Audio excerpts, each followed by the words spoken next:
Okay, that should have worked. Hopefully, freaking Facebook. Do I look good and everything on your end? Yep, you're coming through clearly to All me. right, goody. And yes, I am live on YouTube. Good. Everything's working. Gavin, thanks for coming on. Really appreciate you taking the time to have a conversation with me. Would you mind telling us a little bit about yourself before we get started? Sure, and this is probably the last technical thing is you're frozen again, so I'm going to refresh the page. All right.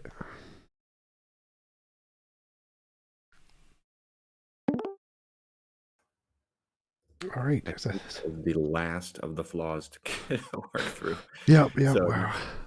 yeah, I think yeah. No, thanks for having me, Tom. Happy to talk with you. Yeah, I'm a pastor in Southern California.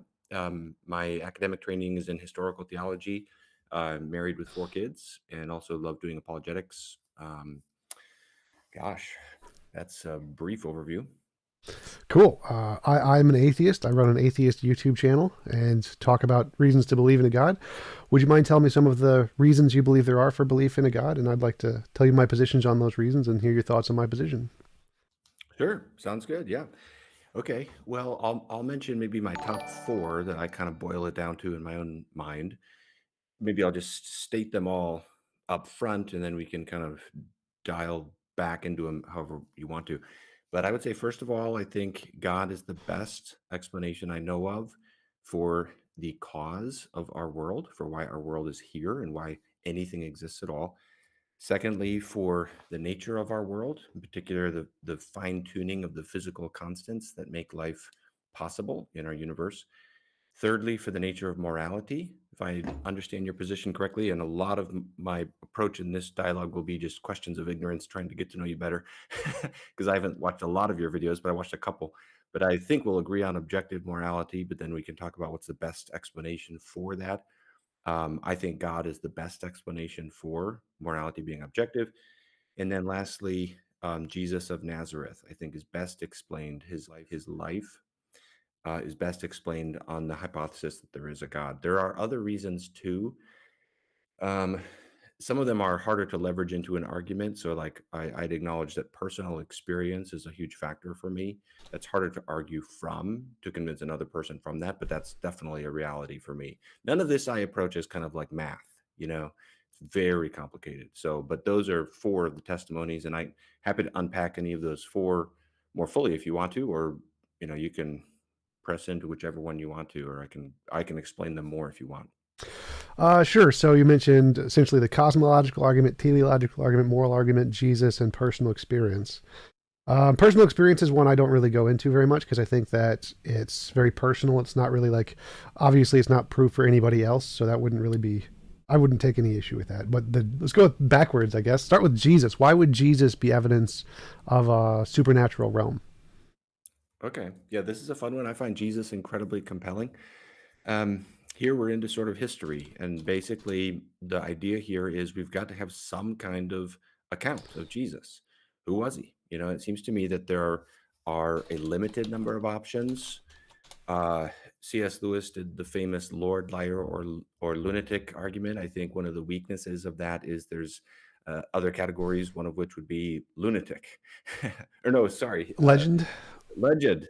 Thank you, Lord, liar, lunatic, legend, because it assumes that Jesus did claim to be God. But as I've looked into that, I actually think that none of those four options is easy, in my opinion. In fact, on all of these arguments, my intuition is that there's not some kind of easy, obvious slam dunk approach. But I think the least difficult option is Lord. I don't think he's a lunatic. I don't think he's a liar. Both of those are very kind of laborious conclusions to come to, in my opinion.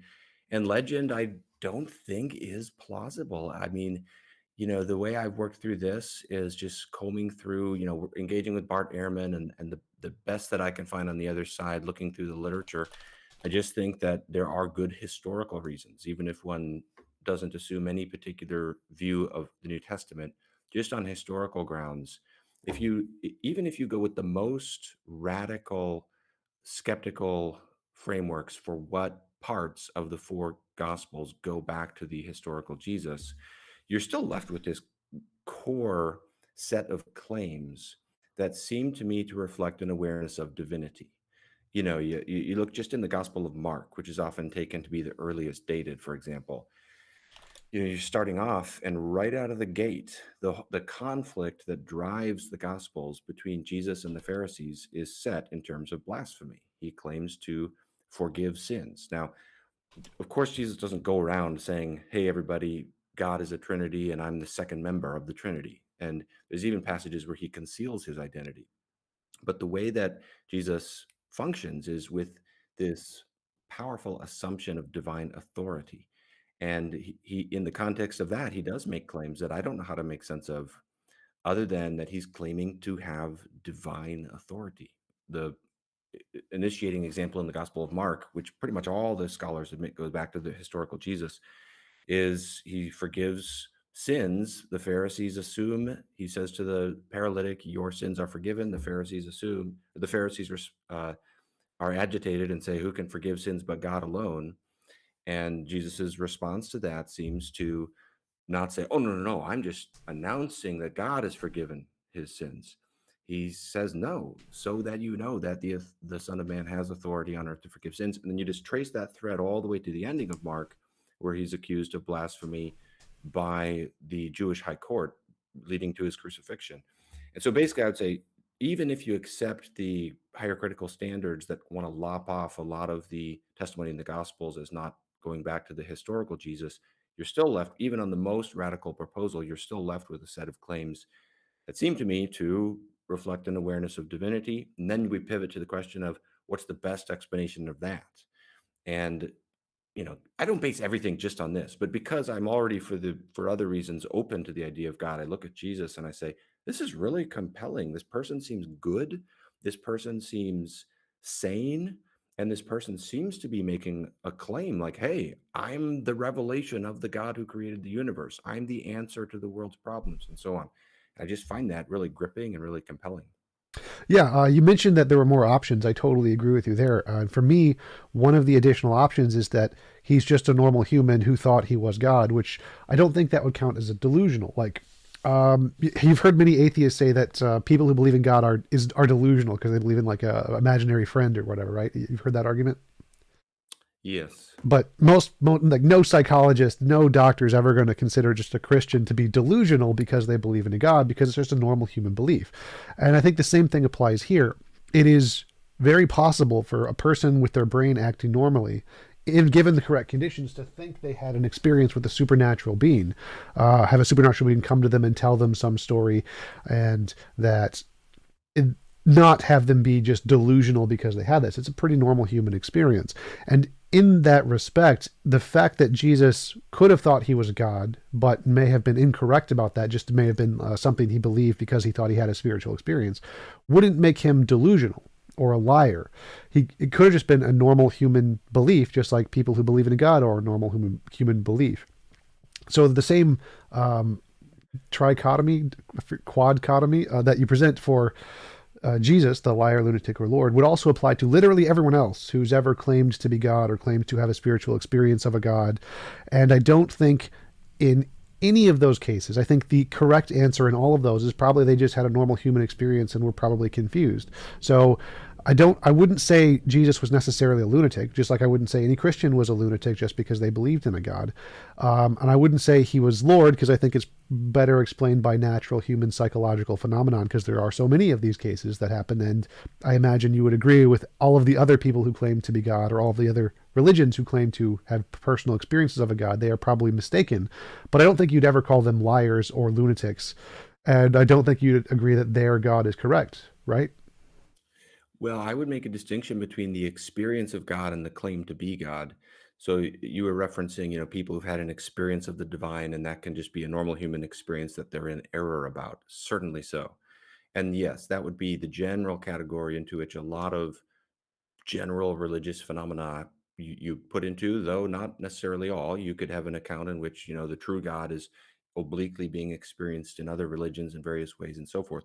But I would say that it's very different, it seems to me, from experiencing God to claiming to be God. If I say I experienced God, it seems to me more plausible to be wrong about that claim than to say I am God. I made the world. I'm the light of the world. I can forgive your sins, and I'm going to judge every human being at the end of history. Boy, I mean, so tell me how help me understand how you would interpret Jesus then, because if he's making claims like that, this is more than an experience, a spiritual experience behind that. There's this enormously inflated view of one's own authority. How do you get that and not be a lunatic?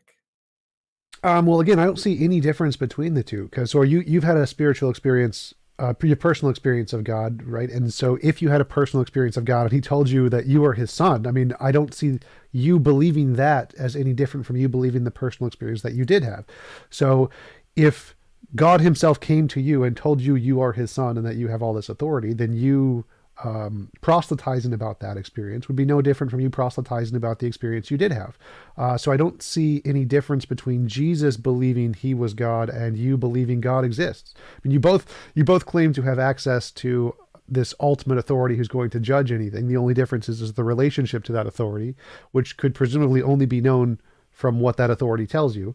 So to me, I don't see any fundamental difference between the two, especially because claims to or beliefs of being God are actually relatively common in humanity, both Donald Trump-esque kinds of just believing you're a God and people who believe they're sons of deities. Like we have at least 10,000 references of people who claim to be the son of God, Jesus' second coming, not even including the other religions, the people who are seen as religiously holy in other religions, Hinduism, reincarnations of gods, all kinds of things. So the fact that people believe that they were God or had some access to the divine is a relatively normal claim for human beings. And you would apply this exact same trichotomy to every single one of them.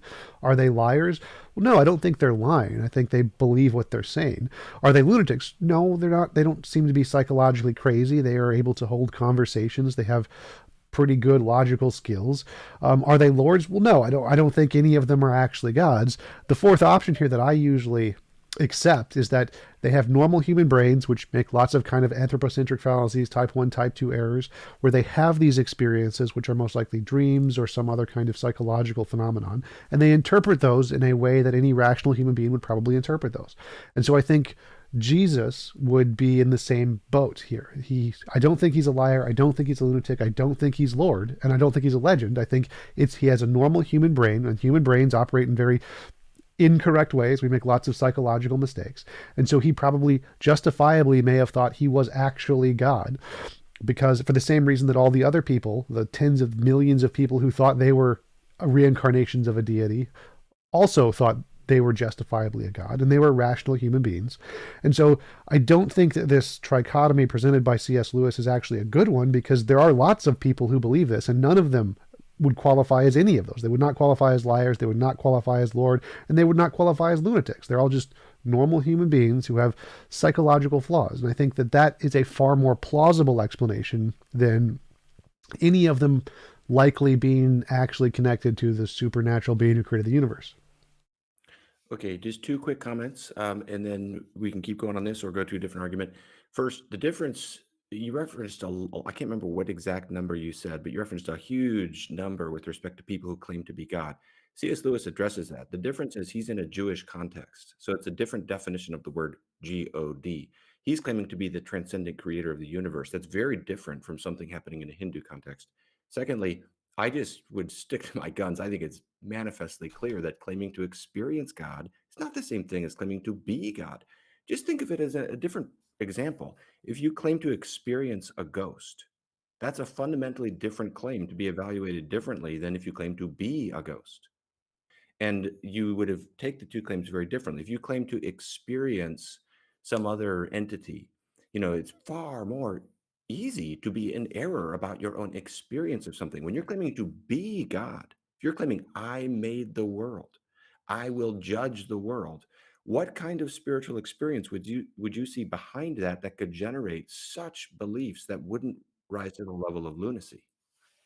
Well, there could be many. Like there's many examples of people who said they had past lives or were reincarnations of a god, so they had memories of them being a god, which I imagine would kind of be what Jesus would presumably have also experienced, if he thought he was a god, he'd probably have memories of himself being a god or something. And so I don't see that as any different. And the scale of a god, you mentioned, say, being the one god in a Jewish context, as opposed to Hinduism, which many gods, that makes absolutely no difference, because there are many Hindus who claim to be Brahman or the greatest god or reincarnation of the greatest god. The particular god that you see really wouldn't make a difference. That would, from a psychological standpoint, it's essentially luck of the draw, whichever one you identify with most.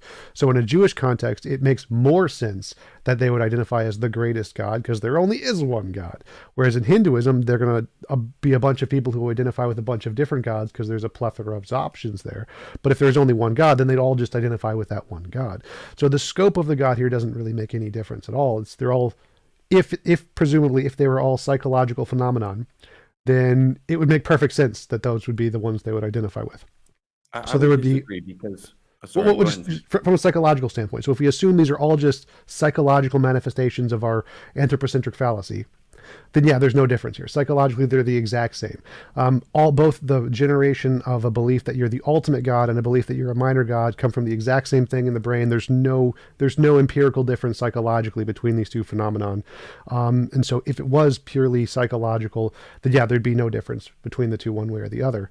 So I don't really see from an empiricist naturalist standpoint why the delineation between a super God and a minor God would make a difference here. okay. Well, I would disagree. I would say the difference is very relevant to the point at hand because in Jewish thought, the distinction between that which is God and that which is not God is much thicker and more qualitative than in a Hindu perspective and in most other places in the world in religious thought. So that's very relevant to the claim at hand because in the one case, for example, you're claiming to be the infinite person that is distinct from the world. Well, that's a far greater claim than claiming to be a God in the sense of something that is within the world. I don't quite understand the argument you're making there because from psychological perspective, you zap the same part of the brain, you get both. It's just we know that the part of the brain that generates God beliefs is a part that is reflective on one's own values, like the God helmet, the certain parts of the brain that you can stimulate to cause a belief that there's someone's watching you or that a God belief is or God is over you or whatever. We know that in the brain that's the same spot, regardless of whether you think it's a super God or a minor God. So if that part of your brain gets stimulated with an epilepsy or a different kind of a shock or whatever, then it could generate the belief that you're a God versus any kind, whatever kind of God you want to believe in, or a ghost or a spirit or any kind of anthropocentric fallacy. So there, from a psychological standpoint, there's no difference whether you think it's the ultimate God or a minor God. It's still the same psychological phenomenon in the brain. So I don't see what difference that would make exactly. Like I can understand your argument from the perspective that because Jews only believed there was one God and he had higher authority, they would be more credulous about believing their personal experiences or something. But psychological standpoint, those would be the exact same. It doesn't take more of a, I don't know, more of a seizure to think you're the super god rather than a minor god. It's going to be the same kind of electrical signal. Okay. Well, we may just have bumped up into a point of disagreement, but just to reiterate, I would say it is different to claim to be the transcendent creator of the heavens and the earth that is distinct from material reality versus claiming to be like Zeus, for example. Now, if it's true that the same part of the brain, because they're just metaphysically different kinds of claim, if the same kind of the part of the brain is involved in the claim, I am a ghost, as I experienced a ghost, that fact alone does not mean they're epistemically equally plausible claims. To claim to be a ghost is a greater error than to claim to have experienced a ghost. Though both could be erroneous. Experience is far more fickle than a claim of personal identity. So I would just, I really think it's wrong to say the experience, for me to say I've experienced God is on the same par as Jesus of Nazareth saying, I am God. Those just seem to me to be two different claims that would each need to be evaluated on their own terms. All right, right, I agree, but I meant claiming that I am Zeus and claiming that I am Yahweh are the same. Those are epistemically the same. Actually, I would say that claiming you're Yahweh, a more powerful God, would actually be less reasonable because he is more powerful than Zeus does. But so my point wasn't about the difference between seeing a ghost versus being a ghost. It was the difference about being Zeus versus being Thor. And in that case, those are the exact same psychologically. But from an epistemic standpoint, claiming to be Yahweh would be less plausible because Yahweh has more power than Zeus. Yeah, I would agree. Wait, Yahweh has less power than Zeus, you said? Zeus has less power than Yahweh. Right. That I would agree. That's my point. to claim greater power is a greater claim. Yeah. And I do think you said that the experience of God and the claim to be God are kind of equally claims to be evaluated in the same way. If maybe I misheard, No, well, but I'd say that to clarify, the experience of a god wouldn't make you a lunatic. Just like if I thought I met God or I thought I had memories of being a god, neither of those would make me a lunatic. That would eliminate the lunatic category. So you can do both of those things without okay. making you a lunatic. Could you acknowledge that one of them is closer? Is one of them is a greater error? One of the if lunacy is here and error is here, claiming you experienced God is a little further from lunacy, whereas claiming I made the heavens and the earth, I will judge every human being, I'm the light of the world, I'm the bread of life. If you don't have me, you're going to die. Claiming those claims is getting closer to lunacy. No, I would say that from a psychological standpoint, in the field of psychology, to be a lunatic requires a specific set of criteria. Just having an experience or a memory, whether that memory is from the because you can have a dream and be in like first person perspective, and you can have a dream and be in third person perspective. Neither of those make you a lunatic. And so, if you have an imagined story where you're in the first person perspective of a god in your dream, or if you have an imagined story where you're in the third person perspective, or and God is talking to you, neither of those make you a lunatic. Neither of those are on the lunatic scale. A lunatic is a consistent misrepresentation of reality, whereas having a dream or a delusion and then believing that was real wouldn't make you on the lunatic scale. So neither of those would make you a lunatic unless it was a persistent, consistent thing, like you are in this moment having this delusion of being able to control the universe, but you can't lift a rock or whatever. So neither of those would make you a lunatic just on the face of the Okay. experience. Would it help us if we remove the word lunatic out of the equation and just spoke of degrees of error? Would you agree that the claim I am God in the Jewish sense of the word God is a greater error than the claim I experienced God? Sure. Okay. But the So reason I brought so that up was because I think C.S. Lewis's argument, liar, lunatic, or Lord, that is fundamentally flawed because you can have an experience of being a god or you can have an experience of a god, and neither of those things make you a lunatic. So you can reject that any person who claims to be God, whether it's Yahweh or Zeus, they're not liars because they have this experience. They're not lunatics because they're not on the scale of having lunacy of a consistent misrepresentations of reality in all of these ways, and they're not lords. So you can reject all three of those for every single person who's ever claimed to be God.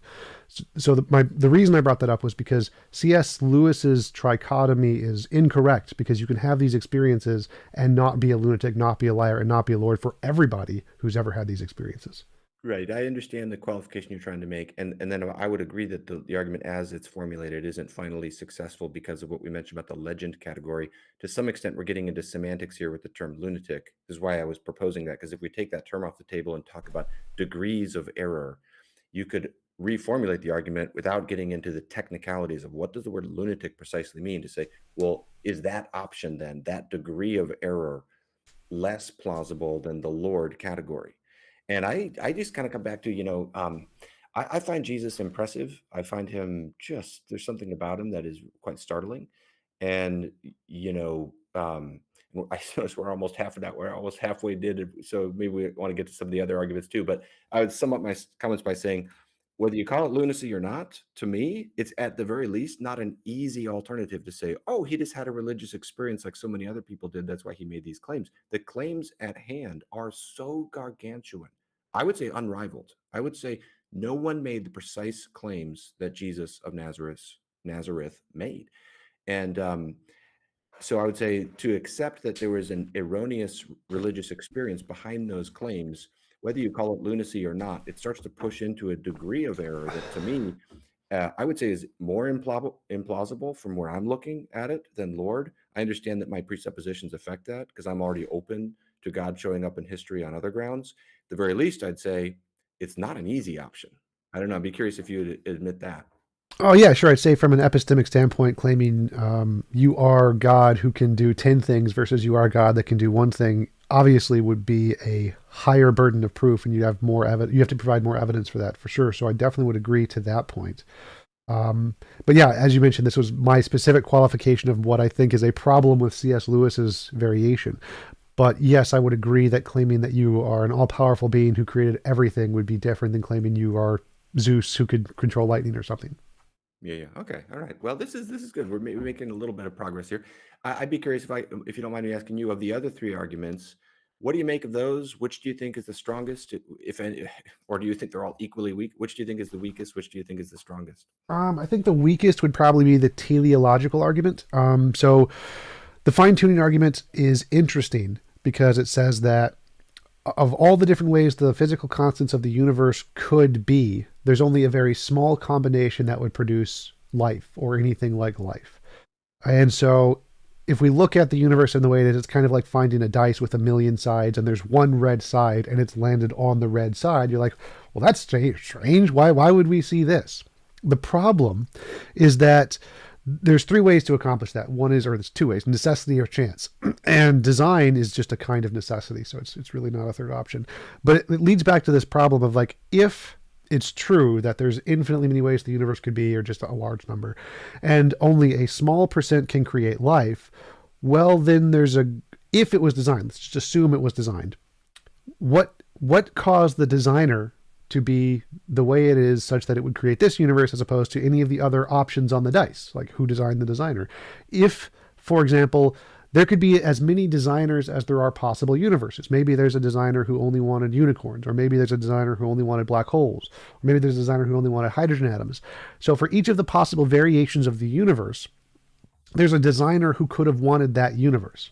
So who designed the designer to make him create this particular kind of a universe? And so then the argument is self-defeating, because just as the vast amount of possibilities there are for the universe demands an explanation, the vast amount of possibilities for a designer also demands an explanation. Okay, interesting. Well, the first thing you said there about how design is another form of necessity, I cannot see that no matter how I would look, what angle I'd look at that from. But let's leave that aside. Let me address, maybe this might be useful too. So this touches on the first argument as well. These are the most common responses I hear to these arguments. If everything needs a cause, what caused God? So what's the cause of the first cause? And if the evidence points to design, which I think it is just astonishing, the precision of the physical constants of our universe that makes our universe life permitting. I think if anybody, well, I don't want to say it too strong, but I'd say personally, I find it very striking.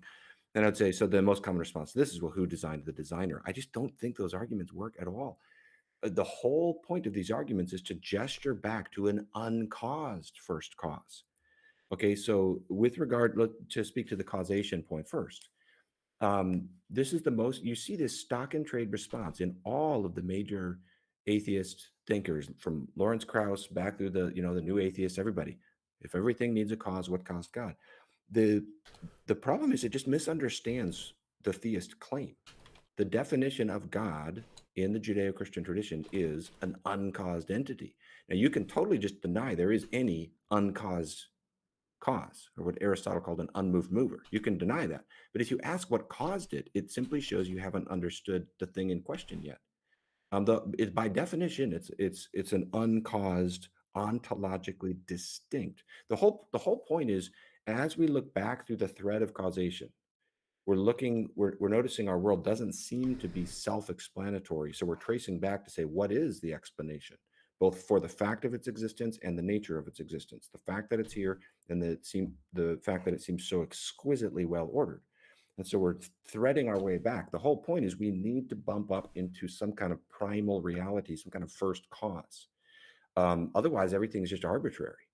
And you can say, well, that primal reality, that uncaused first cause isn't God, or you can say there is no first cause. There's all kinds of options you can take, but the what caused God objection, I never think really actually targets the actual proposal at hand here. So I'm curious what you make of that. I mean, I don't know if would you affirm a first cause or something that generated the universe, something that stands antecedent to the Big Bang? Sure. I mean, my view is naturalistic pantheism, so I think that yeah, there's a fundamental force, but that's to use your own phrasing, that's kind of missing the point of the argument. So the point of the argument here is that if we see something like the universe and assume the universe has a billion variables, and there's a billion variables, and why can't we just say, well, the billion variables in the universe are uncaused, they're necessary things. And you want to say, well, no, no, no, no, that needs to be caused because there are a billion variables. As you said, the something about the precise precision of the universe or something is what The causes you to. physical constants, yeah. Yeah, yeah. So there's so many physical constants, and they can be so many different ways. So you have like a million variables, and they can all be different numbers. And if any of them were different, there would be no life. And that's the reason you think it was caused, or you think it needs an explanation because there's so many different possibilities, right? Is that a fair? That there's three options for the precise fine-tuning of the physical constants of the universe: design, necessity, or chance. Well, And well, I think design is a superior and less arbitrary explanation than the other two. so the reason you think it's design is because there's lots of variables. Let's say 1,000. There's 1,000 variables, and they could all be in different ways. And that alone, just that fact that there are 1,000 variables and they could all be different. No, no, no, no, not the mere fact of variables, and it's unimaginably vast numbers, not thousands. Well, I'm just giving it a number so it's easier to talk about. Okay. All right. So they say we got 1,000. No, it's not the fact that there's 1,000 variables. It's of all the ones it could have been among those variables, it's the one that enables us to be here to talk about it. Right. So that's just the 1,000 variables is that encapsulates that explanation. So there's 1,000 variables. Okay. They could all be different, and the fact that they're this way calls for an explanation or something like that, right? It needs to be explained on some hypothesis or another. It could be necessity, it could be chance, or it could be design. I can't, those to Right. me seem to be the main options, and design seems to me to be superior than the other two. Right. And so the question is why is design more reasonable than necessity? Necessity. It's not that it's more reasonable. It's that I don't see any grounds for necessity. I don't know, and I don't think most of the philosophers on the other side go that route. That's very rarely argued. Uh, What would be the necessity for the physical constants being what they are? We can I'm easily imagine a universe in which they're not what they are. right. Why would they be necessary to exist in the precise way that they do? Right. And so this is where the argument comes in. The argument comes in and saying, just as you can imagine all of the physical constants being different, I can imagine God being different in just as many or more ways. So the problem is that, yes, there are 1,000, we're just going to say 1,000 just to make it easy to talk about. 1,000 physical constants, we can imagine them all being different. So the fact that they're this way needs an explanation. God has equally as many variables. God also has 1,000 variables, and they can also all be different in different ways. Why is God this way as opposed to a different way? So the I see same what you're argument arguing. seems to work for both. Okay, I see what you're arguing. Yeah, okay, that's interesting. I don't think the universe and God are on parallel terms with respect to this claim. I don't agree that there's 1,000 variables or whatever number we choose for how God could be. My understanding of God is an infinitely simple and metaphysically necessary person or being. So I don't think that there's all these different ways that God could be. If one did hold that view of God, then one would have to posit, what are those different ways that God could be? I'm not accustomed to thinking like that myself, Well, yeah, but that's I'm why I happy to mentioned. call myself a theist. I mean, I think in sort of classical Judeo-Christian ways. Well, that's why I mentioned like there could be a God who wanted only unicorns, or God who only wanted hydrogen atoms, or a God who only wanted black holes. Each of these would be one of the variable ways God could be. So you can imagine, just as you can imagine a universe with the different laws, you can imagine a God with different desires. You could desire a universe with just puppies. This is what's all puppies everywhere, and so equally God could be equally as variable as the universe could be. Why did God have the desire to make humans? Why did God have the desire to make Jesus? Why did God have the desire to do X, Y, Z?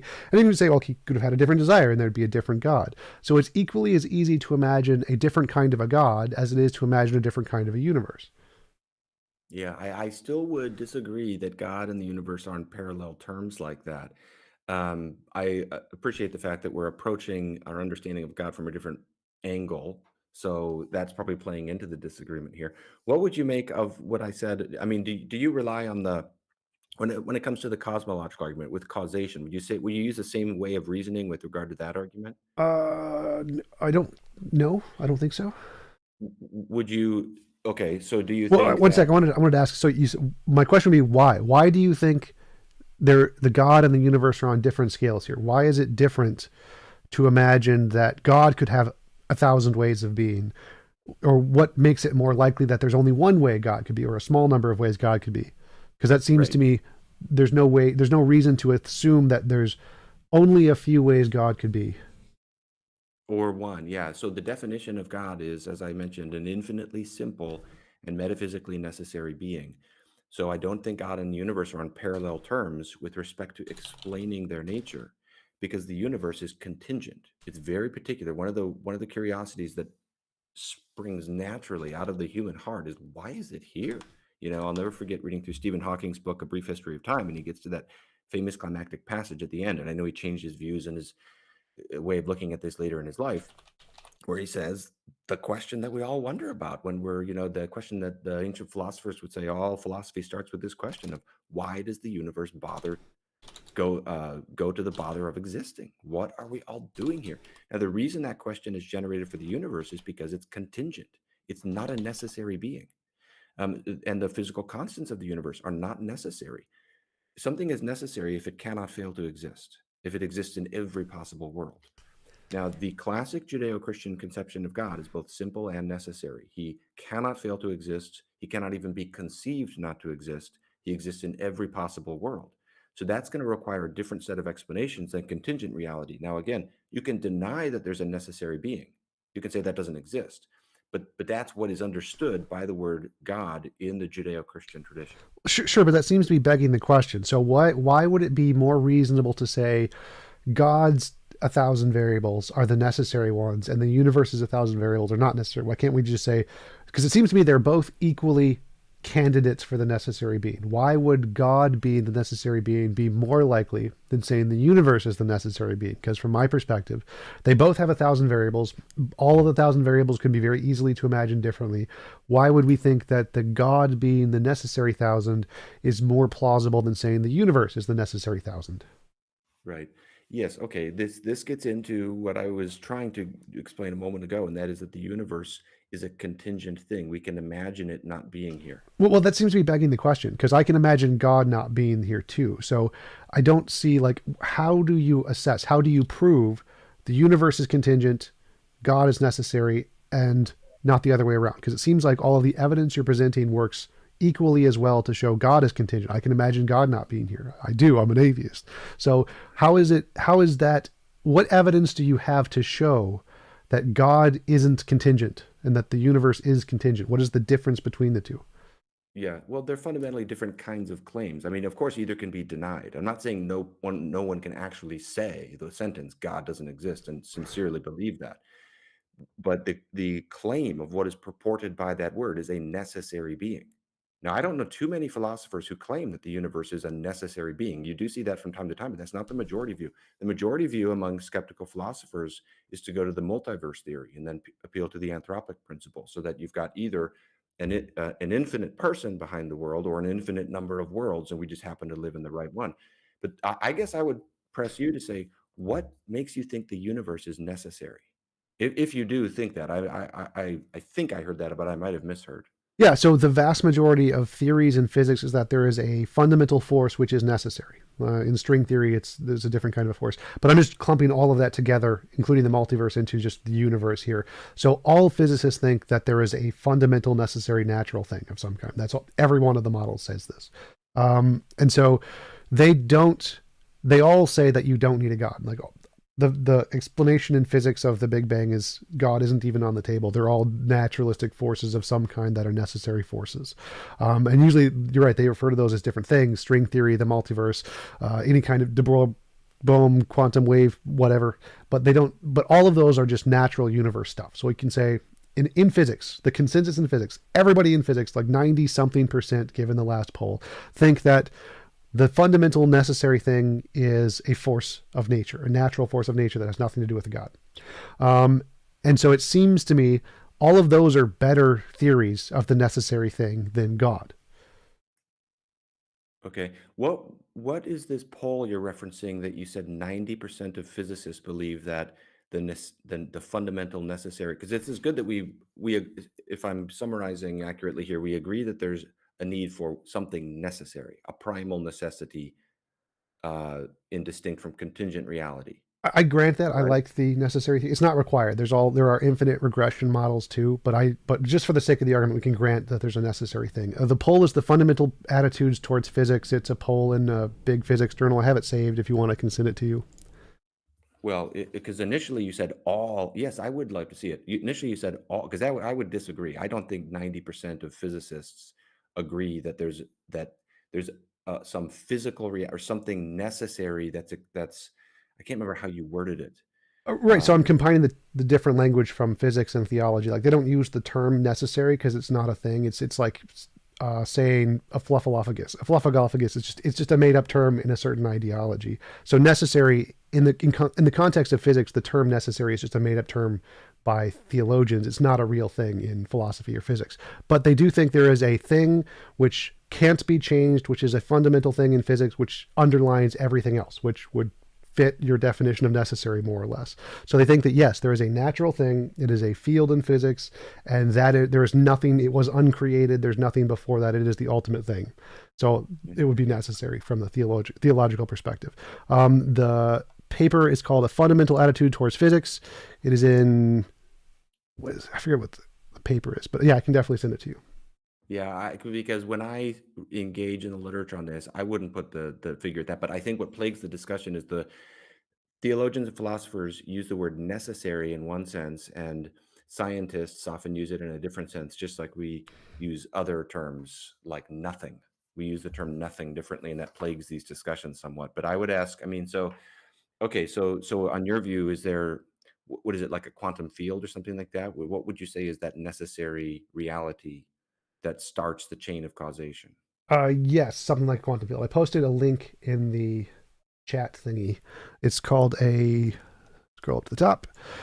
Studies in History and Philosophy of Modern Physics, a snapshot of foundational attitudes towards quantum mechanics. Yeah.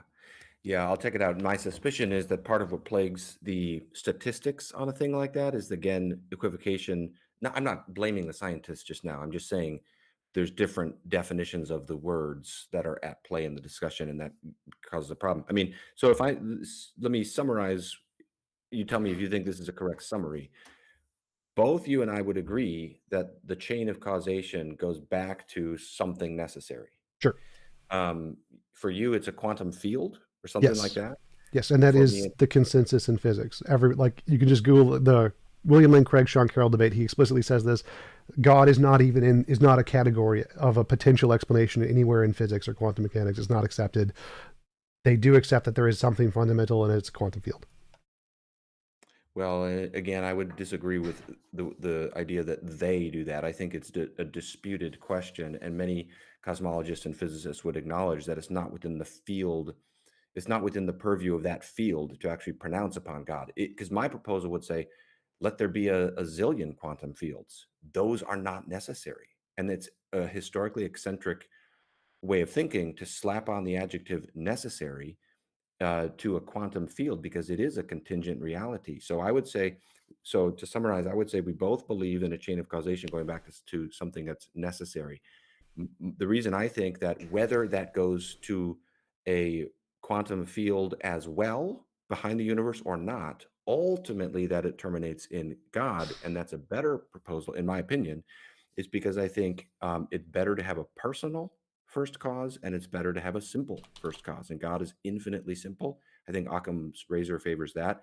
And I think a personal first cause just makes more sense. You know, I don't know if you'd accept the distinction between event causation and agent causation, but I think to bring about a new state of affairs, such as we see with space time coming into being at the Big Bang, and I know that there will be different views on how to word that exactly, seems to me to make far more sense to be a personal act, a volitional act. And it's far more intuitive to me, existentially as well as intellectually, to think that the personal doesn't derive from the impersonal, and the universe contains persons like you and me. So we both agree that the chain of causation goes back to something necessary. My view could accommodate any number of quantum fields, but I just wouldn't see them as what's as the actual first. I would say they go back. You have to get back further than that, and I think part of what I would be curious to understand your perspective better would just be, why would a quantum field be necessary? Is that really a better candidate than God? I think a personal and simple candidate makes the best candidate for the first cause. Yeah, absolutely. So the three things you brought up was one, it's simple. To me, a God who is creator of the universe is more complex than everything it could potentially create. So that would go against a God hypothesis. Personal beings are not simple. Nothing about them is How do you simple. mean the word complex there? Sorry to Um, interrupt.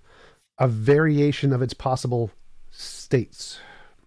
Okay, and I just as you, I'm sure, know, theologically, the classical view of God is that that's not God. God is infinitely simple. There's only one way he could possibly be. Well, that's Aquinas's view. It's not actually the classical view. But even if we just granted that's the classical view, It's not the intuitively, classical view? no, Who it's who who in who in pre-modern times doesn't hold that view in no, no. So I'm the saying like that the conception of simple was something added in by Aquinas and Anselm and those guys. It did not come before those. This was not something prior Oh, to. yes, it did. Oh, No, sure it did. It's no. all the church I'm fathers. very, very familiar with the history on this, but the point here is that saying God is simple is like saying the creator of this cup is simpler than this cup. Like, clearly, no, that's false. That's obviously false. A God who could create infinitely many universes is by definition not simpler than any particular universe it could create. So Yeah, and I would philosophically, say what go philosophically the idea of a creator God who can create infinitely many things with infinitely many power can by definition not be simpler than any of the things it particularly creates. So if something has infinite power, it must necessarily be as complex as the potential uses of the power. okay. What it's at stake there is how we define simplicity. And I would just stick to my guns and reiterate my disagreement and my concern with your sketch of the history, as though Anselm and Aquinas introduced divine simplicity. I published on that. I've done a survey of the church fathers on divine simplicity. It is the standard view. I mean, you can say that they're wrong, but you can't say Augustine didn't believe in divine simplicity. Oh yeah, he did, but it didn't come from the apostles. That's not a thing. So, but the point, Well, as the I mentioned apostles before, is a different claim than Anselm and Aquinas. You said it didn't. It came in with yeah, Anselm and Aquinas. yeah, and Augustine. I'm happy to grant those guys, but it didn't come from like the original Christianity or Judaism anywhere Okay, in well, the that would in be a different claim. I mean, we right. need to get into that then. There are some early Jewish sources who do, and it's as early as second, third century. But anyway, the historical record may be beyond this discussion, so that's Yeah, fine. But yeah, and I'm sorry, I don't mean to press you too much, but totally fine. But yeah, so uh, the one thing I do want to push on is that this idea of simple, nowhere in philosophy is it accepted that you can call it an ontology of a single ontology that can create everything and it is by definition simple. That seems to be a theologian's way of begging the question, to simply define simplicity in a way that they want to define it, to try and exclude alternative theories. So that doesn't really seem to be a good criterion, especially if it's powerful enough to create infinitely many universes. That can't be simple by any intuitive definition of the word simple. But more importantly, you brought up that with our personal agents in the universe, and therefore it must have been explained by a personal being. Well, it seems to be a composition division fallacy. Like, there are lots of parts of the universe. We have stars, we have oceans, we have particles. It isn't logical to say that, well, look, because there's a star in the universe, whatever created the universe must be a star. Like, clearly not. It could be comprised of something else that builds stars. Likewise, we know that brains and personal agents are a result of different kinds of physical interactions in the universe. So whatever created brains and personal agents doesn't need to be an agent any more than it needs to be a star. It could just be something that produces these things, a simpler part that produces this complex personhood. Why would you think that because there are persons in the universe that the agent needs to be a person rather than a star? I would agree with the second point you made there. It's not the claim. The idea here is not that, oh, anything that's instantiated in the universe, the cause of the universe must be that thing particularly. But on the first point, I would say the power to create composite things does not determine whether the creator is then composite versus simple. It has to do with that entity's metaphysical composition. And the fact that one could create composite things does not mean one itself is composite. That again, one can deny that there's a simple God, and and lots of people do, and say that's an incoherent concept, including many theists. But that's the claim on the table. So to say, well, oh, he's creating composite things, therefore he would have to be composite. I wouldn't agree with that inference, but I do. Gosh, it would be fun if we could get to the moral argument too at some point here, but I don't want to redirect too abruptly. Oh yeah, sure, that would be fine. We have like 8 minutes left. If you think that's enough time, sure. Okay, well, I'd just be curious because this is an area where this one hits home at a very poignant level because when I've struggled with doubt and questioned my faith and things, I mean, I look down the the road at that, and I feel the consequences are pretty strong in terms of this whole area of morality. But I appreciate the fact that you affirm objective morality, if I understand. Yep.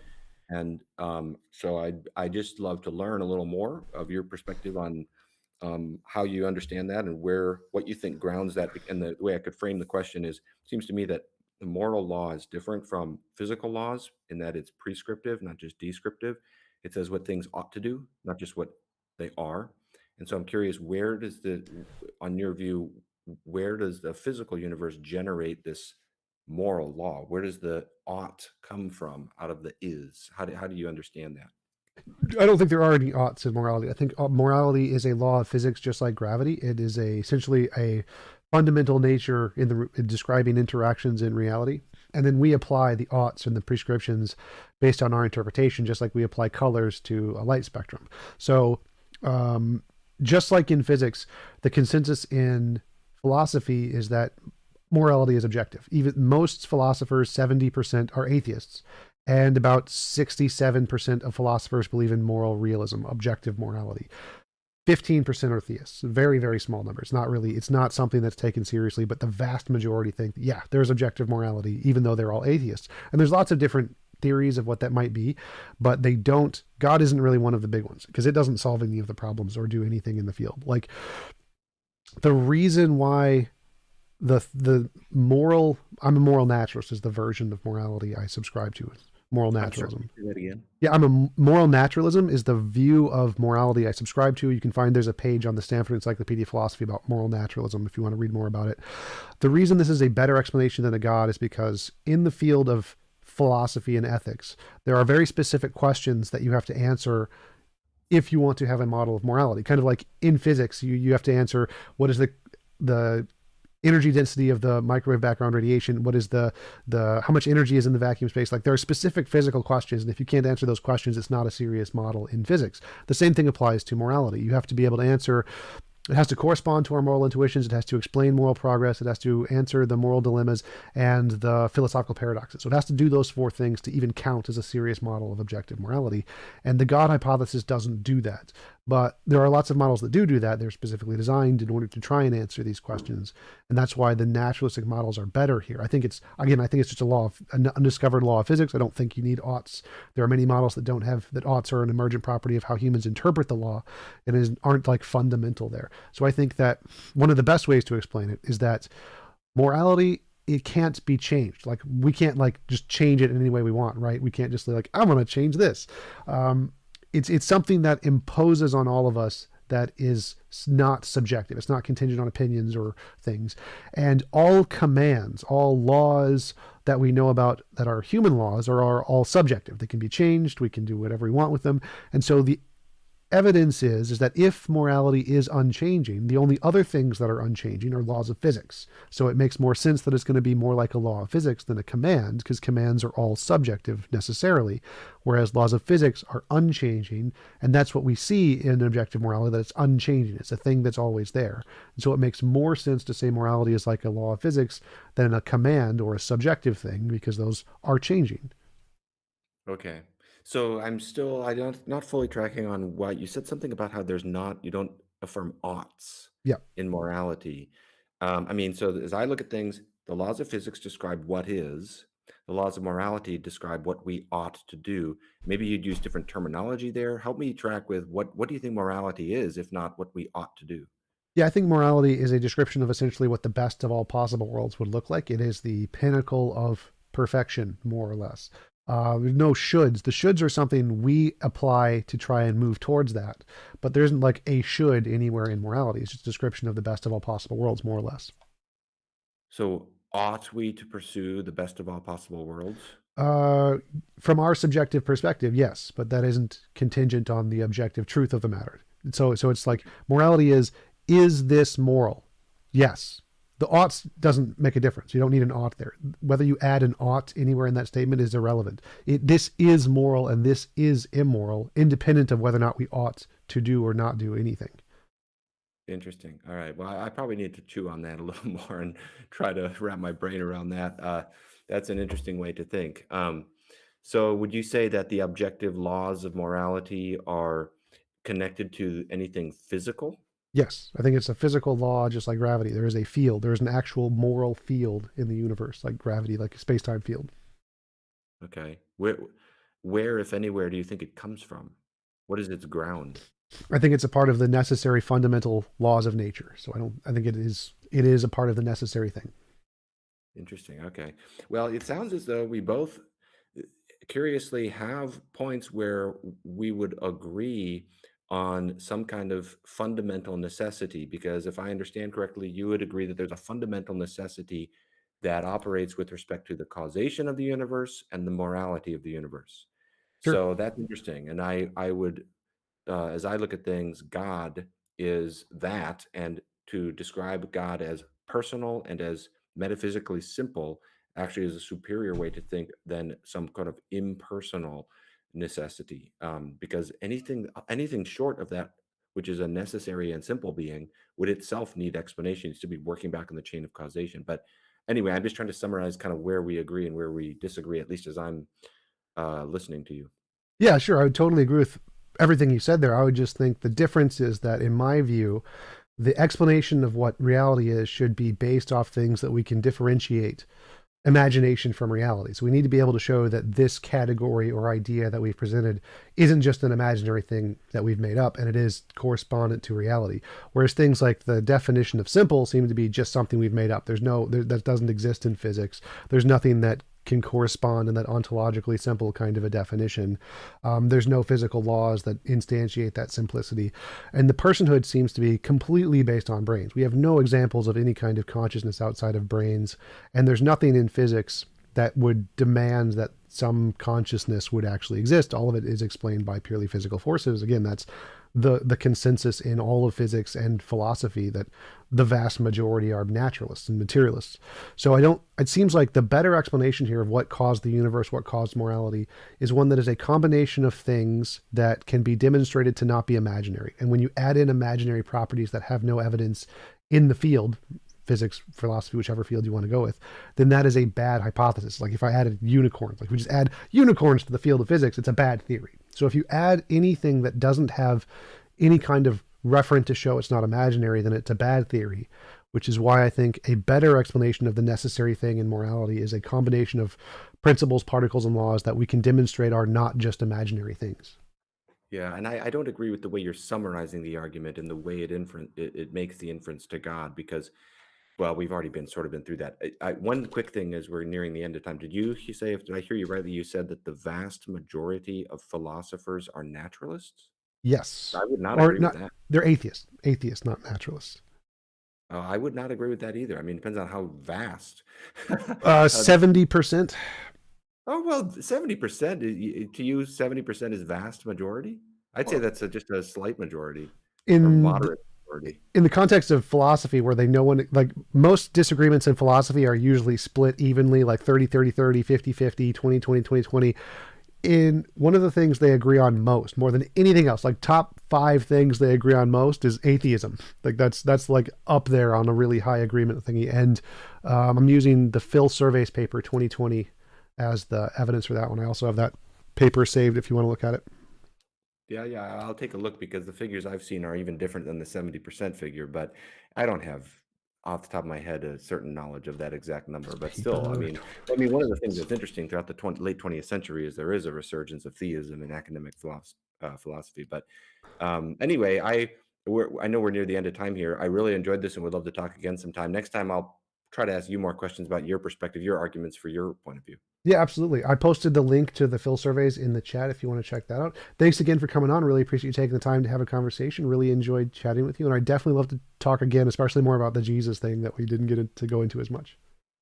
Okay, yeah. Hey, sounds great. Thanks a lot, Tom. Thanks. Talk to you later. Bye. Okay, bye-bye. You can just close out of the screen if you want. That's fine. Okay, all right. See you later. See ya.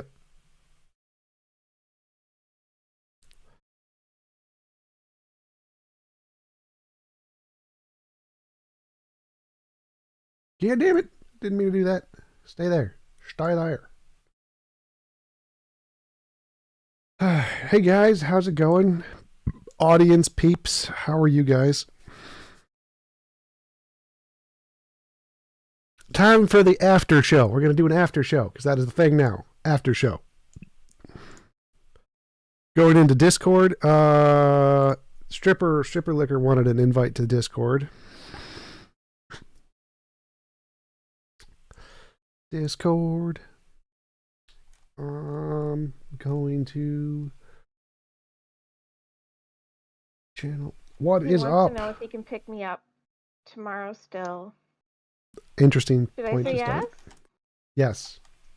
Going on the main stage. After show. All right, so I'm in the after show. If anybody wants to join in chat, talk about any questions or comments you have on the show, raise your hand and I will let you in. Wait to speak.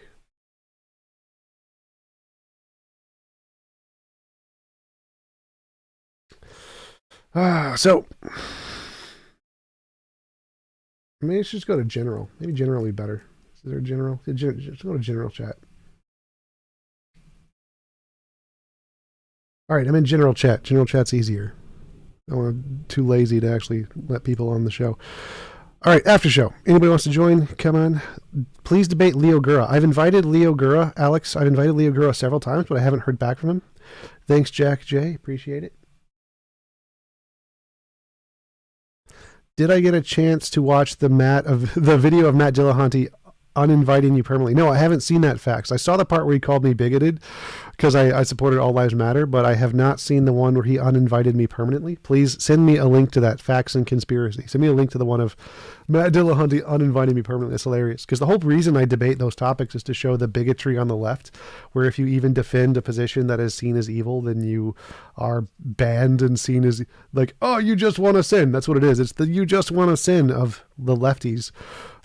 Which is just hilarious. So Matt is just a demonstration of the bigotry on the left, that if you defend any position in a debate that isn't on the the appropriate side, then you're deemed evil, which is kind of the whole point of the reason I take those positions. Hey guys, how's it going? What else? Can you guys hear me in the Discord? Can the Discord people hear me? Yes, we can hear you fine. Cool. Yep. What is TJump? What is infrared like in real life? Infrared is exactly the same in person as he is in debates, as far as I can tell. Like, very Chad bro. Can I ask a question? Is that possible? Sure, go for it. So I just had one question and then like a comment. So I wonder if you thought, like, because I watched your panel on Modern Day Debate with like Hake and Destiny and what's her name, Amy, I think her name is. Yeah. So I wonder if you caught because at one point it was Hake who said he was like a religious critical theorist or whatever at some point. Yes, that was hilarious. Yeah. Critical religion theory. Yeah, and I thought that it was extra funny because your conversation with Destiny came full circle, where Destiny's position actually helped Hake's position in some way. So I thought that was really funny. What do you mean? Well, because he was saying Destiny was sort of agreeing with you in some matters, but he was saying that there was some value to CRT. Oh yeah. Which I thought. Yeah, so I thought that it was funny and ironic that ended up helping Hake's argument when you were debating him in that same panel, which I thought was funny. Yes, I do find it interesting that Destiny was supporting critical race theory, but it was weird because I don't think Destiny had really researched much into what critical race theory actually was. He was mostly commenting on the fact that the way Republicans and Democrats talk about critical race theory really doesn't have anything to do with critical race theory. They're talking about like the consequences of what critical race theory teaches. And so I don't really think Destiny knew much about the actual epistemology of critical race theory. He didn't seem to have researched much into that. So I don't think he knew exactly what he was defending when he was actually taking that position. I think so as well. That was going to be my second question, was on a scale of 1 to 10, how dishonest do you think Destiny was in that interaction between you two? Because it seems like he was just making shit up on the fly. I don't think he was being dishonest. I think he was, based on the limited research he did, I think his honest interpretation of the data was that critical race theory is misrepresented by Republicans and Democrats when they criticize it or support it in the media, which is true. He's absolutely right. They do. But then I don't think he really had much of a position on critical race theory itself. And so his comment that it was a reasonable epistemology to assess things was more of a general, just kind of, yeah, sure, you can assess things any way you want kind of a statement. I don't think he was being dishonest. I just don't think he knew as much about the actual critical race theory. I think he admitted that in the debate. I think he actually said, like, I don't know much about the actual critical race theory epistemology. So I don't think he was being dishonest. I think he was just going based off of what his position in general was, which is that people in the news misrepresent it. But that's pretty much an accurate statement about literally anything. Right. There's also something else I was thinking, like his interpretation of critical race theory was that that you can use stories as a way to build a hypothesis. I think that was his summary of it. But that seems weird because that's literally what everyone has ever done in the history of ever, is you use stories to build a hypothesis. So that doesn't, if that's all critical race theory was, if that's all standpoint epistemology was, then it's a pretty pointless, useless epistemology. What makes critical race theory unique is the fact that it advocates for stories to supersede data that was built on other stories. So it's like, oh, this group of people has this story and that contradicts the data by this group of people. Therefore, we can discount the data over the stories because we should prioritize this group's perspective. That's kind of what standpoint epistemology is actually advocating for. And Destiny's representation that it's just a way to build hypotheses based off of stories. Well, literally every epistemology ever has always done that. That's not actually significant or make it any different from any other epistemology. Yeah, I would agree with that, and I think that you're much more charitable than I am. But yeah. All right. When did Matt say this? DC, I have the link saved on my Instagram. Yeah, Matt said I was a bigoted, terrible person because I supported super straight and all lives matter in a debate, which is hilarious because the whole point of me debating those positions is to show the bigotry on the left. Like, all lives matter. Like, I don't...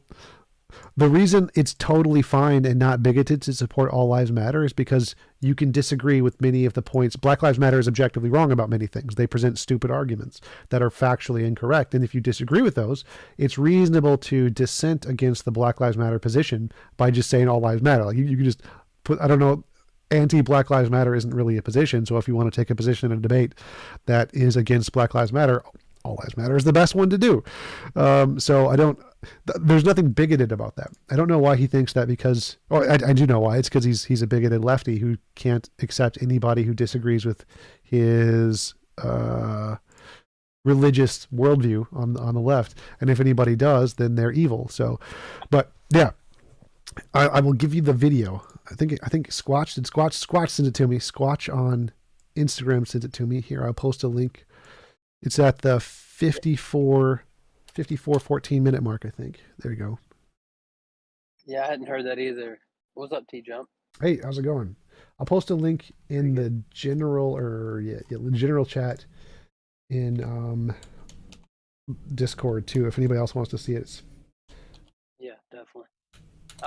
Hey, can I ask you a question real quick? I'm almost home, and I gotta go in before my wife leaves for work. But quick question about your view of language.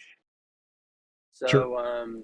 So you and I had a debate a while back about atheism, the definition, and so forth. And oh, Converse, hey, how's it going? Yeah. Sorry, I'm not looking at my phone. I didn't know if you seen me or not. But yeah. So not to do with that term, but more broadly, language. I know that we can agree that language is arbitrary for the most part, right? But I do think that there are distinctions that make a term, let's say, maybe useful or an appropriate. So, for example, if I say I like take the YouTube, you have a like a dislike, and a withhold judgment, right? Well, dislike is defined in terms of like. So I guess I could say that to dislike something means that I like it, and so I hit the dislike button. But wouldn't that seem to be like such a terrible method for understanding like communication or language, or like how do you look at that in general as far as What? Look at what? well, like there are certain factors in language that seems to like have a reason one term's better than the other. Like for example, dislike is defined in terms of like. So if I hit the dislike button, I say, well, that just means I like it. Well, I guess you could use it that way, but wouldn't you agree that there are certain parameters that make a term more like a better for the use? Yeah, but the term, Does the that make what? sense? Yeah, there's. I mean, the factor that makes a term better is if you're using it in a society to convey or express an idea. The best usage is the one that most people understand. Or if you're using it in like the society you were brought up in, then the one that actually expresses the beliefs that you were brought up in best expresses the idea. Or if you're using a word that expresses your ideology, the one that you most identify with is the best that expresses the idea. So there's definitely reasons when some usages are better than others, and the reasons will change based on what you're trying to do with the words. But yeah, I definitely agree that Oh, there are sure. some usages that are correct and incorrect in certain circumstances. Okay. Yeah, I was confused about that, but no, I totally agree with that. You brought up Matt Dillahunty. One of the things is I'm doing kind of a little social experiment. I haven't really put it out yet, but I'm doing like a series. And one thing is that I had a recent debate with Dillahunty, and in it he tried to change the term of the debate promote into allowing for. And so to promote something means you allow for it. So that means that, for example, I said if a communist allows capitalism to exist by, you know, not directly fighting against it, even though they think it's immoral because they're lazy or working a job because they have to, does that mean communists who think capitalism is immoral promote capitalism? And he said yes. And so, by that same logic, right, slaves promote slavery because they contribute to it in some way. And so, I'm like, well, wait a second. I know Tom doesn't think that every use of the term is just arbitrary, and you can just use whatever use you want. Well, I mean, Like, so all language is arbitrary. It's a principle in linguistics. Literally every usage yeah, of every sure, word ever is arbitrary. But if your goal is to convey an idea or to represent someone, then you need to use, there's a better ways to do that. Like if you're misrepresenting someone with a word use, like if I said, you believed in a magical sky daddy or something, like clearly that's derogatory. Clearly that would not be an accurate representation of your position. It would be a straw man. So there's definitely better or worse usages yeah. in philosophy that are like steel manning a position versus straw manning a position. And so if your goal, or if the goal of the people watching or the debate or whatever is to accurately represent someone's position, then yes, there are better and worse usages based off of the goal of the conversation or the goal of the audience. So yes, based on the goal of the conversation or the usage, there are definitely better, objectively better usages. But all right, one more thing, and I'm about to pull up. But do you, like, don't you agree though that somebody can kind of change their position? Um, it's kind of like if somebody has you're playing I Spy with somebody and they say I spy something green, and then you're like, oh, is it that mailbox? And then they're like, no, but like it might have actually been, but they changed it because I didn't want you to guess it so quick. So like for example, he didn't know this, but I actually looked on Twitter, Matt Dillahunty, and the word promote. So I've seen every use that he used and every use that anybody tagged him using it. And then I actually found like a half dozen or more videos of him using the term before our discussion. And I defined the debate specifically for that reason, because it's kind of experiment you're kind of getting a What? insight into. But then in the debate, he changed whenever I played a video of the guy he had on his show, Dr. Josh. He called The Expert. I played a clip of him disagreeing with him on the very topic, and so he changed his definition right then. And so don't you agree that even though he, is taking some arbitrary, like strange definition at the moment, just switching at the moment is kind of like playing out of spot and then being like, no, it wasn't the mailbox, right? You can agree that there's something dishonest about that. Yeah, absolutely. I mean, if you present a definition by an expert and then somebody uses a different definition and explicitly endorses that second definition, and then you go back and show it was contradicted by an expert, and then they just change it. Clearly, yeah, they're dodging. It's a duck and dodge. It's the Darth Dawkins duck and dodge.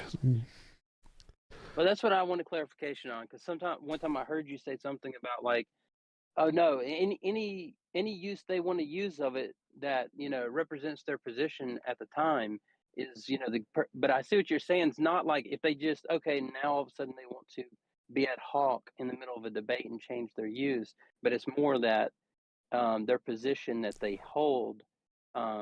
If they want to use a term in a certain way, as long as it represents the position that they have held, it's not like you can just arbitrarily use some ad hoc reasoning to like get around a debate strategy or something, I guess. Yeah, the way I would approach it is that I define atheism as there's no reason to believe in a God, and then if you bring up like Alex Malpass giving his definition, I'm like, I don't care what Alex Malpass does. I'm defining my definition, so whether or not he agrees doesn't matter.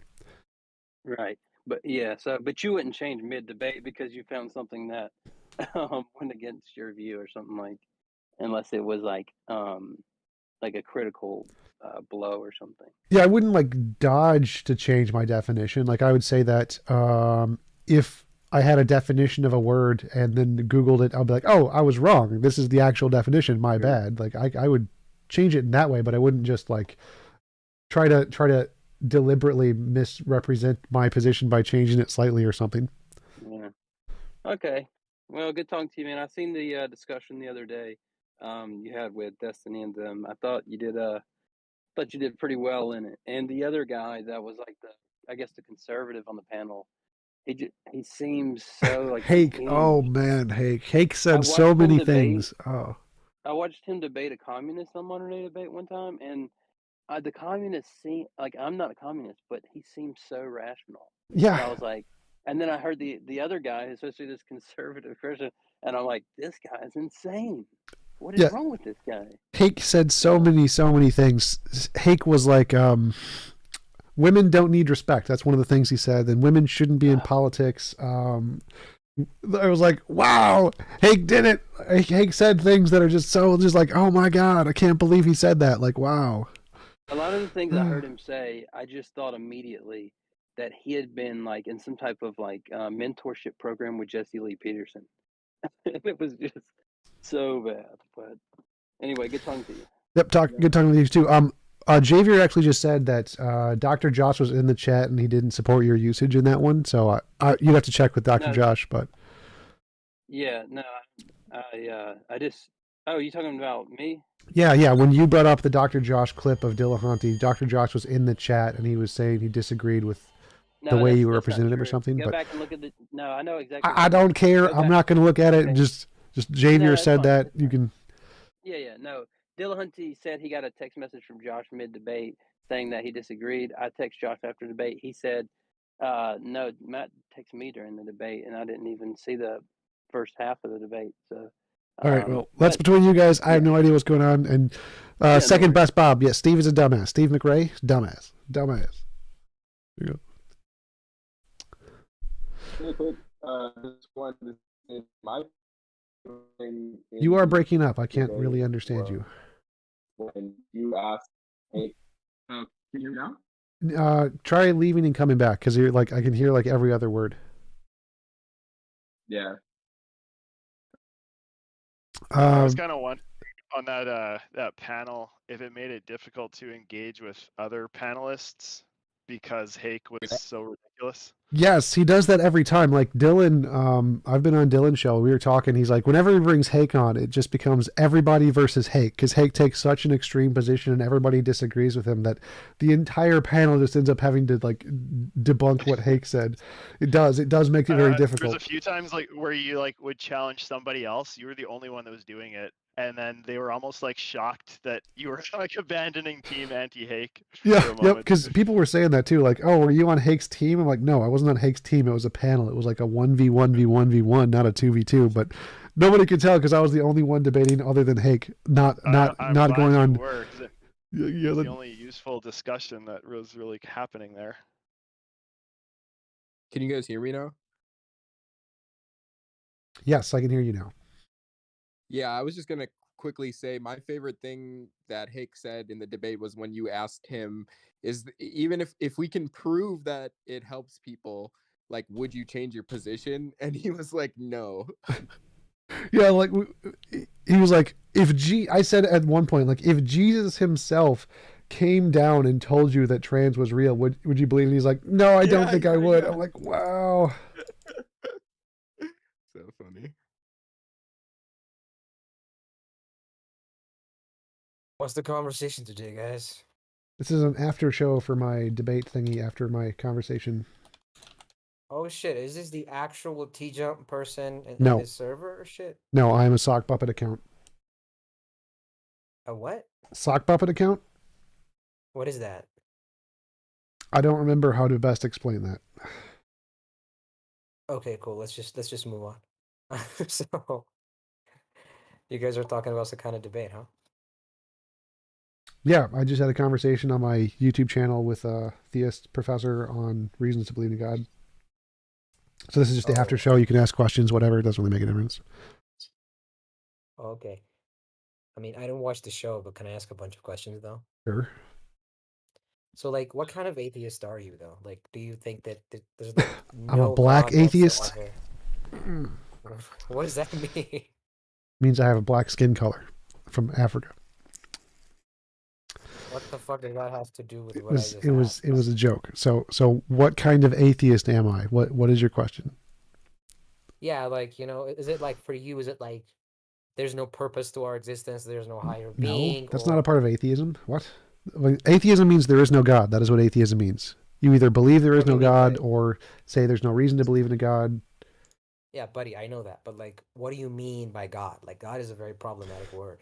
A unembodied, non-physical mind that created the universe. So there is no creator. Like, things just happen for you. Is that it? Yes, there was quantum fields are the necessary thing. There's no Sky Daddy, no mind thingy. That's okay. I love the term Sky Daddy. So how do you derive meaning and purpose in life then? Where do you get that from? I wonder. Meaning and purpose are inherent. They're given by the individual. I think there's objective morality. That's a law of physics. Meaning and purpose are derived from objective morality and given internally through inherent desires and values. I see. So you think that everybody can be like, responsible enough to give themselves their own version of like what matters? You can give yourself your own purpose, sure. So were you always like an atheist? No, I I stopped believing in God in late high school. Oh, like what brought this change, I wonder? None of my prayers were ever answered. Oh, so you thought like, wait, so you're telling me that if God doesn't answer your prayers, I'm not saying that I believe in God and I don't, like you're saying that the only use for him was like, just to answer prayers or whatever, or? No. So I was a Christian. I was a devout Christian. And I believe there was an all-loving being, and when I prayed for the all-loving being to, like, if it cared about me, it would have helped me. It didn't help me, so I stopped believing, and then I didn't start researching the philosophy and didn't become like an atheist until years later when I actually started to look into the evidence and stuff. So I just stopped believing in a God because my prayers weren't answered, and then I looked into the philosophy and stuff later. I see. So like, how do you stay on your toes though? Like, living like life. I'm not a ballerina. I can't stand on my toes. Yeah, by the way, like I don't care much for these jokes. I really don't. I don't. It's Just not. I don't care if you care. This is my show. I care about them. They are important to me. when you're having a conversation with somebody though, I mean, doesn't it matter what the other person thinks? No, it matters what the audience who sends me money thinks. I So like you're the trying to please jokes. the audience. Barn. Oh shit. Okay, there's somebody enjoys the joke. Shit. Okay. So, did you have another question? Huh? Oh yeah. I was getting to that. So how do you, navigate life? Life is kind of difficult. Like without religion, without like I said, you've given yourself a sense of purpose and a sense of meaning. Okay, I get that. But like how do you deal with, all the suffering that life has to offer? Like how do you deal with all that? How do you not Um, lose, you mean like sight of personally, life? like emotionally? How do I deal with it, or like because my goal is to actually solve it? I think that as there is objective morality, the goal of humans is to try and make the world as best as possible by removing as much involuntary imposition of will as possible. And our goal should be to create a world where it's impossible to force one person to do anything they don't consent to doing. Hmm. No, like my question, it's more like let me try to make it more specific. It's I want to ask more on how do you deal with being human, with being this fragile, like needy being in a chaotic universe? Like how do you deal with Porn, that? drugs. I don't know. I don't know what the question is exactly. Okay, so like Sex. the thing is, no, I know what those things are. My real question is like, you have all these impulses and you have all these needs that you need to fulfill, like, to actually, just keep on living, right? And there's a bunch of shit that you should do and a bunch of shit that you shouldn't do as well. And on top of that, there's a bunch of shit that you aspire to. For example, the server, your channel, like you want to obviously, Yes. reap the rewards from whatever it is that you're doing now. Yes, I like And reaping. Reaping is so much fun. yes, me too. So like how do you deal with being alive? Like, how does I that don't work for you? understand what that means. So like are you asking how do I emotionally continue get out of bed in the morning? Is that like what you're asking? Like I don't get it. You know what? Yeah, let's go with that and we'll circle back to, my Yes, so I question. have motivations. I have desires. I get dopamine when I succeed at things, and I like serotonin. It makes me relax when I get ASMR stuff. So there's lots of things. Echo. I got a background echo. So there's lots of things in life I really enjoy doing that get me out of bed in the morning. I like to try and make a difference in the world. One of them is like I want to build a company, the Atheist Church, to lower the cost of living for as many people as possible. There's many things that I aspire to do that give me dopamine when I do them that get me out of bed in the morning. Wait, tell me more about this church. I'm kind of intrigued now. Yeah, so I'm starting an atheist church where it's a church. It's a religious organization. It's built around my objective morality. The goal is to get to the best of all possible worlds, where, as I mentioned before, it's impossible to force anyone to do anything they don't consent to doing. And the best way to do that pragmatically is to lower the cost of living for as many people as possible. The way we're going to do that is by buying an apartment building and lowering the cost of rent as much as possible. I'm planning to start as many different companies as possible to eliminate all of the corrupt garbage shit that is in current companies. Like, I want to start a credit card company and give a reasonable APR that's not taking advantage of poor people. I want to start a bank and not charge people a ridiculous amount for loans. I want to start, I want to change the UPS and make it into a savings bank so there's no more payday loans. There's a bunch of different company ideas I'd like to do to lower the cost of living for as many people as much as possible without like doing what all the current companies do, which is they take advantage of people and make lots of money. So the goal of this would be to, again, just lower the cost of living by buying an apartment building and then giving people homes that they can afford. Okay, so once you solve all these economic problems, and let's say that there was like a bunch of other people like you, and maybe in 20 years you solved it, and like I think you're from the U.S., right? 20 years, holy shit. If I solve that in 20 years, you should worship me as a god. Maybe I will. Maybe I will. So this is the thing. So you solved it in 10 years, let's say. Like not just you, like you just found a bunch of other people, you raised enough funds and you got enough smart people to like, just crunch the math or whatever, and you Yep. just did it. Let's say it did happen. And maybe the national debt of the US was like, not an issue and the government found a way around that as well. And um then what? Like, do you think like the most pertinent problem that humanity and your country is facing right now is like economic? Do you think that's the issue? The biggest problem that we're facing is economics, sort of. I think the biggest problem we're facing is that nature is trying to kill us all, and there's not enough resources in order to keep everyone alive. Huh. Let's, this is the thing. When you're speaking to an atheist person, it's so the most bizarre thing is you don't know what what they value. Do you value life? Like, do you think that it's Who? Don't inherently know what who a values. sacred thing? Huh? I'm sorry, what? Yes, I value choice. I value conscious choice. No. I mean, like, do you value life? Like, do you think it's like sacred or something? No, I don't think life is sacred. I think choice is sacred. I think the ability to choose, consent is sacred. I see. So life doesn't matter as much then. Yeah, so like if someone wants to die, it's moral to help them to die. It's not their life doesn't matter, it's their choices that matter. Their consent is more important than their life. So if someone is like miserable and hates being alive, it's moral to kill them. It's moral to, or if they ask to be killed, if they ask and wants to be killed, it's moral to kill them. Like oh shoot, I met him a few times, forgot his name now. There's a big atheist guy who's been going around talking about because he's dying. He's got ALS, I think, and he wants to have assisted suicide. He's going to do that at the end of his life when he can't do certain. Yes, David. What's his name? I think it's David. Warnock. Warnock. Yes, Warnock. Exactly. Thank you. And so it's moral for someone to help him to die because he's suffering so much. So yes, life isn't sacred. Consent and choice is sacred. Oh. That's a very interesting thing. I've battled with this ideology for a while now. And do you believe that your life has meaning because of other people? Are you a believer in that, or do you not care? Like, do you not think that other people's choices and other people's like existence here is not pertinent to like your existence as well? Which one do you go with? Well, I think meaning is, again, inherent. Meaning is given from an internal perspective. You give your life meaning. And if a part of your meaning involves relationships with other people, then yes, other people can give you meaning. You're telling me that your life would matter even if there were no people around? Mine, yes. Like I give meaning to my own life. So my life has meaning even without other people. Yes.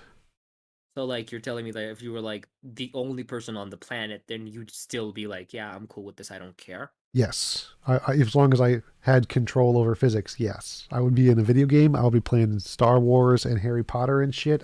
They would have just as much meaning for me. I see. So then, like, your life is not dependent on other people at all, then? Well, it is. I mean, because people make me food and shit. Like I don't farm. So other people do help me survive, which is good. I mean, if the people who didn't like my entire life, one sec, my entire life, my entire income is dependent on the people in my YouTube channel sending me money. So yes, I am very dependent on other people. I survive like a leech off of my YouTube fans. Yes.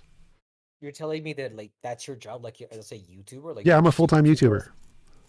Oh, okay, that's cool. So so let's say that everything was provided for, like medical care. Let's say that you were like indestructible or something, and you didn't need anything, like not food or anything, but you're still human. You're inherently human. You just everything else was provided for, and there were no other people around. Would you still think that your life inherently matters?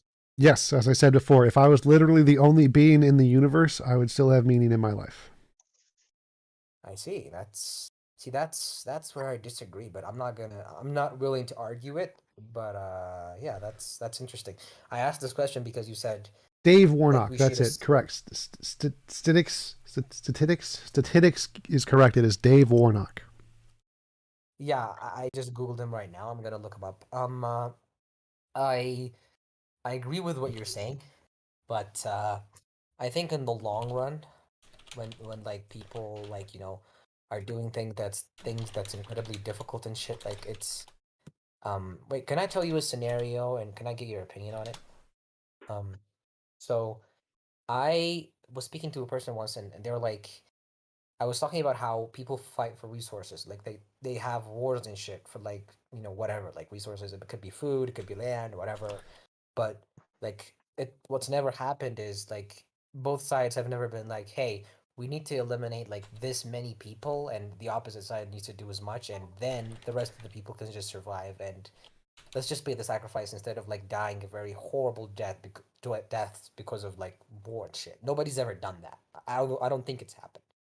And why I think that is because killing people is a natural, but to like kill yourself isn't, because it's such a there's just something ingrained within human beings where it's like survival means so much. It's like seeing a person kill another person is easier than seeing a person kill themselves.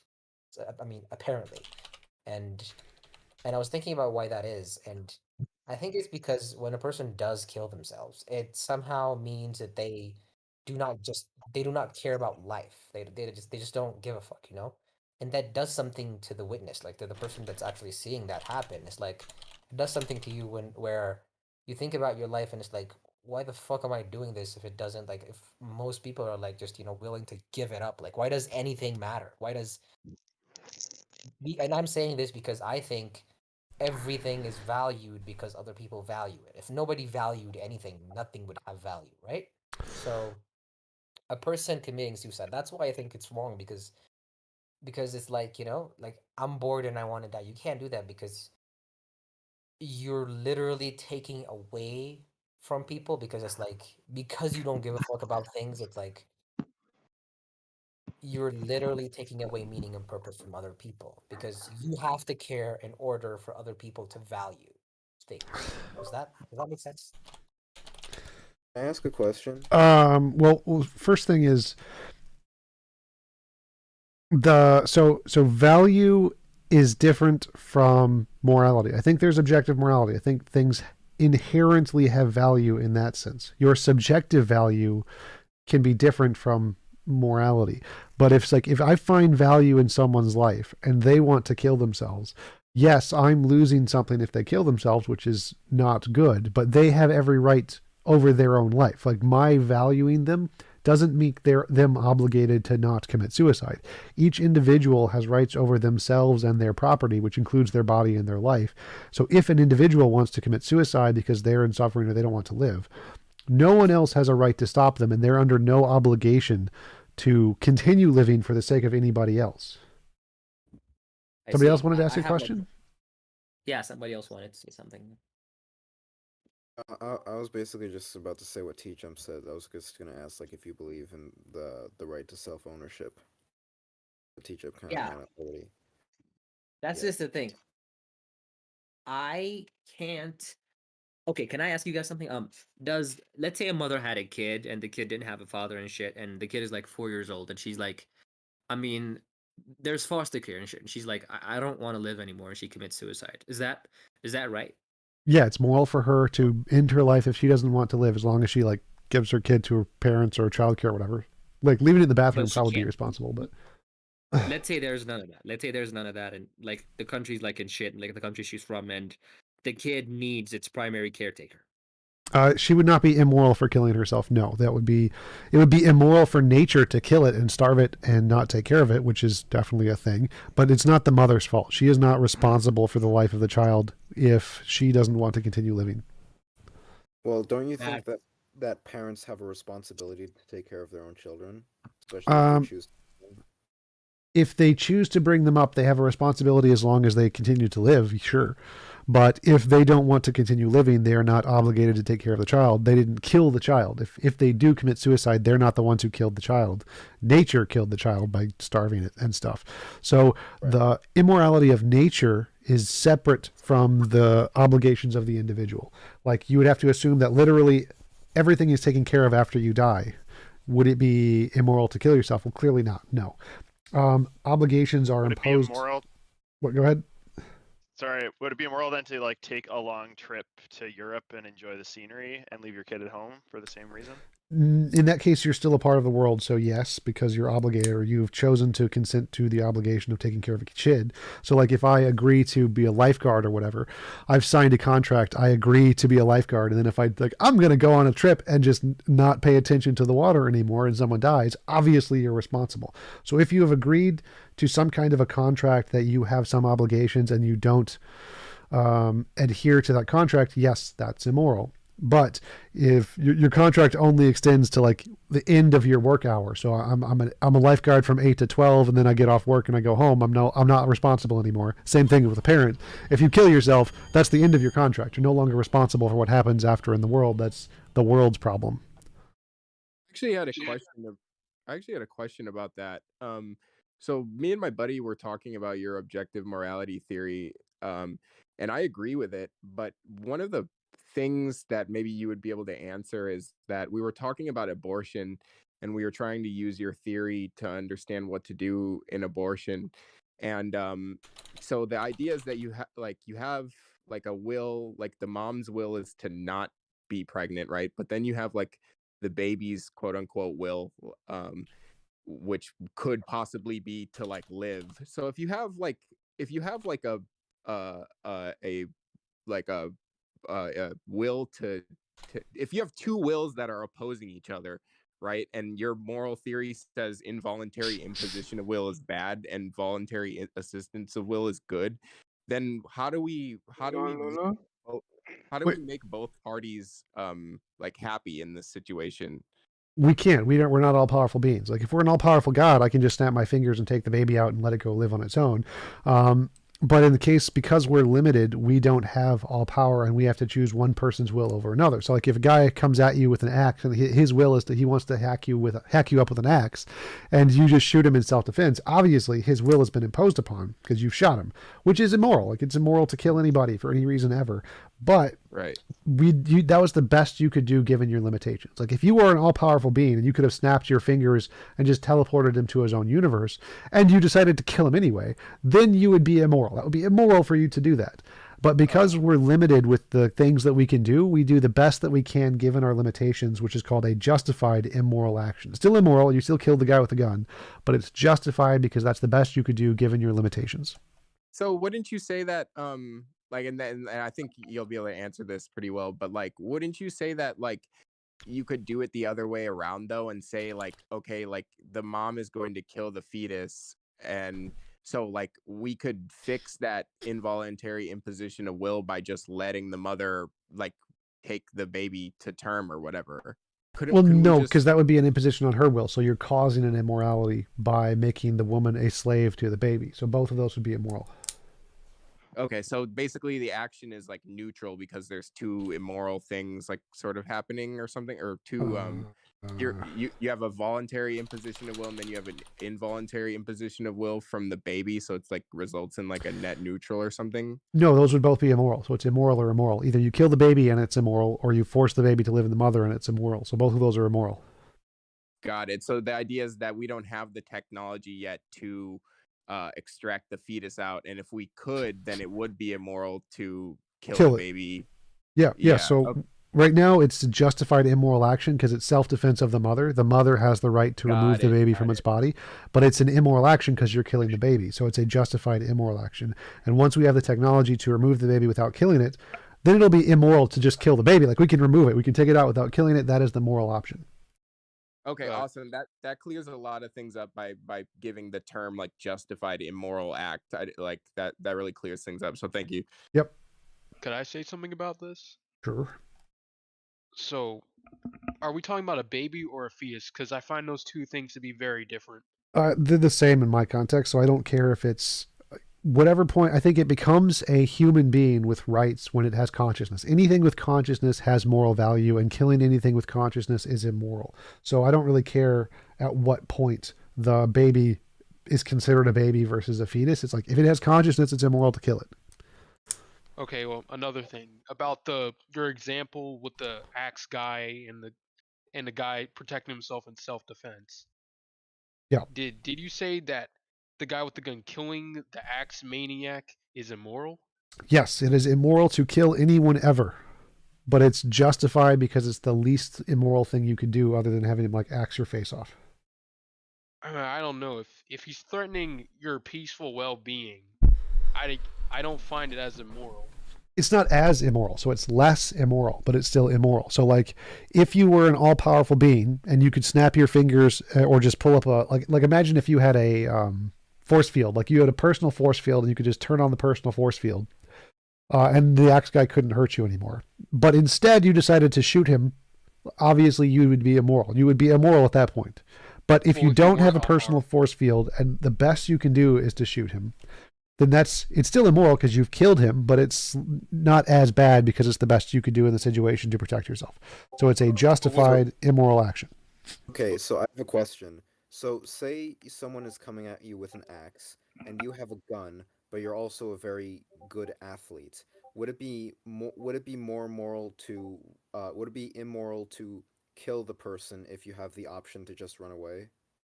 If you have 100% guarantee, then yeah. If you could 100% certainty know you could get away and it would take very little effort, and you decided to shoot him anyway, yeah, it'd be immoral to shoot him. Unless you knew that he's going to kill somebody else with the axe. Right, yeah. So if you're protecting yourself and somebody else, as long as you could run away and know for a fact he's not going to harm anybody else, then yeah, it would be immoral to shoot him. I just don't really vibe with that type of morality, I guess. I don't see it as bad to kill the axe maniac. I asked a question to TJump. Yeah, one sec. So if imagine the best of all possible worlds is one where it's impossible to force anyone to do anything they don't consent to. That is a morally perfect world. So anything that would move us away from that world is immoral. So killing someone, anyone ever, under any circumstances is immoral, because if you were an all-powerful being, you could make this perfect world and that would be unnecessary. So obviously you're not at fault by killing the axe murderer. It's not your fault. You did the best you could. But in the context of a perfect world, that isn't a perfect action. It is an imperfect thing that occurred. And so it's immoral. Not that you aren't immoral. The world itself is immoral because this action was required and did not produce or moved us away from a world where it's impossible to force anyone to do anything they didn't consent to. So you're not immoral. It's not immoral for you to kill him, but it is an immoral action in the universe because it moved that universe away from the perfect universe, which is one where it's impossible to force anyone to do anything they don't consent to. How could a universe inherently be immoral for something if it doesn't have consciousness? You don't need consciousness because it's impacts on consciousness that are immoral. You don't necessarily need them to be from consciousness. So again, a perfectly moral world is one where it's impossible to force anyone to do anything they don't consent to. Any deviations from that is a universe that is not perfectly moral. So it is an immoral universe. How could it be immoral if it doesn't really even have the choice to be Again, immoral? if it affects consciousness without its consent, it's immoral. It doesn't matter if its choices don't fucking matter. If you move away from a world, from a universe with no consciousness, if there is a universe where it is impossible to force anyone to do anything they don't consent to, whether or not the universe itself is conscious doesn't matter. If any reason that someone gets killed there without their consent, that world, that universe, entire universe is more immoral. Doesn't matter. It doesn't need consciousness. Doesn't need consciousness. Go ahead. If a rock falls on you, in other words, you would think it's bad. Yes. And you can make a judgment off of that. Hey, I do got a quick question when it comes to this question, though. Now, in the debate you had, Which debate? The last one you just had. Okay. The last one you just had before you went to the Discord. Yeah.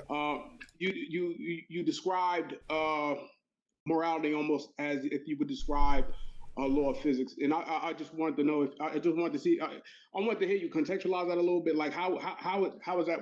How would that be correlated? Because from my understanding, just to premise it, from my understanding, a law of physics doesn't necessarily exist. Physics exists. The things exist. The particles exist, and the way they behave, we use words to describe it to formulate a law, which explains irregular patterns. But the law of physics doesn't actually exist. Oh no, the laws are literally fields. So gravity is a field. It is a space-time field. So gravity does exist. It is a literal thing that literally exists. And we describe it with a law. But yes, it is a literal physical thing that exists. Right. The field exists. I agree with that. The law that we use to describe it, that's what I'm saying. So morality seems to be more similar to the words we use to describe something. Now, in the case of gravity, we do have a field. When it comes to electromagnetism or whatever like that, we have yes, those are also fields. Yes. Right. The W and Z bosons; those are actual things. Yep. So I agree; those exist. Yeah. So I think morality is like one of those. I think there is an actual moral field that exists like that.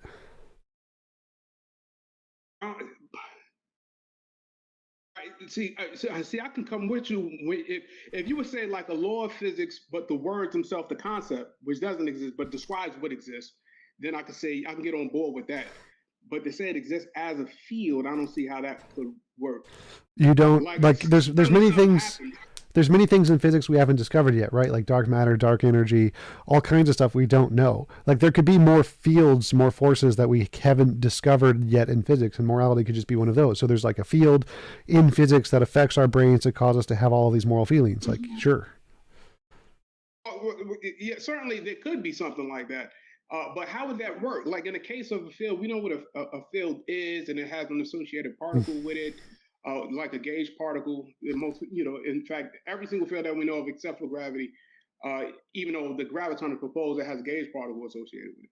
So gravity would just be the curvature of space-time. But yeah, so it's the same way. So there is a field, a moral field, which affects our brains to cause us all of our moral feelings to have a direction that tend towards some extreme. Like, so gravity pulls everything together towards, like, if gravity was the strongest force, everything would just be crushed. So if morality was the strongest field, then it would make a world where it's impossible to force anyone to do anything they don't consent to, essentially. So there's a field that affects our brains to give us all this moral inclinations, desires, and stuff. And the funny thing is, I agree with your conclusions, but what if there was a way to reach that same understanding without necessarily having to posit an actual field? Yeah, there is, like evolution. Like morality is just a product of evolution. There's lots of different theories of morality. Right, and you say, yeah, right, and then you could even label it as being objective by saying it's subjective in the sense of how a concept could be objective, like how we can agree to a concept or agree to a law. Like we agree that the First Amendment is something that's objectively there or something like that. It doesn't exist anywhere. Not as much. So for it to be objective, it has to be true, independent of minds. Okay. So if it's just a social construct, then it would be subjective.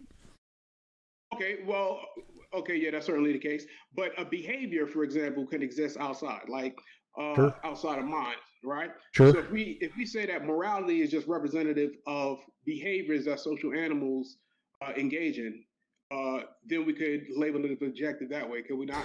Well, you could say that the subjective feelings cause objective actions, but you couldn't say the morality itself was objective. Right.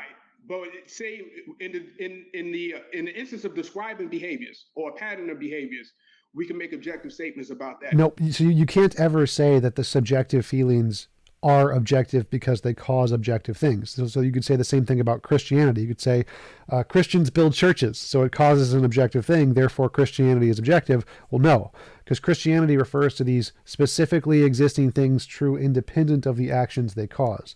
So you can't just label the thing as objective just because it causes an objective interaction in the world. The thing itself has to be objective independent of anything it causes in people or causes in animals. Certainly. No, yeah, I agree with that. So I may have worded that incorrectly. Could we agree that evolution is objective? Sure. All right. Now, evolution evolved. The process of evolution, all it is a process. It manifests differently in different types of creatures. Sure. All right. So if we go with that, we can say that when it comes to social creatures, morality, just like evolution, which is an objective thing, manifests differently. Sure. But it has the similarity. So in the case of evolution, it's the change of allele frequencies. In the case of morality, it is a tendency to label which causes group cohesion good and which causes discohesion bad. Yep, but that still wouldn't be, morality wouldn't be objective in that case. But we compared it to evolution, which is objective. Well, evolution is something that is true independent of minds. Morality isn't. So things, beliefs caused by in minds are never objective, even if they cause the minds to do things which are objective. Okay, so what you're saying is the act of us labeling something good or bad, since that's the process of the mind, we can't then label that objective. Right. It would be like if I'm imagining an elephant, my imaginary elephant objectively exists. Like literally there's some physical process in my brain where the imaginary elephant exists. But the elephant doesn't objectively exist. Like there's no elephant that exists outside of my mind. It's just a process of my mind. So you can't just say that a thing in a mind is objective. Even though it objectively exists, like the imagined elephant or imagined unicorn objectively exists in reality because it's in my imagination. It's still just imaginary. When you want to know if something is objective, you want to know, does it exist independent of imagination? Is it not more than just imaginary? And if it's just a process of our minds, then it's just imaginary, which means it's subjective. Okay, so I will go further, and I would say that if you take humans out of it and you just look at other social creatures, there are behaviors that different animals Still exhibit. imaginary. So those behaviors are still a thing that's a result of their imagination. So it'd have to be Not necessarily. well, it has to be independent of all minds. It has to exist. If there are no minds, does it still exist? Okay, all right. Well, in the case of evolution, you need life, right? So, Yep. okay. So, if we're just saying social creatures, we could even say social creatures that have no brains. So again, if you look at evolution can, if there are no minds, evolution still exists. So evolution existed way before any minds existed. But if no minds existed, would the concept of morality exist? No. So it's subjective. So for morality to be objective, it'd have to exist in some way without any minds. Yeah, see, I agree with you there. So my initial understanding would be that morality is subjective, period. Right. I try to see if I can like kind of bridge what you were saying, because I agree with your conclusions with without having to posit a field of some kind, because I don't see any evidence of that. Right. So the reason no evidence doesn't mean it can't. Yeah. Right. So the reason I think there's something more like, right, there's no evidence of objective morality. If I had proven that, I'd have a Nobel Prize. So there's no evidence of it. It's just a hypothesis. The reason I think that objective morality is true is because I believe that there's going to be a pattern in all life, and whenever we go to other planets to discover other species, artificial intelligence, whenever we get that, I think all conscious things are going to have a pattern that's going to be the same pattern. Like we see this thing called moral progress, where cultures' moralities change in the same way as they gain more resources and more intellect. So like women's rights, LGBTQ rights, animal rights, there's lots of ways in which morality changes over time. And I think that pattern is going to be the same everywhere in the universe. All life is going to have this pattern. And so this pattern, I think, needs some explanation more than just evolution, because if this pattern does exist cross species, even in species that didn't evolve, like artificial intelligence, then there's something more there. So the reason I think morality is real is because I think this pattern is going to be true throughout the universe, not just in humanity. No, and I agree with you. Let me just say this right quick. I agree with you 100%, TJump, and that's why I try to use other animals outside of humanity. So, and that's why I would say that the pattern you refer to is imposition of will is the arbiter. When it comes to question of morality, which should correlate or correspond throughout all type of sentience or not sentience or whatnot. I'm saying that instead of imposition of will, I see it more along the lines of any social creature. Like if it's not a social creature, it would be de facto amoral. But any social creature, if any behavior works towards cohesion, that would be moral, and anything that acts outside of that would be immoral. And it's irrespective of the creature, irrespective of how they evolved, irrespective of the planet they evolved on, or anything else like that. And then I say that what we're seeing, which describe moral progress, is not humans' need to, or anybody else's need to not impose on people's will, but rather we know that in creatures there's an in group and out group. Moral progress actually explains our tendency to include more people in the in-group. Right. I'd still say that's all subjective. So I would say that morality applies to all conscious things, including non-social animals, including artificial intelligences, including things that never evolved. I'd say anything with a brain and consciousness is going to discover morality, even if they're not social. So I think morality exists like a law. If no minds existed, it's still going to be there, like gravity is going to be there. What you're saying seems to be you believe morality is an emergent property of minds and social interactions, which is subjective. Right. But I would just label it what describes that, so what I'm saying, you're right, you're absolutely right. And what I'm saying is what describes that, how we interpret what is moral and what is not, that we can conceptualize that, and that concept is objective, and that's something that we can all agree to, independent of mind. Well, again, what I think you're saying is that, like, if I'm imagining a unicorn, the image in my head objectively exists. Yes, it does, but it doesn't make the unicorn objective. So the imagined process that we do because we believe in morality we can't say morality is objective. So it's like we can't say the unicorn objectively exists, even though the image of a unicorn exists in my head. We can't say morality objectively exists, even though the concept of morality exists in our heads. So just because we have moral actions, we can't call it objective. Okay, I agree with you. That's 100%. And that's why I initially would label myself subjective. I would think morality is subjective. What's the value of having morality being objective as opposed to this pseudo-objective concept? I think that there is a phenomenon that will exist all throughout the universe that is a pattern that needs to be explained. And if it's just subjective, then we wouldn't expect this pattern to exist. So if there's this pattern of moral progress that exists in all species everywhere in the universe, that's completely makes no sense if morality is just subjective.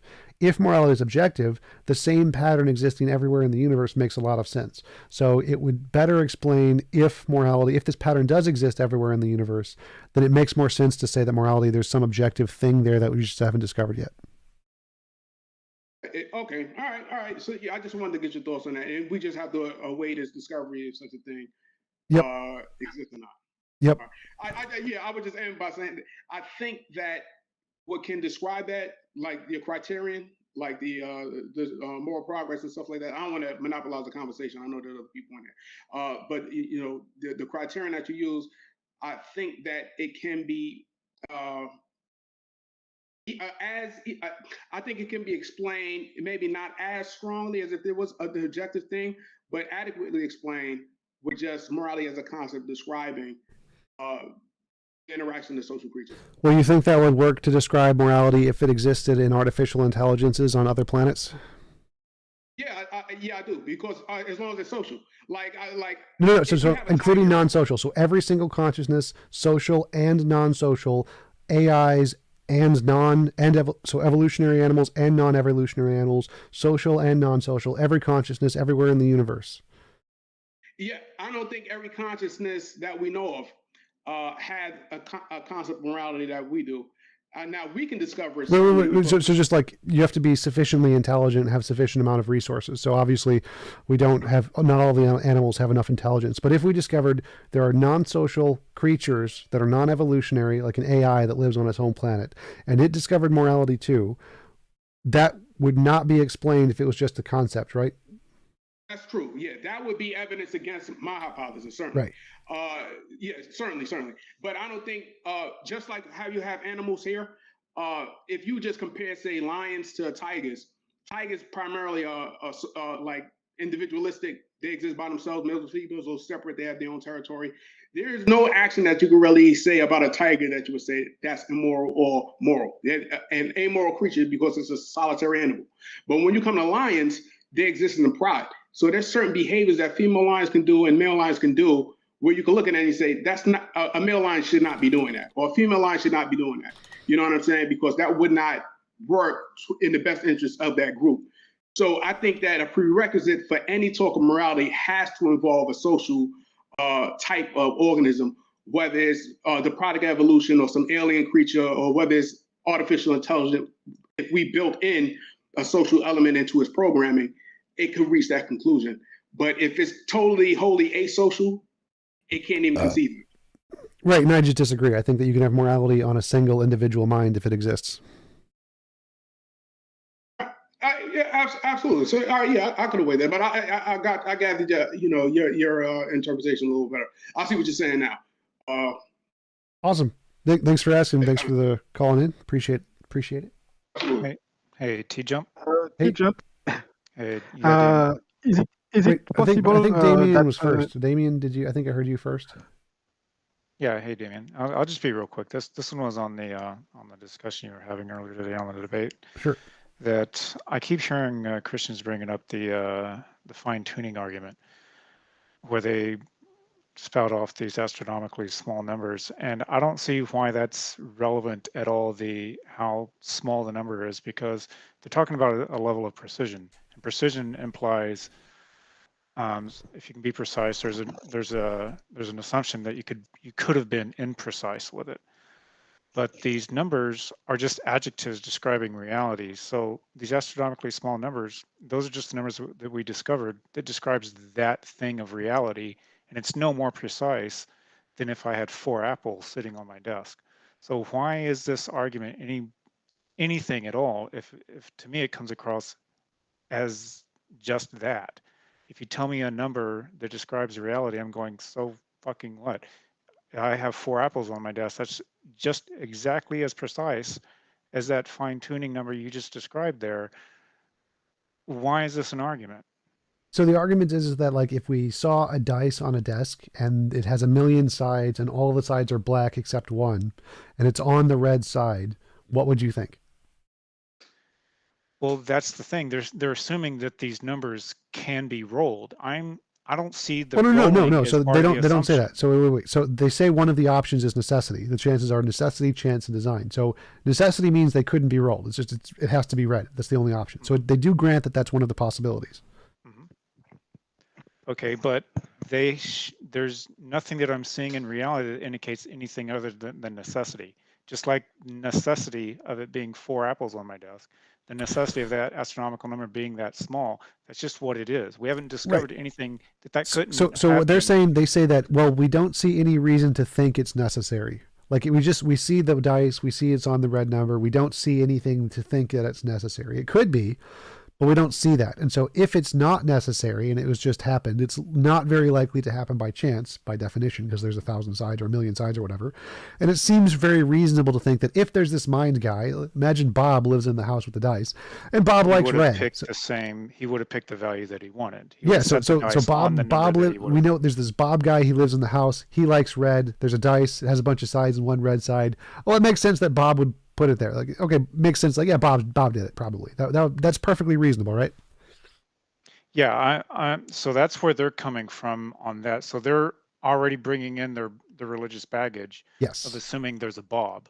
Yep. And I'm telling them, you have no evidence of Bob at all being involved in this process in any way. Right. This is where they make that cumulative case thing. They say that the reason this is the cumulative case, whenever they bring up that word cumulative case, they mean that there's other evidence for Bob that they're already assuming is there. And so we already think Bob exists. And if Bob exists, then we could say that it's reasonable to think Bob did this.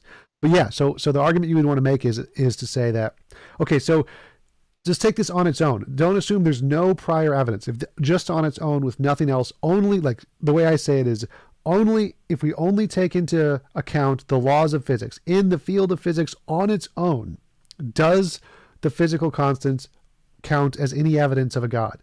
And I actually asked this question explicitly to Dr. Robin Collins, who's one of the leading Christian physicists on fine tuning, and he said no. The fine tuning on its own would not count as evidence of a God without any kind of other independent evidence.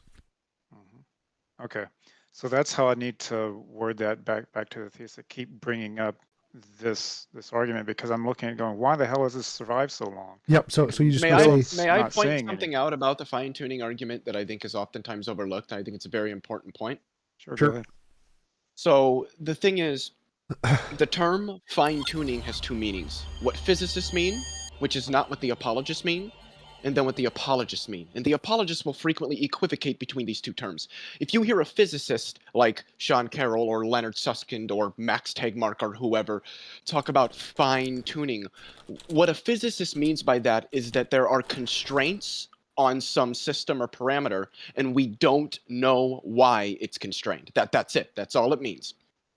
But that's not what apologists mean. When apologists say fine-tuning, what they mean is that these constants were intentionally adjusted into the values they have. Well, Leo, so they don't mean fair. the same thing. That's not quite fair. So I think it is quite fair. That's technically true when you're talking about average everyday apologists who don't know what the hell they're talking about. When you're talking to actual physicists like Luke Barnes, a PhD in physics, or Robin Collins, a PhD in physics and Rob philosophy. Collins actually I don't think has a PhD in physics. I think he's He- got he- either he a has a- bachelor's he or has a master's, two. but he did do graduate work in physics. Right. So when they talk about fine tuning, they're literally just saying there are a bunch of variables and they could be different. That's all they mean. So when you're talking about the actual PhDs or experts in the field, they're not using it that way. When you're talking to everyday nobody, people who don't know what they're talking about, yes, they do it. Fine tuning sounds literally like it's designed, just like if you say being in philosophy, most people think being requires a mind when it doesn't. So yes, the colloquial usage, most people who talk about it have no idea that fine tuning doesn't literally mean a mind did it.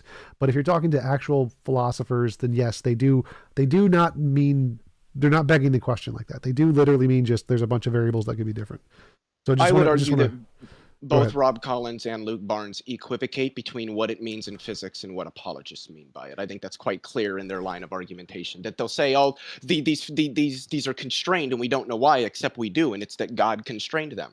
They're equivocating between I don't between think the so. two terms. Because I've talked to both of them, and in both of my conversations, they admitted that if you just look at the physics, it doesn't count as evidence. It's only the physics plus the philosophical background knowledge. So they agree that the fine tuning on its own is not evidence. It's only a phenomenon that can be explained as long as you have background knowledge. So they agree that the fine tuning isn't evidence on its own.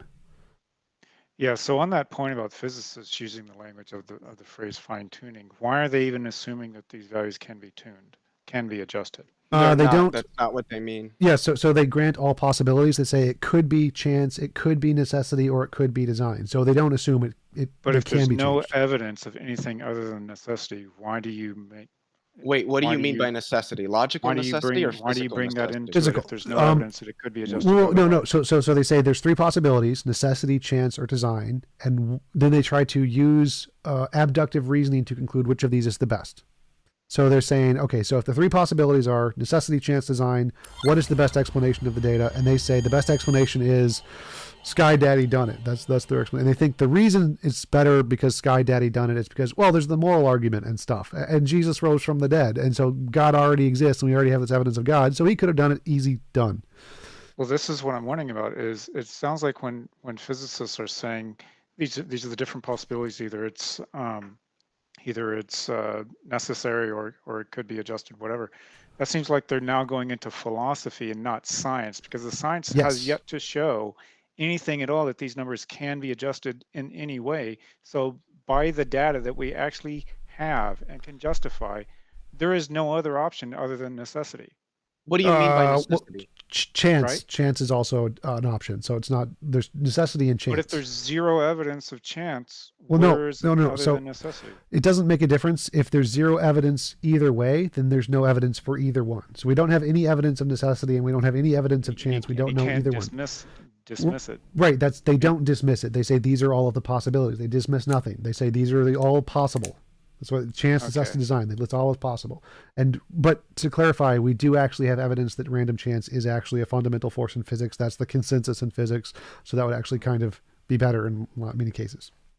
Okay, is it actually random chance, or is it actually just a gap in our science? It's literally random chance. So works.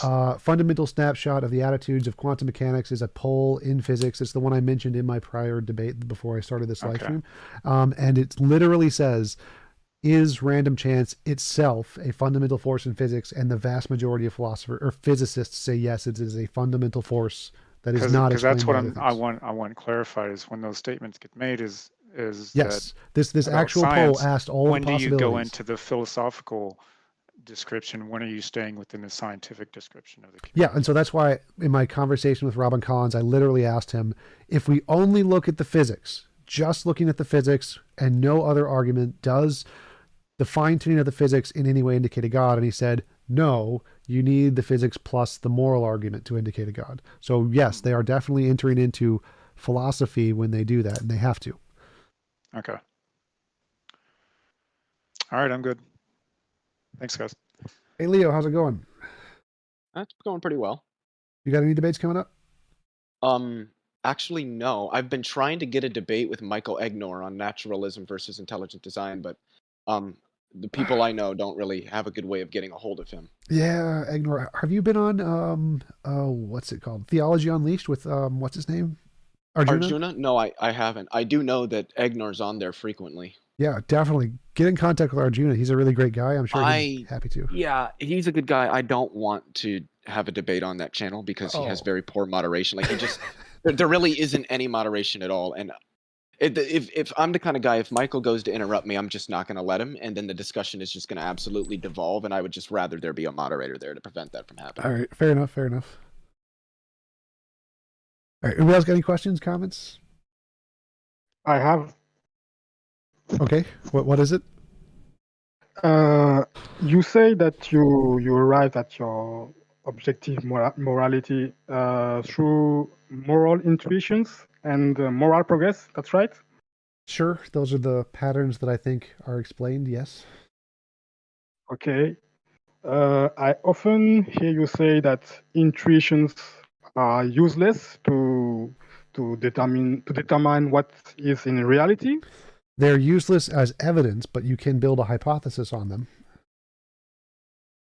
Okay, so it's a hypothesis. Yes. Which would need some evidence to be accepted. Okay. Do you have any evidence? Nope. Objective morality? I have a prediction that if it comes true would count as evidence. I don't have any evidence yet. Okay. In this case, wouldn't it be better to be like agnostic until you get the evidence? Well, I'm admitting it's a hypothesis. I don't say I have evidence that it's true. So I haven't said I've proven it. So yeah, I know, but you affirm it anyway. Yes, I like it. I like it better. Okay, so what's the difference between a theist that likes the idea that God exists, and even though there's no evidence, he believes it? There isn't. Like if somebody just, if the only thing that they are claiming is I believe God because I like the idea of God, like that's perfectly rational. Like you can say that as long as you don't claim there's evidence, you can perfectly say that. Yeah, well, but they are claiming that God is an objective fact in reality, the same way that you argue that morality is objective. Yeah, if they just claim that's a hypothesis and don't claim they have independent evidence, then that's perfectly rational. So it's not irrational to claim that you have a hypothesis that you think that you like, as long as you don't claim to have evidence. Like if you claim to have evidence and it doesn't work, then that's a factual inaccuracy.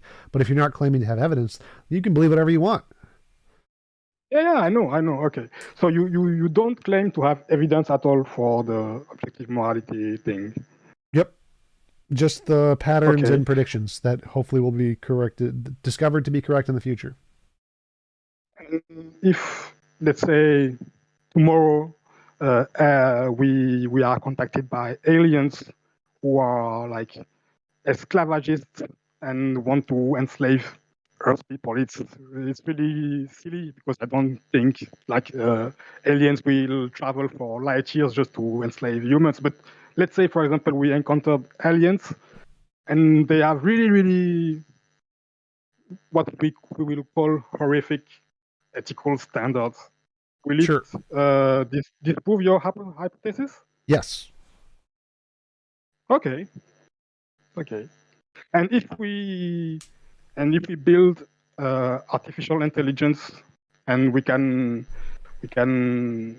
verify that they are conscious and they don't have moral values, you will reject also this hypothesis? Well, no, because we can program the AI deliberately to not have it, so it would have to not find it after a certain amount of independent evolution of its mind. So it would, I understand. So like if we discovered an AI that was in space or whatever and it didn't have it, as long as it wasn't pre-programmed not to have it, then yeah, that would also disprove it. Yeah, but if we, as human, we program an AI, we don't program it actually. We just set a random neural network, and it learns, it becomes intelligent and sentient. You would need to wait for a long time to let it discover a certain intellectual capability and then find out if it does or doesn't discover morality. It couldn't just be instantaneously. As soon as we have it, it's not going to discover it right away. You have to give it a lot of time. Completely. So if it discovered a model of morality or came to the conclusion that drowning babies is good, then yes, that would disprove it. How long should we wait? No idea. I have a quick question along this lines. Right quick. What would be the more reasonable understanding of morality should we have. Now, I'm not saying that yours couldn't be wrong, TJump. And in fact, yours could be proven if we were to discover a solitary AI and come up with the same conclusion. That would prove that you're correct. But because an alternative model already exists, namely the evolutionary one, that doesn't posit an undiscovered field, but can explain all of the criterions adequately. Well, can't. Is that not No. Computers don't evolve. So if morality was a product of evolution and a species that didn't evolve had morality, then that would prove it wasn't a product of evolution. That would prove you're correct. Correct. But based on all the information that we have, all the criterion that we have, the evolutionary model seems to adequately explain all of them currently without positing an extra field. Yes. So if it turns out that we discovered an artificial intelligence that was able to, then the evolutionary model would be wrong and you would be correct. Yes. But which is the more reasonable one to accept with today's current data set? Yeah, if you're just going off of the information you have and not projection in the future, you can perfectly reasonably go with that. But I think that we will discover other species and they will also have morality. I think that's highly likely. I think it's very likely we will discover this. So it's more reasonable for me to go with the objective morality model. Well, certainly species, yes. I would even posit alien species. Including the AI ones. That's the only question, because I don't even know if AI can exist independent of itself. Like a social creature would have to work to build it. No. And it would automatically program pro-social behaviors into the computer. So I think that would be difficult to find, to prove that. But even aliens, on another planet, it may not go through the evolution that took place on Earth, but it would go through an evolutionary process. Sure, if it was biological. Certainly. Well, yeah, certainly. Yeah. If there's non-biological, well, everything technically is like the evolution of the cosmos itself is a non-biological evolutionary process. The stars forming and then accretion disk and then plate tectonics and everything else like that. Those are all, they technically can be labeled an evolutionary process, a non-biological one at that. So certainly, but to get to the level of intelligence, I think it would require a biological type of life form to exist. No, I think that's definitively false. So like we can have silicone-based life, we don't non-evolutionary based life, AI-based life. You don't need, I would say it's definitely false that you would require biology. But the fact that it's alive mean that it's a biological thing? No. You can have AIs that are alive that aren't biology. You can have silicone-based computer or physical machine-based life that isn't biology. Okay, all right. So it may just be the way we're using words. I thought I'll have to look at it again. I thought biology was like life science, the study of life. No, biology is our kind of life. Like it isn't all life. So consciousness can come about in different ways, and it would still be life, but it wouldn't be biological life. So it's biological life that you're talking about. Okay. All right. Okay. Yeah. Granted. All right. So that was the only thing. So that was my only question. So definitely, if we find an AI solitary, maybe non-biological, that could discover the principles of morality, that would certainly prove you correct. But I'm just saying, as far as the criteria that we have, I think the evolutionary model is adequate enough to explain it without positing anything more. So it would be a simpler model. Sure, you can take that, but again, I think that we will discover this and it will be discovered. So I think it's just wrong. Like you can take that if you want, and it's fine. It's reasonable for you to think that the evolutionary model is right. I just think it's probably going to be wrong, discovered to be wrong. Right. Okay, what I got basis do you have for believing it will be discovered? Do you have any inductive argument for believing that this will be discovered in all? Yeah, so as I mentioned before, I think that we will discover that all the different species and intelligences in the universe will have the same moral pattern that we find. That is something I find to be very, very likely. Why do you believe that? For lots of reasons, but doesn't make a difference. Because a magic 8-ball told me. The reason why doesn't make a difference here.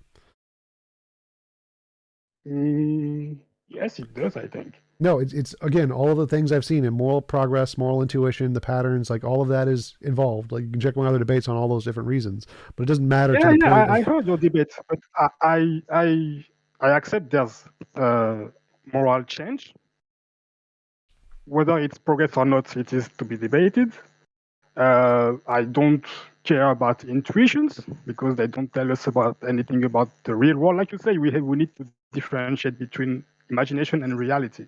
Yep. So I don't see any basis for believing that in the future all conscious beings will have this characteristic when we know only about us and certain animals, and there's nothing indicating that it will be the case. That's fine. You can believe that, and when we discover them, we'll find out who's right. Yeah. So, okay, but yeah, I just don't understand why. Like, why? What is the reason that you believe that there will be this universal thing For in all of the all reasons conscious I've listed in beings? every single debate and for the past hour. Hey, let me ask you, TJump. I know that one of the tools that you use to combat theists, especially, is naturalistic pantheism, right? Yep. So it's like a stand-in for a non-conscious God that you can reference to pretty much plug into any theistic argument that they want to use and just say the same thing can do all the things that you're claiming without positing the existence of a consciousness. Yep. And it's a very good rhetorical tool, and it pretty much stumps theists, and I think it does it perfectly well. I don't think that you're necessarily beholden, though, to the idea of naturalistic pantheism. Is that am I assessing that correctly? Sort of, yeah. Like when I made it up, I definitely didn't adhere to it. It was just something I made up just to counter the theistic argument. But since I've been researching more into like the physics and stuff of like how space-time is emergent and the basic models of string theory and stuff, it seems more like that can really fit as naturalistic pantheism. And so I've come more to like adopt it as more of like a serious thing of like, this could really work. Like naturalistic pantheism could be an accurate way to describe like fundamental physics and emergent space-time and string theory and stuff. So yeah, it could be serious. So like when I first created it, I just made it up. It was just something I completely made up, had no belief in whatsoever. But now I think it's more accurate to say, yeah, this could be true. This could be more of a true way to describe fundamental physics than like theism. And it could be just another label that we put on the things that we discover about physics in the future. Yeah. Yeah, absolutely, I agree with that. But simultaneously, theists are beholden to the idea of objective morality, whereas atheists not so much. It doesn't necessarily have to be objective. Sure. And you can still pretty much get you get all the teeth without necessarily making it objective. Do you hold on to the pure objectivity of morality to combat theists with the same force? No. I think I wrote a completely separate model of objective morality independent of my arguments for theism. Okay. So like I was mentioning before, like most philosophers are moral realists, even though most philosophers are also atheists. So it's a separate thing. Okay. Yeah, okay, absolutely. I just wanted to ask that question. All right. Cool. Jim, have you heard cosmic skeptics determinism, like non-free will argument? Maybe a long time ago. It's essentially it's something like everything we do is for reasons, and then reasons ultimately. Oh, that's Sam Harris's. Is that from Sam Harris Yep. originally? That's Sam Harris's model, and I stole it from Sam Harris, and then Cosmic Skeptic probably just did the same thing. Okay. What do you think of that? Yeah, that's a great argument against free will, for sure. Yeah, I like it too. Nobody else seems to like it in my social circles, and I can't seem to convince them that it makes sense. That's weird. Yeah, I think it makes perfect sense. Everything you do is either done for reasons, in which case it's determined by those reasons, or it's done for no reason, in which case it's by definition random. And there's nothing you can add to those two things to get a third option. So it's either done for reasons and determined, or done for no reasons and random. So free will isn't an option because no combination of those two is free will. So yeah, it makes perfect sense. Yeah. They always try to go to some brain state, and that like your brain causes you to have the reasons or something like that, which to me is still deterministic. That's still a reason. Yeah. What's this? I'm curious. What's like a topic that you're interested in but not knowledgeable in that you're kind of currently pursuing? I know everything. Shut up. Topic I'm interested in. I have a list of those actually. So on my favorites, I have favorite subjects I wanted to research more into. Let's see. Politics. There's a lot of stuff in politics and economics I'm really interested in, but don't know enough about. Abiogenesis is a good one. There are a bunch of fields in epistemology that I've looked into but don't know much about. Non-standard logics. I don't understand non-standard logics at all. List of unsolved problems in philosophy, list of unsolved problems in linguistics. Dialetheism, I don't understand dialetheism. Oh, the all models are wrong in economics. I like that one a lot. On exactitude in science, reification, that's a good one. I do understand a lot about that one though. Mind projection fallacy, that was something I saved to look into. A priorism in moral epistemology, that's something I wanted to look into. Transmission of justification and warrant is something I wanted to look into. Internalist versus externalist conceptions of epistemic justification. Those are all in the epistemology bucket I have saved. So yeah, there's a bunch of them. Are you kind of? It seemed like you were sort of shifting for a while to more political discussions versus philosophical and religious. Is that it's more just expanding to include that rather than shifting in that direction? Wait, say that again? I've just noticed you talking a lot more in the last like year, let's say, about political issues, whereas in the past it's been a lot of kind of, when I first started following it was more of just straight up religious, and then it was like kind of religious philosophical, and then recently political's been included. I'm just wondering if like you're shifting in that direction, or if it's more just, you know, expanding to include it. I've always been interested in politics. I just haven't debated much about it until more recently. I don't have as many connections in the politics community to set up as many debates.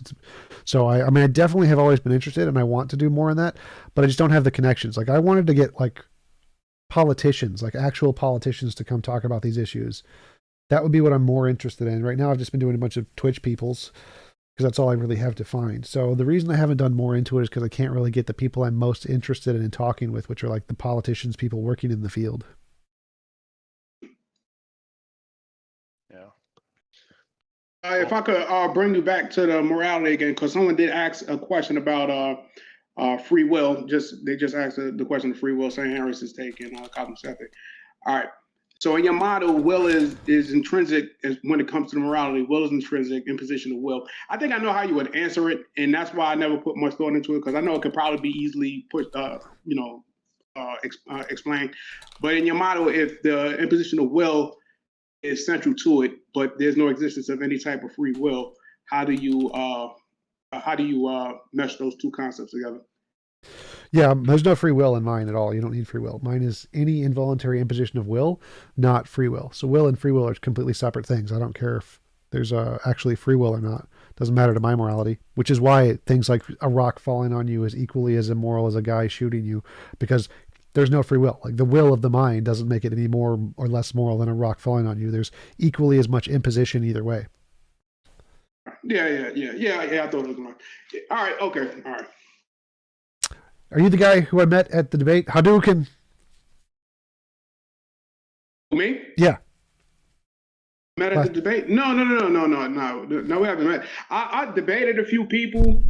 I debated Matt Slick. I debated Ken Ham. I debated Matt Delahunty on his show. Nice. Yeah. But I was going to school and stuff like that. I just graduated. I just got my master's. You sound just like a guy I met over the weekend. He was a really cool guy. Had a DBZ shirt on, and he brought a modern day debate shirt, and all the debaters signed it. It was really cool. But okay, yeah, cool. Well, I am a fan of modern day debate and DBZ, so but yeah, that wasn't me. I'll tell you something else we got in common too. I know you used to. I don't know if you still do donate at CSO Plasma. Yep, for sure. I actually worked as assistant center manager for CSF. Oh, nice. So, But I'm one of the people who like donates for the new donor bonus and then goes to another place and gets the other new donor bonus, then donates to a third place, gets another new donor bonus, and then like gets back in 6 months to get the new donor bonus at the CSL. It's great. Oh yeah. We know them guys. We know the guys that rotate in and out. Yep. Absolutely. All right, man. Yeah. Keep doing your thing. Huge fan, and yeah. Keep doing your thing, man. We definitely need it, and we appreciate you, man. I know. At least I do. Thanks, man. Appreciate it.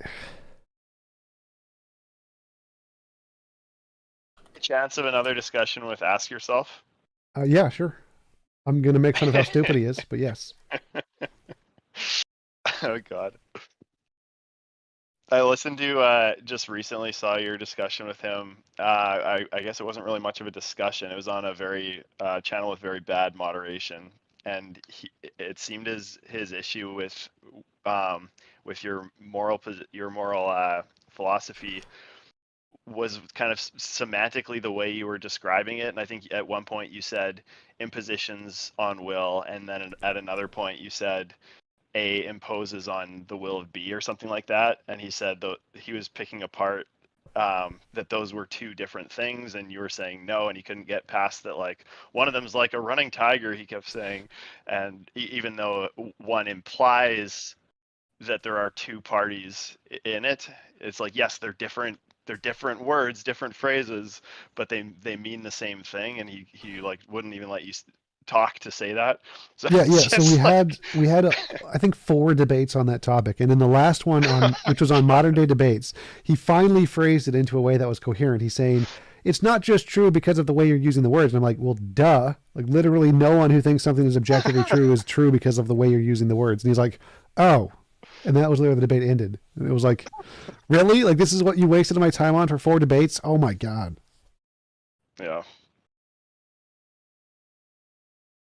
Yeah, I think he's a smart guy, but he gets hung up on very semantics, like, the minutia. pedantic. Yeah, semantic, yes, exactly. I think that's because he's very autism, like I am, because I was diagnosed with high function autism, and so I think he just literally can't understand arguments if you don't put it into the form of a premise conclusion.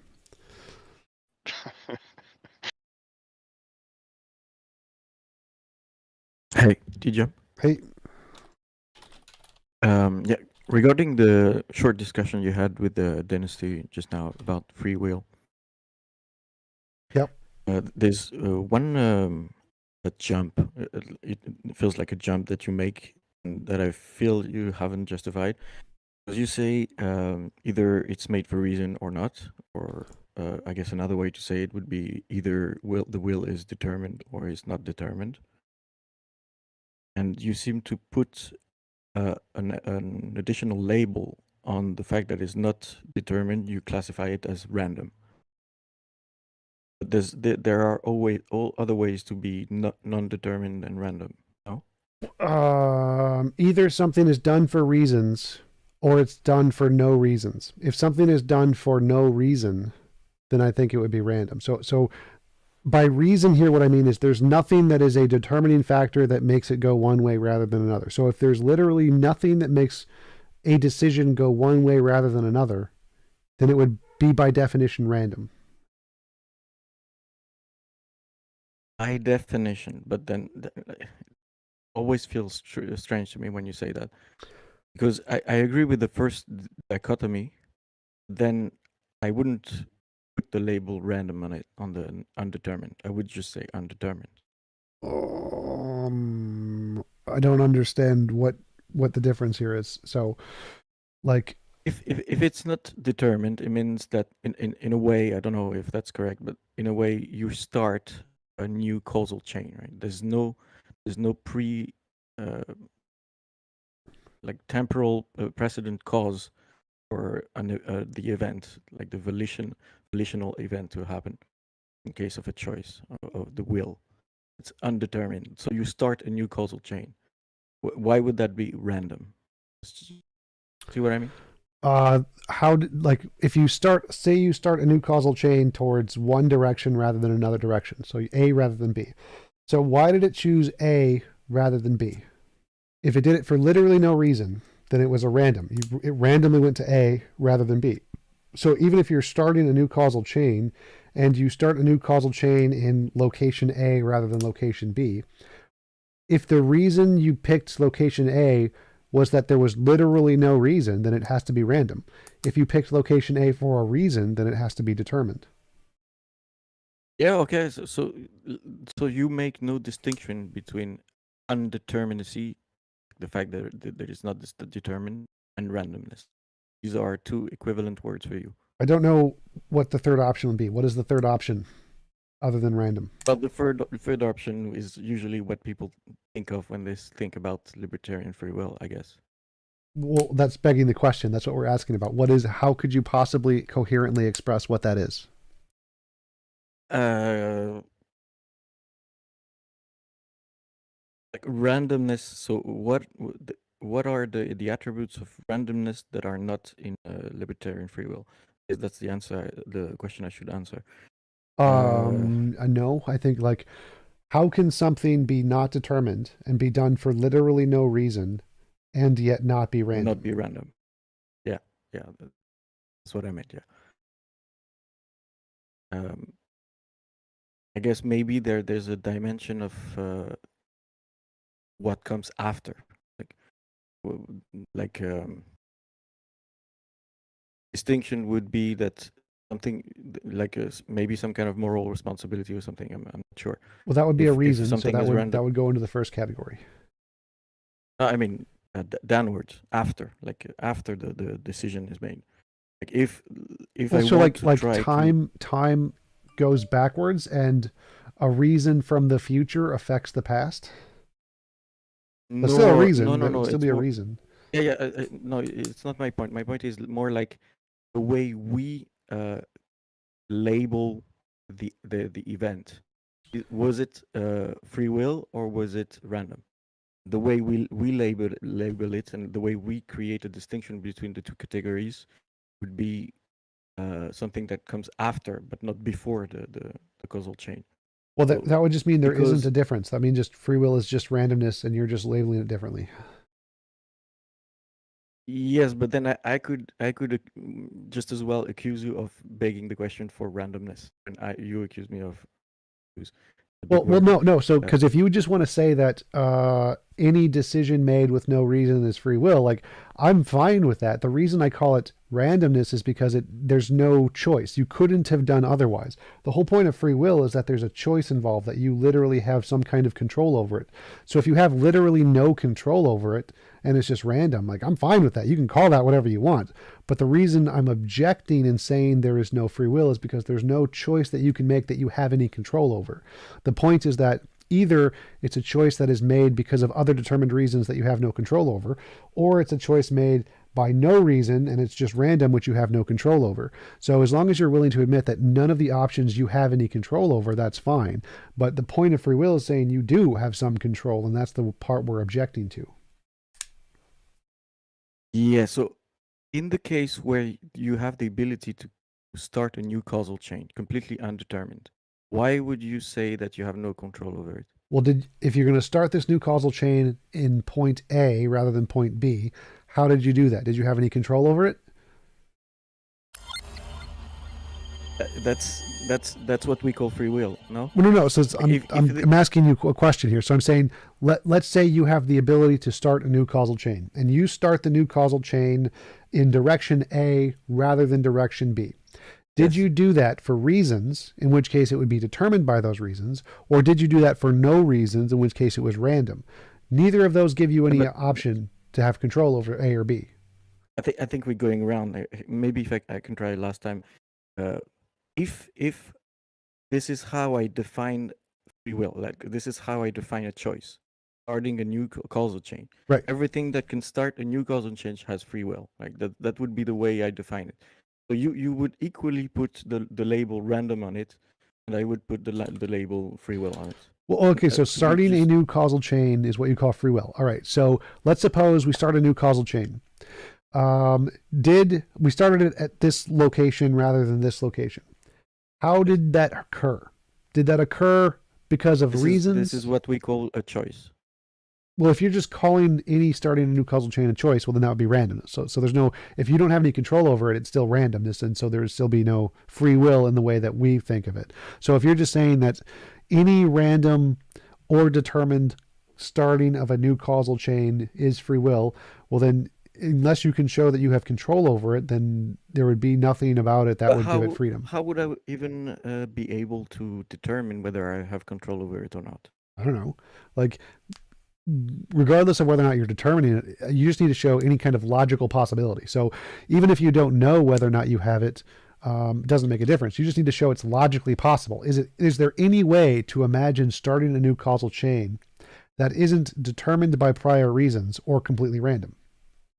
And you don't need to show if you did it deliberately. You just need to show any logical possibility, any way to imagine that this could occur for a reason that isn't determined or random. This is the same. You put the label random on it, but this actually the problem then is, do I have control over it? Yes.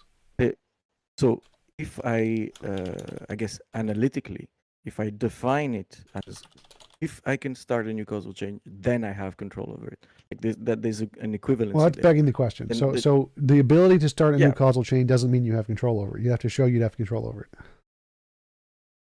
But then couldn't I ask you to show that it is random? Like, can we both, aren't we both begging the question in this case? No, because I'm saying, so here are all the logical possibilities. Either you do it for reasons or you do it for no reasons. That's P or not P. If you do it for reasons, it's determined and you have no control over it. If you do it for no reasons, it's random and you have no control over it. So both of these options are you have no control over it. So you need to give me a third option that is you have some control over it. Yes, but what I'm saying is that when you non-P, okay, it's undetermined, you say you have no control over it, but you didn't justify this affirmation. Well, if it's done for no reasons, that seems to mean that there's nothing that has control over it. So to have control over something isn't that begging the question? No, it's the definition. So like, if let's say a ball falls to the right, it's because there was gravity. There's a reason it went to the right. If there's no gravity, if there's nothing forcing it to go to the right and it goes to the right, then it's random. Then maybe it chose to do it. No, that would be forcing it. That would mean something forced it. Oh, that would mean that they would have control over the starting of a new causal chain. That would mean something forced it. Its will. That's still a force. So that still needs to be, there's some kind of a force there, and your choices need to be some kind of a force. And the question is well, what caused your choice to go in that direction rather than the other direction? Your choice is the ball. You don't get to say you chose to go to the right. Then we're asking about the direction is the choice. So it's begging the question. You need to explain, how can someone choose to do something for no reason or for reasons or a third option? What's the third option? I'll come back to you. I'll come back to you when I have a better way to put it, because we're going around now. Yep, that's fair enough. Yep, thanks.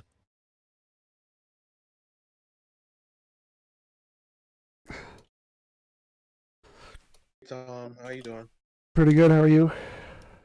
I'm doing all right, man. I was we had somebody come in here on stage using Bayesian epistemology, and I wanted to ask you, what was your thoughts on that?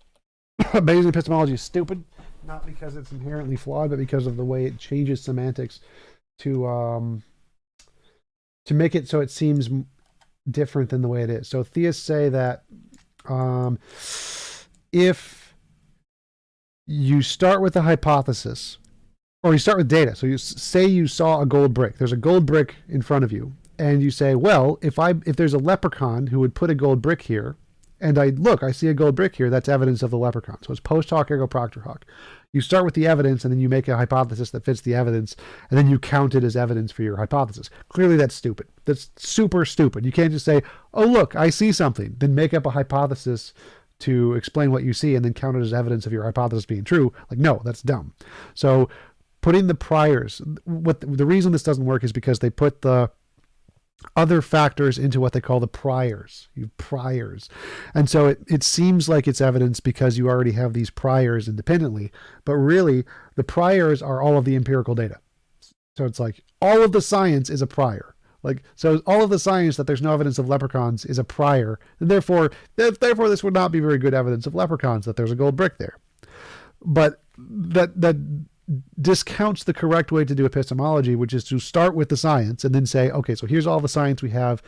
Now ask the question. So because they changed the way you ask the question to moving all of the science into a prior, so you don't even consider it, and just look at the question on the face value and say, well, I can make up a hypothesis to explain this data, therefore it's evidence of the hypothesis. It's very stupid the way they do that to make it seem like it's evidence when it's really not. But I have another event I have to go to. So I'm going to leave the Discord. I will see you guys on Discord later. Ciao.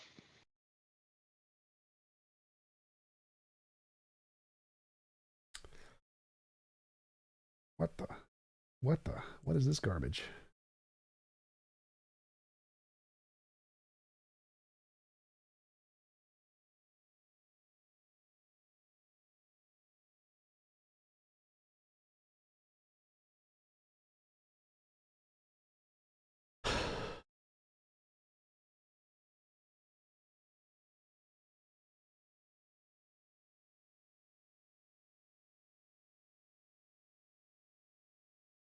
All right, let's see. Cam mic. Okay, close that. Video. It's not great. How's Can you it hear me going? okay? Yep, I can hear you. I'm getting some audio feedback here. Go ahead and talk again. Testing, 1, 2, 3, 4. Testing. Okay, sounds good now. It sounds like it was cleared up. We're going to go live roughly 5 minutes or so, TJump. So how this works is you'll have a 7-minute opening statement. Your opponent will also have a 7-minute opening statement. He's the challenger, so I'll let him open first on truth utilitarianism. After that, we'll go into the open floor. We expect the debate to last around an hour and a half, hour 45 minutes with Q&A. And that's pretty much the format. There'll be a little bit of intro music, that type of thing. You have any questions for me? What is the topic exactly? Truth utilitarianism, which Question is mark? So the good thing both of you are here, so he can explain the position essentially. Go ahead, Synth, if you want to explain truth utilitarianism real quick. Sure. So it's a form of utilitarianism where the type of utility you're maximizing is something similar to like if you're familiar with like objective list theory, it's very similar to that. That instead of knowledge is true belief would be like the highest of these the list here. And do you want me to take the position, like, describe my position in your words? Your position, you seem to be some kind of like utopianist, I guess, where you think the moral action is based on the what it would be the moral action to do in the best of all possible worlds. Okay, so I'm taking the position truth utilitarianism is less good than my model or something like that? I would assume so. Sure, got it. Okay. Cool. Wait, TJump, don't go yet. I have to ask a question. You were at the live debate thing, right, for modern day debates? Yes. Who am I talking to? Pedro, this is my partner. Sorry. Gotcha. Yeah. Like, did I leave my Discord open by accident? Like, what's going on? I'm hearing voices. Yes, I was at the modern day debate thing. All right. Legend has it, when Haas and Dylan Burns were about to fight, you were actually the man who stood up and told them both to stop it. Is that true? No, I wanted them to fight. I was egging it on. There was a mod there, a guy who was a friend. His name is Bob, I think, who works with Modern Day Debate, and he was doing the moderation there. He was the one who stopped it. That was that heavyset guy? No, I don't think he's fat. Oh, well, All right, somebody. this is why we will never have live in-person debates. I was like, I knew this would happen. You don't want entertaining fight content? Like, that's a reason to do it.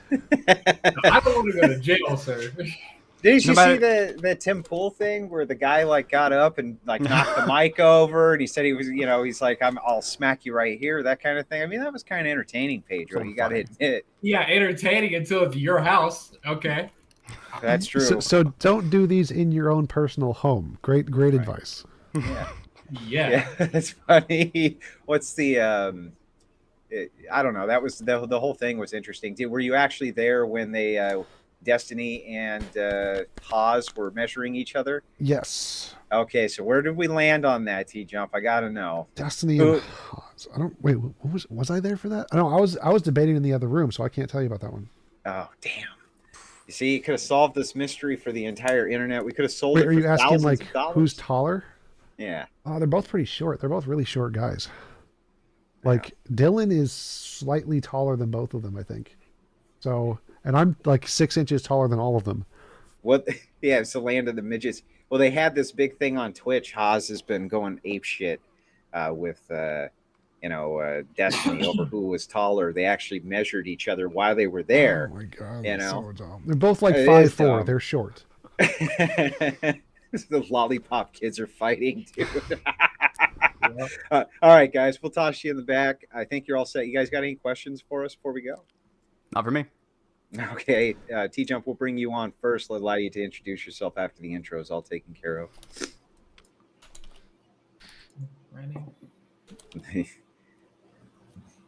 Poor Yeah, bro, TJump. we're never doing He was in-person. stuck in the land of the lollipop kids. Poor guy. Like Xander is I think taller than both of them. Isn't James? James is pretty tall too. isn't he? James is my height. James and me are about the same height. I think I might be 1 inch taller than James. So James is tall. Oh, what's his name? Oh shoot. Ben Burgess. Ben Burgess is huge. He's as big as I am. Oh no shit. Well, wasn't Elijah Schaefer supposed to make that debate? What's his like screen name? Elijah Schaefer. I don't know. I thought he was supposed to be there though, but maybe he I got was like so caught. happy he wasn't. I was so happy he wasn't because he was supposed to be defending Christianity against Destiny, and I was like, this man does not represent me. I don't know why we're doing this. Yeah, I don't think he was there. Yeah, I don't think he ended up on the roster. Or maybe I'm conflating that with Killstream. Maybe it was Killstream where he was supposed to go on. I thought it was Modern Day Debate. No, it was. I saw the promotion. I prayed for it to stop. I prayed for some kind of intervention by God. And then it happened. It's kind of funny. Can you post a link in the chat to his Twitter or something? Yeah. Throw up Elijah. Overall, you see where it says private chat? Yes. Yeah, we'll toss it in there for you. Looks like we're going live here in about 1 minute. I'll go ahead and put everybody in the background here.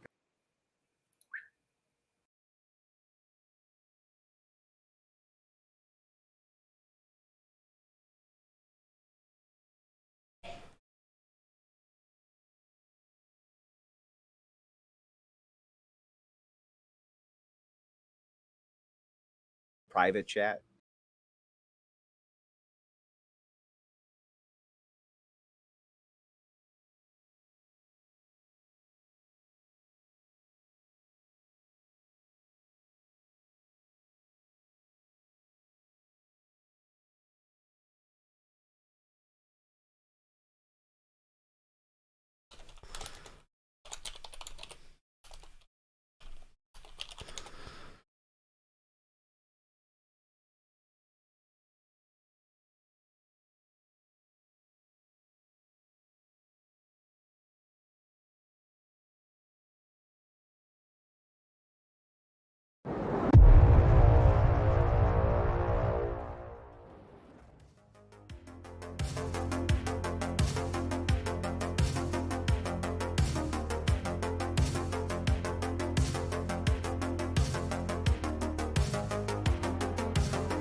Good evening, everyone, and thank you for joining us. I am the co-owner of the Crucible Pedro, and we have a high IQ show for you today that should result in the most utils being yielded. Our official in-house left-wing debater, Synth, will be going up against internet personality, really artificial intelligence, TJump, covering the subject of truth utilitarianism. Pretty much Gary Kasparov versus Deep Blue, game number 7. So everyone take notes or you will get lost. But please still enjoy. But before we get to that, we would request you all watch this episode through Twitch right now by clicking the link at the top of the description or pinned in the top of the live chat. We are a young channel, ladies and gentlemen, and are constantly trying to expand. Like, share, subscribe, and if you feel you want to help us create something for this to grow even more and keep that nice steady drip of content going, donate to us through our PayPal. Join and become a member on our YouTube channel, or become a patron. Any and everything helps us complete the work we are trying to do ultimately, which is create a battleground, a public square where we can fight for and proclaim the truth. Welcome back and glad to have you, everyone. This is The Crucible. Enjoy.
Good evening, ladies and gentlemen. Welcome to the Crucible. Tonight we've got TJump against Synth on the topic of truth utilitarianism. I'm going to bring out Tom first, let him introduce himself, tell you where you can find him and all of his great personal details that he wants out there, so that you guys can go like, subscribe, and all that good stuff. Hey, how's it going? I'm TJump. I run a YouTube channel called youtube.com/TJump. That's where you can find me. Please give me all of your money. Thanks. All of it, not just some of it. You heard it here first. Synth, how you doing tonight? It's good to see you. How's it going? I'm Synth. I'm the left-wing in-house debater for The Crucible. I've got a YouTube channel as well at youtube.com/synth, the way it's spelled on screen. But don't give me all your money. Spend it all in The Crucible. I think it's a really good platform, and I'm glad there are platforms like this as opposed to the alternatives. All right. Well, we sure appreciate that. We're going to start just for the audience, for those who are new or coming in tonight. We always allow for 7-minute opening statements. You don't have to take the entire 7 minutes if you don't want to. You can yield your time back. There's no penalty for doing it. You just have it available if you want to use it. We'll start with Synth, as he was the challenger in this. Synth, go ahead with your opening. Sure. So my ethical system is a form of utilitarianism. The actions we ought do are primarily the ones that maximize the degree to which people's brains are modeling reality as it exists independently of human minds. This experience is weighted on an individual level with something nearish a logarithmic curve. Truth is the highest form of utility, in my view. Things like fulfilling desires come second, and those are all a bunch of nerd words, but in simple terms, this means we should do things that allow people to better understand the world, and we need to put more concern to the people who are the worst off. What makes someone a good person is a spectrum based on intent to do good actions. You could say the pinnacle of morality is a person who intends to do the most good for as many people as possible, expecting nothing in return. Here are a few examples of ways this works out in the real world. Imagine you gave someone an infinite supply of drugs, making them feel great, but they're always half passed out on the couch. If you're drugged out, you're incapable of broadening your horizons or better understanding the world. And so even in the case that it makes somebody feel better, even if they feel better overall, it would still be wrong to sell them drugs, or even worse, to sell them to children. Another one would be if you see a child drowning in a lake, you can hop in and save that kid, and if that kid dies, they'll never be able to understand anything else about the world. So it's your moral duty to jump in. It would be wrong to just sit there. Other decisions are encapsulated by it as well. So, for example, causing someone's suffering is generally wrong. If you're suffering, you're distracted, and thus you're incapable of understanding truth. Fulfilling somebody's preferences is very strongly generally good for many reasons. For example, it gets rid of those wants and allows people to better focus on the truth.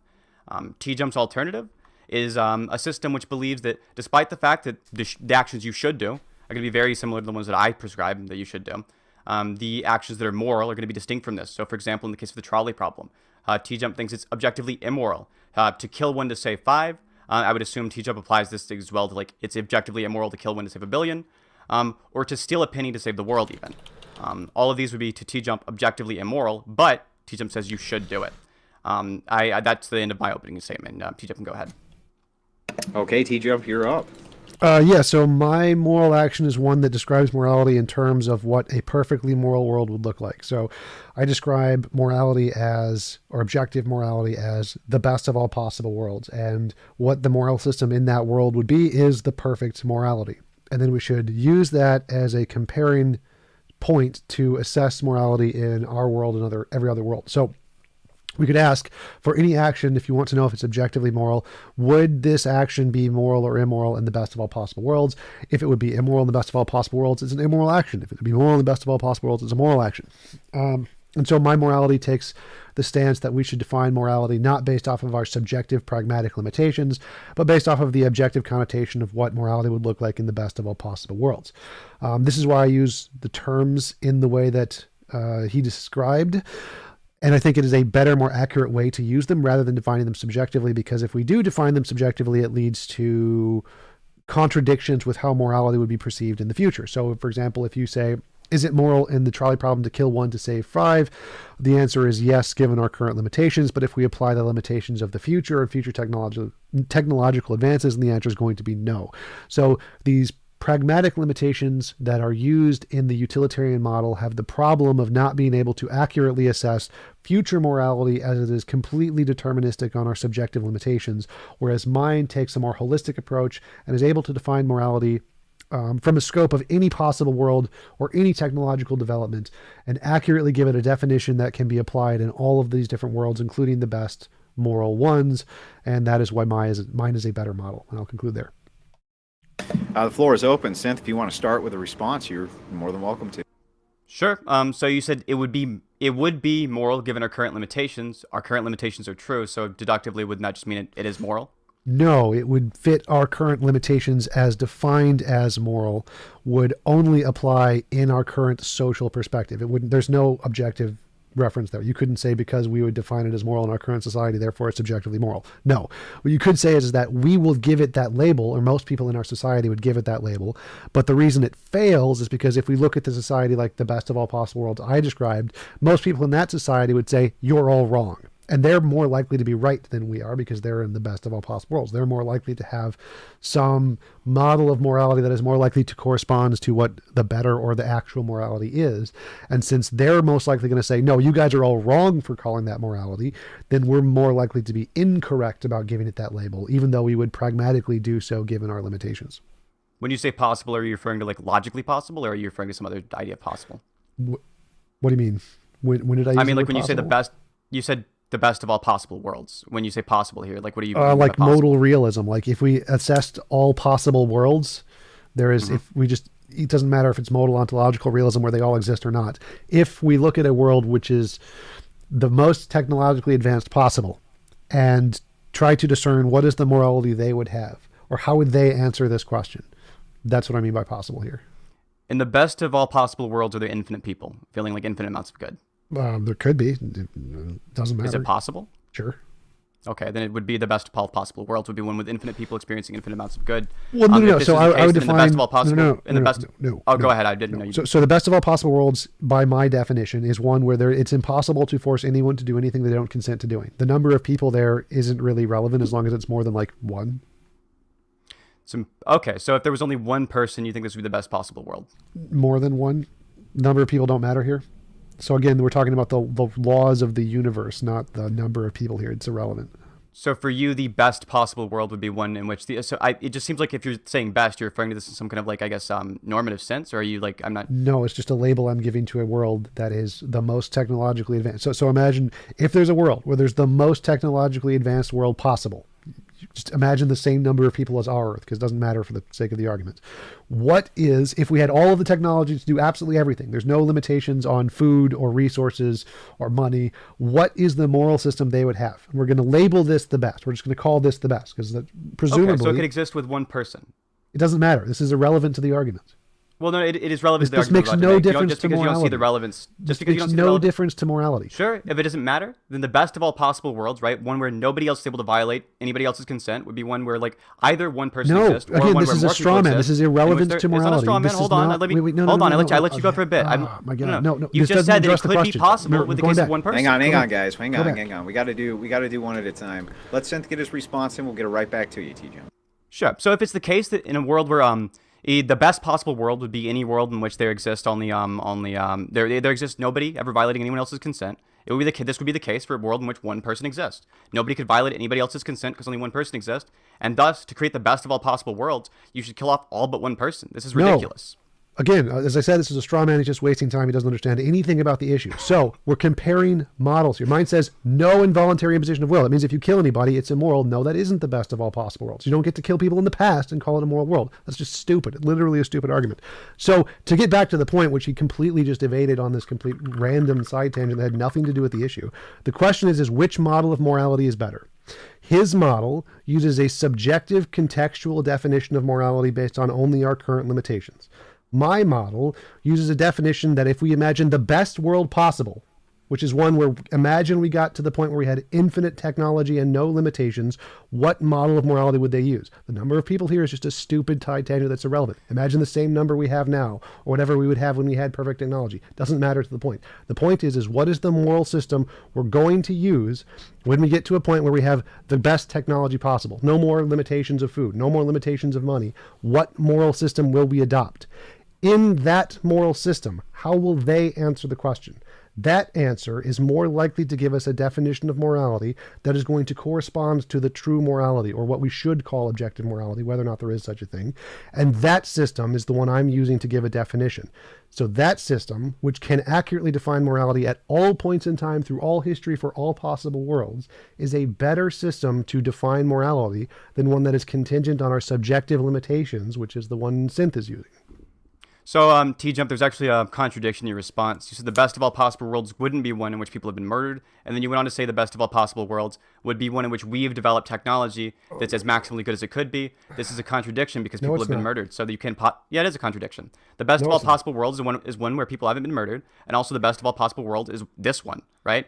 So that doesn't address anything about the issue. No, it's not a contradiction. The first thing would be a is contradiction. no, it's not. So again, trying to get to the best of all possible worlds given our limitations. The best of all possible worlds is just the philosophical world where there was never any involuntary position of will ever, no matter what. Obviously, we can never get there. We can't fix the things in time, but we can try to get as close as possible. Again, this is completely irrelevant to anything in the topic. So being pedantic about whether or not we can it's literally being pedantic. No. Me giving a thought. I'm glad you walked it back, though. It's fine now. Stop. Me giving a thought experiment of us trying to get there so that your tiny brain can understand the concept of the word is not the argument itself. So the best of all possible worlds is there is never impossible to have any involuntary position of will at any point in time. So that's the best of all possible worlds. Obviously, we can never get there, which I have stated in many previous debates if you have ever watched any of my content, which clearly you haven't. So that it would not be a contradiction. You're just pedantically critiquing word usage because you didn't understand the term. If you're saying you misused the terms or something, that's what. No, I did not misuse the terms. I think it's an fine. analogy. I'm not going to hold you to it. You can walk it back because now I did not walk it back. You made a mistake. You were ignorant. If you're of the saying topic. that we should try to achieve the best of all possible worlds, I was while not saying knowing we should that try there's no way to achieve achieve. this. I did not say that You either. did. Maybe you didn't mean to say it. No. Again, I'll explain this to you again.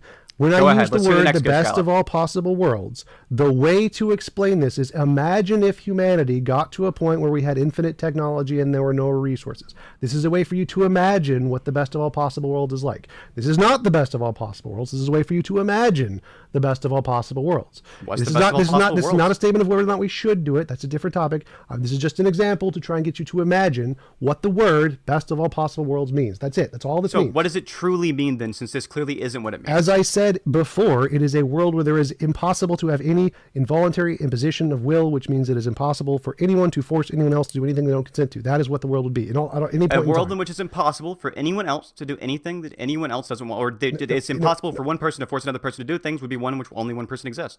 This would fit this definition. No. Again, if we include the people that exist now, that would not happen. Wrong. So again, that's irrelevant to the debate. This is If only completely one irrelevant. person had ever existed, that would be the best of all possible This worlds. is irrelevant to the debate. Again, what we're debating here is what is the better usage of morality, which is the better model. You saying that you could it's create very relevant a to it. world. This is part of your model. No, it's not. This is not a part of my model. The 'Cause best mine of all never possible says worlds is one part of your person. model. No, it's not. Again, you've clearly never watched any of my No, the content. best of all possible worlds is part of your model. You've said it Yes, yourself. the best of all possible worlds is, and one where you kill Okay, the everyone answer is is yes not now. the best of all possible worlds, because guess what? Those are impositions of will. So what you're saying is literally stupid.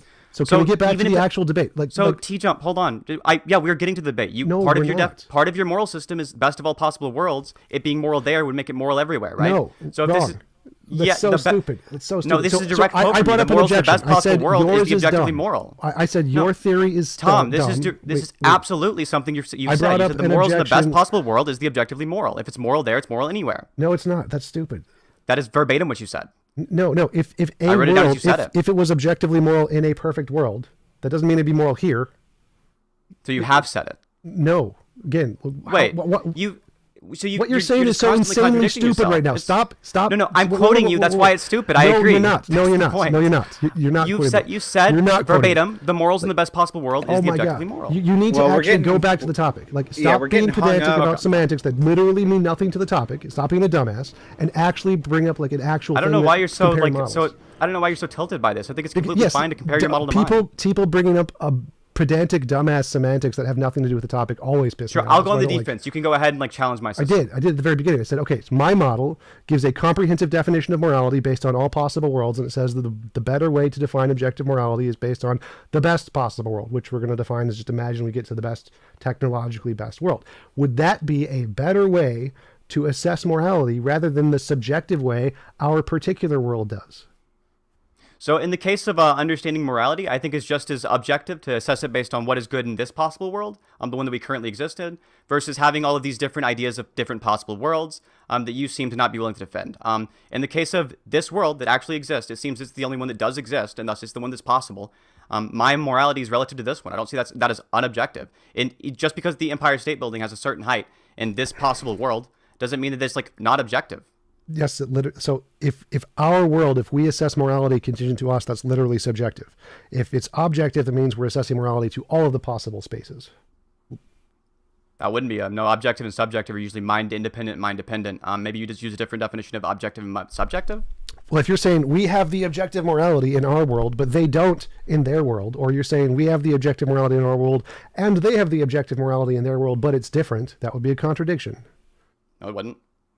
So in our world, like I say, like it's objective for me. It's objectively moral for me to do X thing, but it wouldn't be objectively moral for you to do X thing because you're a different person in a different situation. For example, it would be moral for me to give to charity if I have lots of money, but it wouldn't be moral for me to give to charity if I lived in Africa and I was about to starve to death. The most moral thing to do would be to preserve my own life. So you can have different things that are contextually different, and they can still be objectively the moral thing to do. For example, it's objective that you are a certain height. It's objective that I'm a certain height. We have different heights, but that doesn't mean it's subjective. We just have different heights. Objectively, you're 6'2". I'm 5'11". Right, so that's why I subjective. gave in the trolley problem, in our world, we see it as moral to flip the switch. In the best of all possible worlds, they'd say it's not moral to flip the switch. So it's the same exact example. So if the same exact example, it seems moral to this world and is not seem moral to that world, and you're saying both are objective, that is a contradiction. In the case of the trolley problem, you have two options. You either allow one person to die, or you allow Yes. 5 people to die. Some people do an action and action distinction. But if this is the case in the best of all possible worlds, I don't see why there it would be moral to let 5 people die. We're going back to the point. So if two worlds, doesn't matter whether you think they would agree or not, if they disagree on this one example, and you're saying both They are don't. objective, have you been there? That's a stupid thing to say. You haven't. You're making the claim that they. I never said I did. They would agree Again, with you. stop getting stuck on the semantics. Focus on the point. It's not a Just semantic try to argument. Try to focus here. So if two worlds in two different locations disagreed and you're calling them both objective, that's a contradiction, right? No, it'd be if they disagreed on the same thing. It would be a contradiction. They don't disagree on the Yes. same thing. Okay. They So just- if two worlds, They don't two disagree on the worlds same thing. disagree on the same thing. Would that be a contradiction? Yes, but they don't. The best of all possible worlds hasn't been discovered. You can't say they don't. So that's just you Okay, being so ignorant. for your, So no, so for you to, for me to grant stop, this to you, stop, right, go back. with the definition go back. of morals that I'm using, it Go back. wouldn't be the case, Tom. Let him finish Go this. back. Let him finish. So, Okay, so go ahead, Tom. you claimed our morality is objective. Ours in our world, right? Something like that? The moral system is, it's mind independent, yeah. Right. So our model is morality. And if there's a different world and their model is objective and they disagree, that's a contradiction. So if you they can't- disagree on the same thing, Yes, it would be a that's- contradiction. When I say disagree, right? I We have no literally reason to mean the believe same this. thing. Principle of charity. Use basic logic here. So if there are two worlds and they disagree on the same thing, then they both can't be objective because they're different things. They're contradictory, right? So if they disagree on the same thing, yes. Yes. It would be a contradiction. So if you're defining It would be objective contradicting each other. so if you're defining objective morality based on our subjective world and thinking that no one in any history and any future is going to disagree, that seems stupid. The better way to do it is to say, what is morality going to look like if we gained all the technology in the world? So there's no more subjective limitations, because there's lots of things that we think are moral because of our subjective limitations that aren't, like stealing food. If 10 people are starving to death, there's not only enough food for 5 people and you steal it to save yourself, technically not immoral. But in other worlds, they say, no, that's still immoral. Like, the moral thing to do is to sacrifice yourself under all circumstances, no matter what, even if everyone is going to die. The morality changes as we gain more technology and more intellectual resources. And so to think that because of our subjective current world, that everyone is going to agree with us in the future about the morality that we subjectively see is a very weak-minded way to assess morality. A better way to assess morality is to think, what are they going to see as moral in the future when they have all the technology? That would be a better way to assess. This is more likely to be objective, and ours is more likely to be subjective based off our limitations. So, Tom, this is just not the argument I gave you. In the case of these two different disagreements you're talking about here, you've just made the claim they would disagree on this thing. In a different situation, different things are moral and immoral. It's not a disagreement about the same situation. No. I said same. Remember, like 10 times I said same situation. The So best same of all situation. possible world where people are starving, or people are likely to die of starvation. No. That was your So example. trolley problem. The example before was trolley problem. So trolley problem, we're talking about just the trolley problem. There are cases where we look at a moral situation, and in our world it seems moral, and in the future they may not see it as moral. Whether or not they do or not is irrelevant here. They may not see it as moral. So if we are assessing objective morality based on our subjective world and say that our subjective world is right about everything and nothing will change, that's stupid. Clearly, a better way to try to assess objective morality is to think, what will it be like in the future when they don't have any subjective limitations like food stuff? That's why I gave the food example. So we imagine that isn't a problem. The issue is you're saying they may not see it as moral. You are making it based on a subjective statement, right? In the case of they may not see it as moral. I agree, but they would be wrong about this, right? We can have objective morality that people can be wrong about. There are people who would disagree about. There will be people who would disagree with you about morality, Tom. And you would say those people are wrong, right? Your morality, you say, is objective. You can do that like weird, exasperated thing, but you're. Hold on, you talked for a while there. I want to address all the You brought up a good point. You brought up a good point. You dished out a bunch. Finish, Tom. Okay. Wait, Tom. No, he brought up a really good point there, so I wanted to bring it up. Yes, they could think of differently, but the question here is, who is more likely to be right? Are we more likely to be right about objective morality, or are the people who have discovered all the technologies and solved food and hunger and money, are they more likely to be right about morality? So, are they more likely to? It doesn't really matter because we don't know if they are or aren't. If they are or aren't making a certain statement about it, they may disagree with us. But if you define morality a certain way, then it would be objectively the case that that is what morality is. Even if your definition is subjective, you hold the same position. You said it's technically not immoral. So even you believe that in this world, it's not immoral to pull that lever. Yeah, I do believe it, because I believe morality is based on that best world. So, but what I think... You said it's technically not immoral. No, it's still immoral. Justified immoral actions are still immoral. I'll let you walk it back. I didn't walk it back. Like, have you seen nothing of my morality? Maybe you should just not be ignorant about the topic. I have. I want to go back to the debate. You did say it would technically not be immoral. Maybe you misspoke. I'm not going to hold you to it. It would still be immoral. A justified immoral action is still immoral. Just watch any of my content on the topic. But so actually, going back, I have watched some of your content. You're ignorant. You're so ignorant. I just corrected you. Could I mention you have verbatim quoted a specific timestamp? I'm ignorant. You're ignorant of my topic. I literally just told you what my position is. You're wrong. So you said at 1:04 in your debate with Omni, the objectively moral thing is the best. My position is. I get to tell you you're wrong. You're a dumbass. You don't get to strawman me. I don't know why you're so upset about this. I'm being pretty polite to you. I'm being extremely polite to you while you're being demonstrably wrong. All right. We gotta get this, but we gotta get this back on track. But yes, like I've said like 10 times. Holy shit. But Synth does deserve to get to finish his point. We have not when he strawmans me. No one gets to finish their point if it's just a strawman. So if he's a strawman me, wastes my time, and he's a dumbass, I'm going to tell him he's a dumbass and get us back on track. That's fair. And when you strawman me, I'll interrupt. Okay. Fair. Yes, absolutely. All right. All right. So, but Synth said, like, the reason I bring this up is the best of all possible worlds up is because from my perspective, they are more likely to be right about morality. They are. I never said that. I didn't say you did. You just said Synth said. You said. Oh yeah. Maybe, You said okay. that yeah, they, it's okay. It's they all right. were not Maybe, more maybe that likely was a to be different right. sentence we were Yeah, talking you about. said they were not more likely to be right about objective morality, right? I said what? That the world that's super technologically advanced is not more likely to be right about objective morality, something like that. Or you said they could be wrong or something. They could be wrong. Yeah, I never said that they were more likely to be wrong. I asked you, are they more likely to be right about objective morality? I would say yes. They are more likely to be right. I believe that the system they'll use in the future, it seems that people are trending more and more towards my system. So this would probably be strong evidence they'll be right about morality. All right, so in the future, they're more likely to be more right about morality. So if we're trying to determine what is the correct usage of morality, we should probably go with their model, not ours, correct? We don't know their model, so there's no way we could do that. Wasn't a part of the question. If we did, we're more likely to go with their model than ours. If we did, it would likely be the case, yeah, that we should use the large, broad, we should do like logical deference to them, yeah. Right, so but we don't know theirs, so we can't do didn't that. say we did, not the point here. So if someone had a model that does seem to indicate what theirs will be, like if we had some model that predicts in the future the things that they will see and it gets testable predictions right, and so it's more likely to do that, should we go with that model? If it was the case we had access to it, yes, but we don't, so we shouldn't. Luckily we do. It's mine. Congratulations. So I've won No, the it's debate. not. But so here's the difference here is that even in your system you concede that we should do things which are immoral. You said this in Omni's debate. Justified immoral actions. Yeah. Yes. So then in that case we shouldn't use your moral system. So it makes sense that you're doesn't make wrong any and you've sense. conceded the There's- debate. there's Yes, no it does. logic there. No. We shouldn't use your moral system because we should do things that are under your system immoral.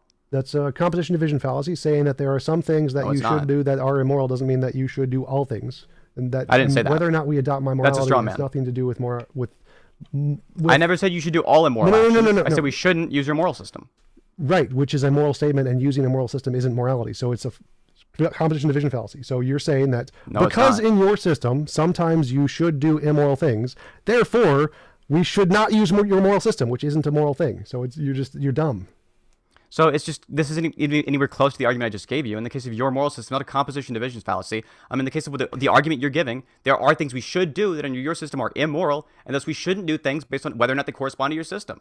So clearly, if But they that should, logic if the doesn't things we follow. should and shouldn't do, yes, it does. There's not a logical That's argument. not even. Well, yeah, you're right. I'm literally just like proof by citation. It's not a logical argument at all. I agree. What It's is just premise? it's just like I'm just quoting Give what me you your said. premise conclusion It's of how wait, you it's think. proof by citation. It's not a premise can't have a conclusion. proof I by just took citation here. Yeah, I took your premise, slightly rephrase it, and suddenly you have an issue with it. You're dumb. So now I need an argument. You need to get your emotions in check, Tom. Stop. You made an argument that we shouldn't use my model because my model says we should do things that are immoral.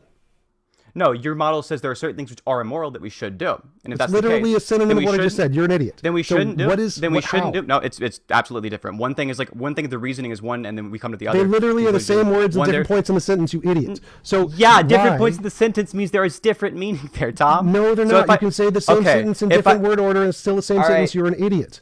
If I said Explain how. No, just because you can mix the orders of words up, Tom, and it can be a different sentence. Okay. Yes, and it can be the same sentence. It can be synonyms. You're an idiot.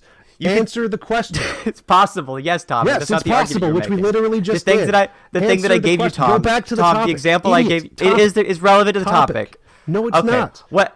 You tell me The how it's topic we irrelevant. are I'll just try my on best to is stay on you made an topic for you, argument- Tom. You made an argument that because my model says we should do some things that are immoral, or that it labels as immoral, we should not adopt this model. That's an argument. Now, there's no middle premise there. Like my model says that the thing that is the least evil is the thing that we should do, and I The thing we label should that do as is the one immoral. which is the least evil, and you Yes. label that as immoral. Sure. So all actions are always immoral. No, picking up a rock isn't immoral. You're an idiot.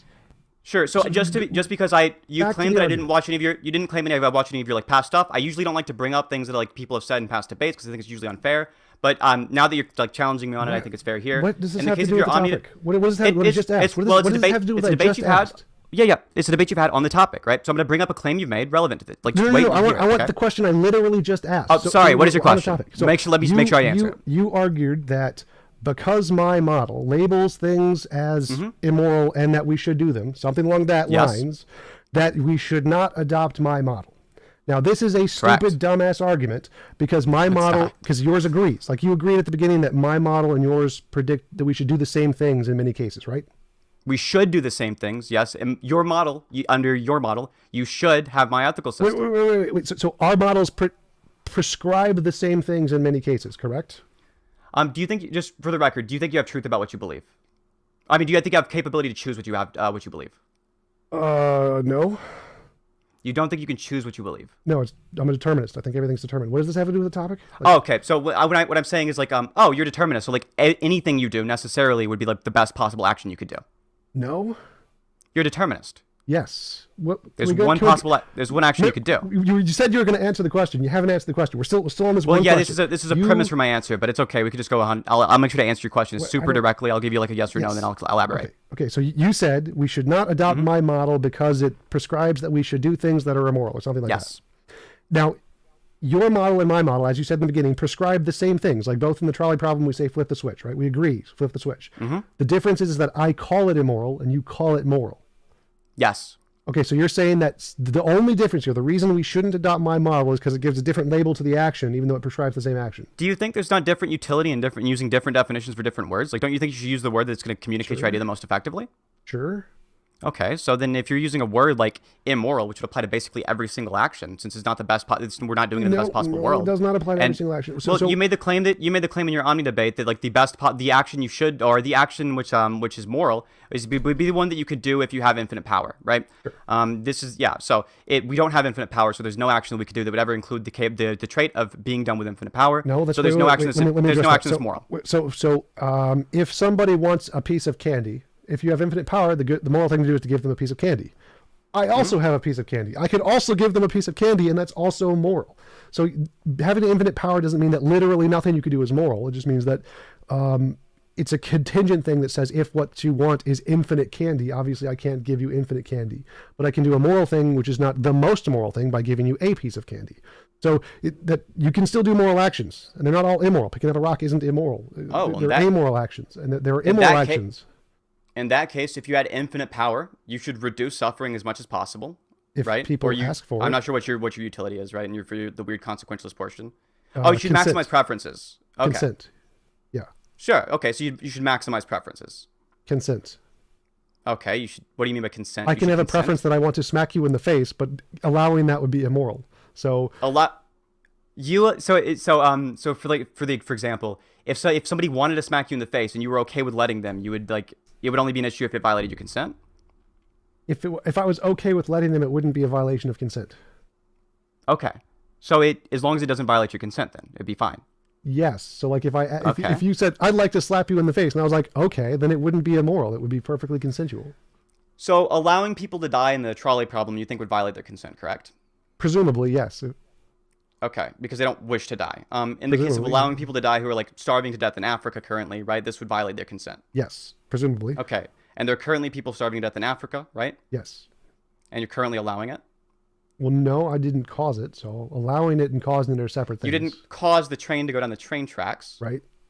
Okay, but you'd still be allowing them, right, to die if you didn't pull the lever. Well, allowing is a separate issue here. So if you allowing them, like obviously you didn't cause the train track, so you didn't kill the 5 people. So would it be moral, if you had all powerful, would it be moral to save all starving people? Yes. Okay, if you had infinite power, it would be moral, but that's not the question I asked you. I'm trying to figure out what your question is relative to the all powerful. Yeah, it would in the same way that you currently allowing people to die in Africa violates their consent. That would also be true for the example you already agree with of you allowing the train to run over the 5 people. I'm not violating their consent. Like nature. You're not. But you're allowing it to be. Yeah, and you're allowing it to happen. Allowing isn't immoral. So allowing, like if someone else was beating you to death and me not stopping them isn't immoral because I didn't do it. It's so amoral. Then letting the trolley run over 5 people would be okay. You said in your Omni debate it was immoral. The running over, like letting the 5 people get run over and pulling the lever. An immoral thing occurs because someone's consent is violated, but it's not you're doing the immoral. So yes, okay, it wouldn't be immoral to do it. Okay, so just to clarify, there's a difference between an immoral thing happening and you doing an immoral thing. I agree. This isn't the claim that you made in the past, but so in relevance to the trolley problem, I can quote you directly what you've said it. Then you misunderstood it. So in the trolley problem, an immoral thing happens, which is somebody dies without their consent. If you don't have the obligation to flip the switch, which I have explained this before in many of my videos, which obviously didn't watch, then you wouldn't be the one at fault. You would be doing an amoral action, even though an immoral action occurred in the scenario. It wasn't you who did it. So you think in this case you should do the immoral action, not the one that's morally neutral? Yes, because there's 5 moral actions, which is saving the 5 moral people, saving the 5 people. Okay, you think saving the 5 people would be the moral action there. So in the Well, same sense, there's you 5 moral actions. You've saved 5 lives Yes. and killed 1. Yes. 1 immoral, 5 moral. Do the 5 moral things. Okay. So in the world we currently exist in, I guess then the thing that would the thing that you should do is going to be the one that brings the most people, the most preferences fulfilled overall, because obviously nature violates the consent otherwise. In the case of these people dying in Africa, obviously this would be like maximizing their preferences to you. If this is the case, if your goal is to maximize preferences, Again, it's I never probably said good. maximize preferences. That's not a thing. I said Well, consent. necessarily maximizing preferences does do what you're asking for, because obviously in the case of people who have preferences. Hold on, let me explain. Right before you can't really address an argument you haven't heard. In the case of the, okay, go ahead. Okay, well, preferences. Remember, I can have the preference for harming you, but if you don't consent to it, then it would be immoral. So it's not about maximizing preferences.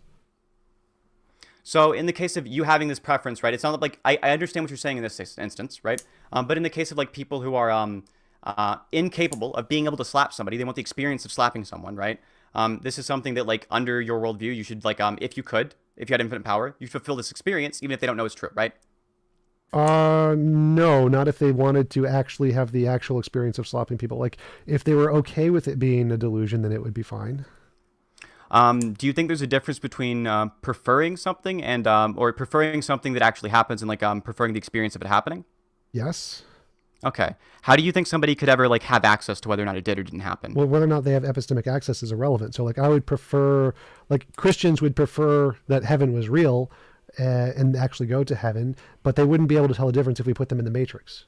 But they would still prefer it to be real. So you can definitely prefer the real thing as opposed to just the experience.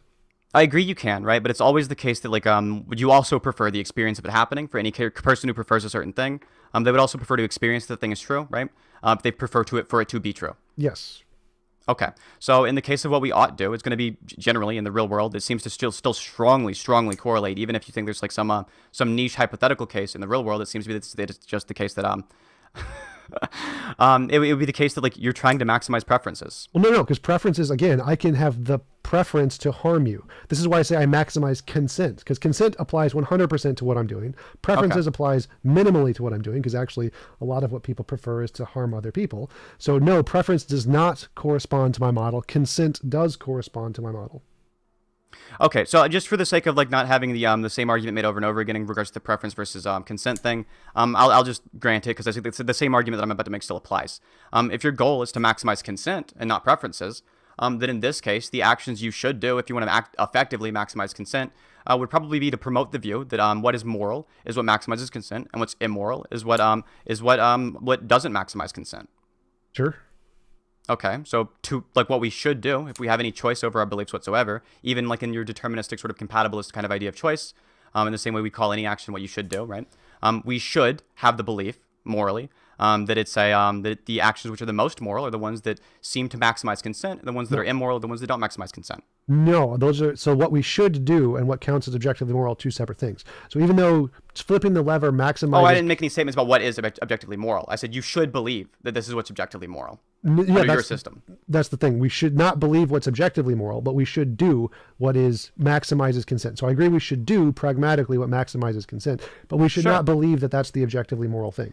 And it would maximize consent. Well, you say this, right? But we should believe this, since that promoting that view, that maximizing consent is what's moral, and not maximizing consent is immoral, would, as a view, if you held that and perpetuated that across society and advocated for it, this would maximize consent. No, it wouldn't be any different here. So you can believe you should do what would maximize consent without believing it's objectively moral, because you know what's objectively moral would be perfect consent. So if you know objective morality would be 0 involuntary impositions, and you're doing an action like flipping the switch, which causes an involuntary imposition, you know you're maximizing consent because you're saving 4 people, even though you're causing an immoral thing.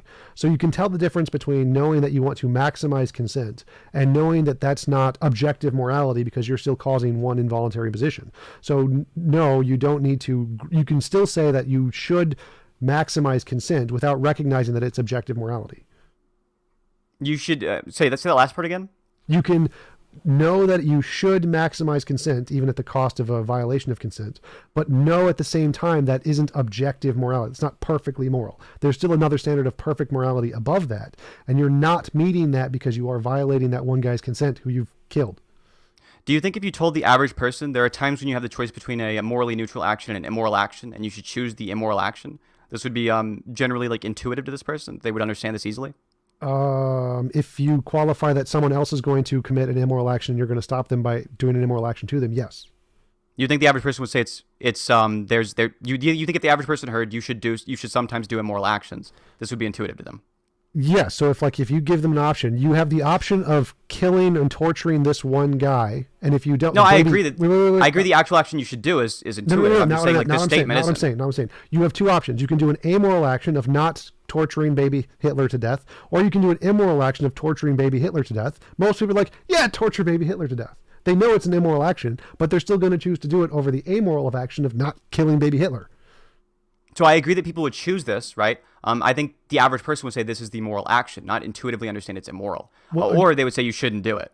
In the case of the average deontologist, right? The average person. The original question was: if some given choice between an immoral action and an amoral action, would people intuitively? No, it choose... wasn't. I thought that's what it was. You should listen closer. Pretty sure that's what you asked. You asked. No, it wasn't. You can go intuitively if you want. The, if you want, I feel it's completely acceptable at some point. If you want to review the VOD, you'll understand that every time I've claimed I've said something, I was correct. Every time I've claimed you said something, I was correct. In this case, that wasn't my question. No, you were correct. Well, incorrect all of the time. Like I know for a fact what you said. I think it's what you just asked. What I said. But ask your question. Go ahead and ask your question. Let's Sure. get back on track. Ask your question. Yeah, I would love to get back on track. Yeah, no. In the case of the average person, would they view this statement when you say the statement? There are sometimes actions which are immoral to do. Could you slower so I can type this out? Sure. Average person. Go ahead. Sure. So the average person, would they view it as intuitive that there are sometimes actions, they viewed the statement, right? There are sometimes actions which are immoral that you should do. And they hear that statement just on its own, would they view that as intuitive? That you should do. So you should do immoral had actions. amoral actions in there somewhere. I don't know where you took that out. It seems like you're changing your question. Would someone see if there's immoral actions that they should do? Go ahead. No. The answer is no. They wouldn't think that it's intuitive. Right. Okay.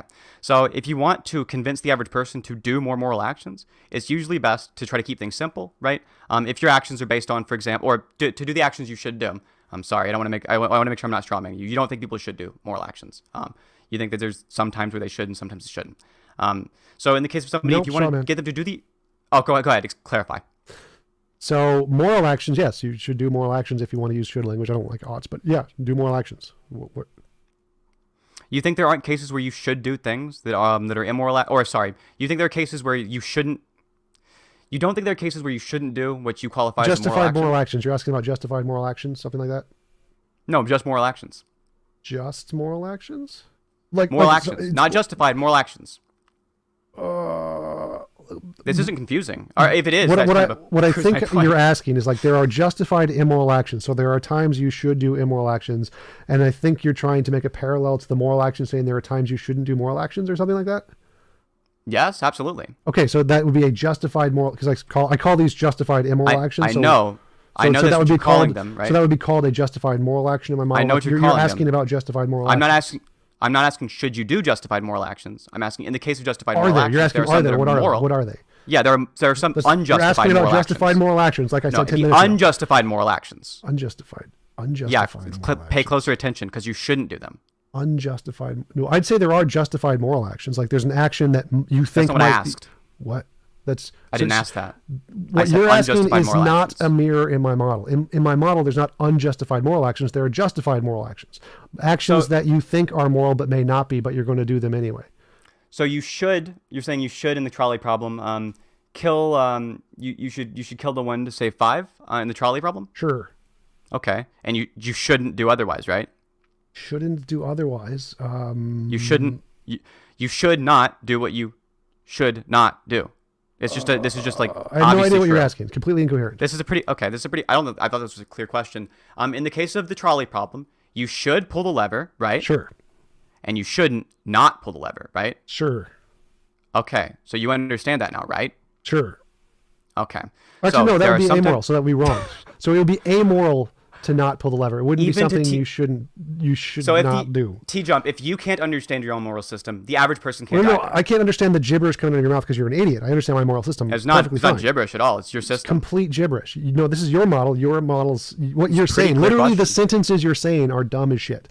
Not They're pulling not dumb the lever sentences. is Your system's amoral. just dumb. Not more. You just gotta not, you got a dumb, hard to understand system.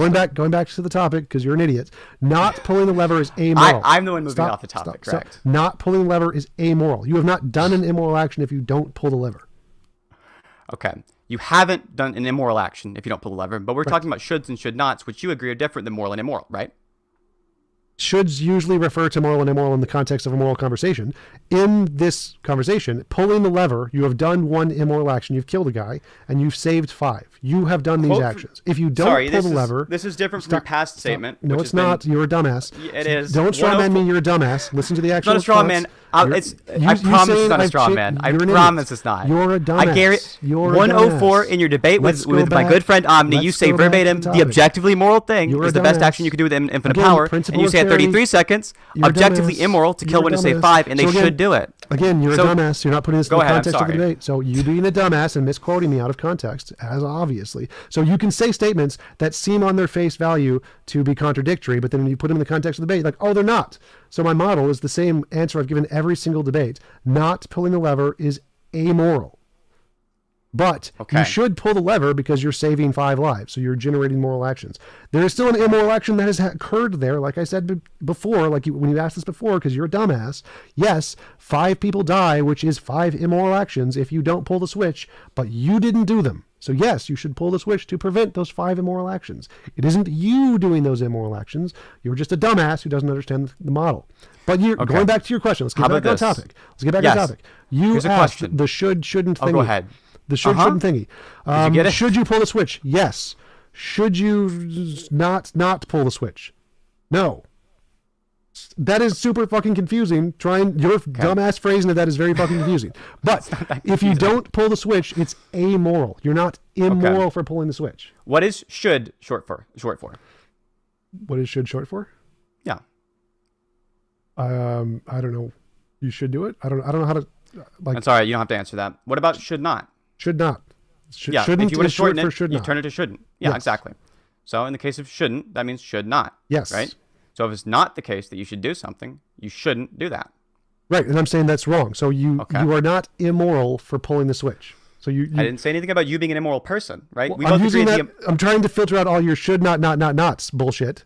So instead of It's saying it only in that 2 of them. dumbass phrasing, or if I say you should not two do, nots. you should not should you not no. There's 3 negatives in there. It's a really confusing dumbass phrasing No, that you there thought weren't of. 3. There were 2. There were 2. No, Okay. my answer. I'm including my answer there. So if you Okay, should not do something, if I say no that you should not do something, that's 3 negatives. You're an idiot. So let's remove the shoulds, and I can just give you the answer. Not pulling the switch is amoral.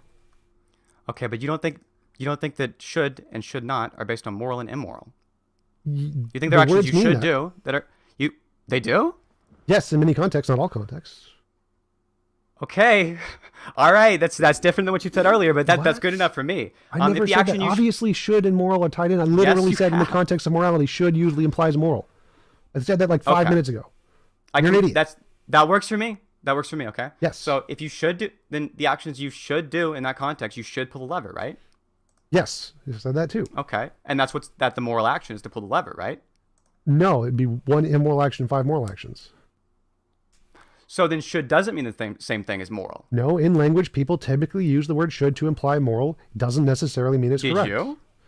How about Yes, this? in Let's have language, one I also consistent- usually use those in the same context because it makes sense TJump, in conversation. is there any way I can compel you to use one consistent definition of should and one consistent definition of moral during this conversation? One consistent definition of should. No, it's like saying objective. There's each word has multiple different usages. So, Yeah, but just for the sake of the conversation, can I please just get you to narrow down a definition on this? It's impossible to communicate with you if you're constantly changing your definition, so you can pretend there's not a contradiction. No, I'm trying to mirror my definition to the most commonly used definition so it's coherent in a conversation, which is what people normally do. This is not hard. Like, no one has problems Good with idea. What's the most commonly used definition of moral? Is it yours? No. Okay, so you should use that one, right? In a If I was conversation, that's trying what to people normally do. convey morality in the common sense, yes. But since I'm specifically saying mine is different and I think this one's better, then no, because that would be fucking stupid. If I'm Why trying not to call it advocate something for a different better than morality definition, then? because I think it's what corresponds to the phenomenon that are the things we refer to as moral. That we refer to as moral? It Yes. clearly doesn't. If it's not what No, the average we- person believes is everyone, moral. everyone refers to moral, which is moral intuition, moral progress. Those things are what we refer to as moral. And then if this phenomenon explains those things, then it is a better usage of the word than a colloquial, because the word moral conveys the phenomenon plus a theory. So the to understand theory, what people genuinely think moral means, we have to use a different definition than what they think moral means. This is just ridiculous. That's a straw man. So this is no, that's a straw man. It's a silly argument. Stop. So what most people mean by moral is a phenomenon plus a theory. Now I'm saying the phenomenon is correct, the theory is wrong. So the word moral, as applied to the phenomenon, is better described with a different theory. Well, the same phenomenon, different theory. This is not hard to understand. No one in philosophy has a hard time understanding this. So when you say moral, the phenomenon, right? Not moral the theory, but moral the phenomenon. What do you think that is? Moral intuition, moral progress. The individual examples that we used the word moral to refer to. So the idea is explaining people's intuitions. People's intuitions are specifically. Yeah, that's the phenomenon. You're using the theory to explain it. And moral progress. Then the answer is yes, not no. It's more than that. Okay. So part of it would be the intuitions. Part of it, yes. Okay. Intuitions are based on people's minds, right? Sure. Okay. So then it's not mind independent and your idea isn't objective. No. So again, the phenomenon, like when I see a color, the color red on your screen, that's a subjective experience. I'm seeing the color red. Now that phenomenon may be explained purely by psychology, like there's no objective color red there, or it could be explained by an objective feature of the world. So obviously the individual example is a subjective experience, but that doesn't mean that the thing itself is subjective. You're a dumbass. So if you just said the phenomenon could be subjective or it could be objective. In the case of it being explained by psychology, you think it would be subjective. Yes.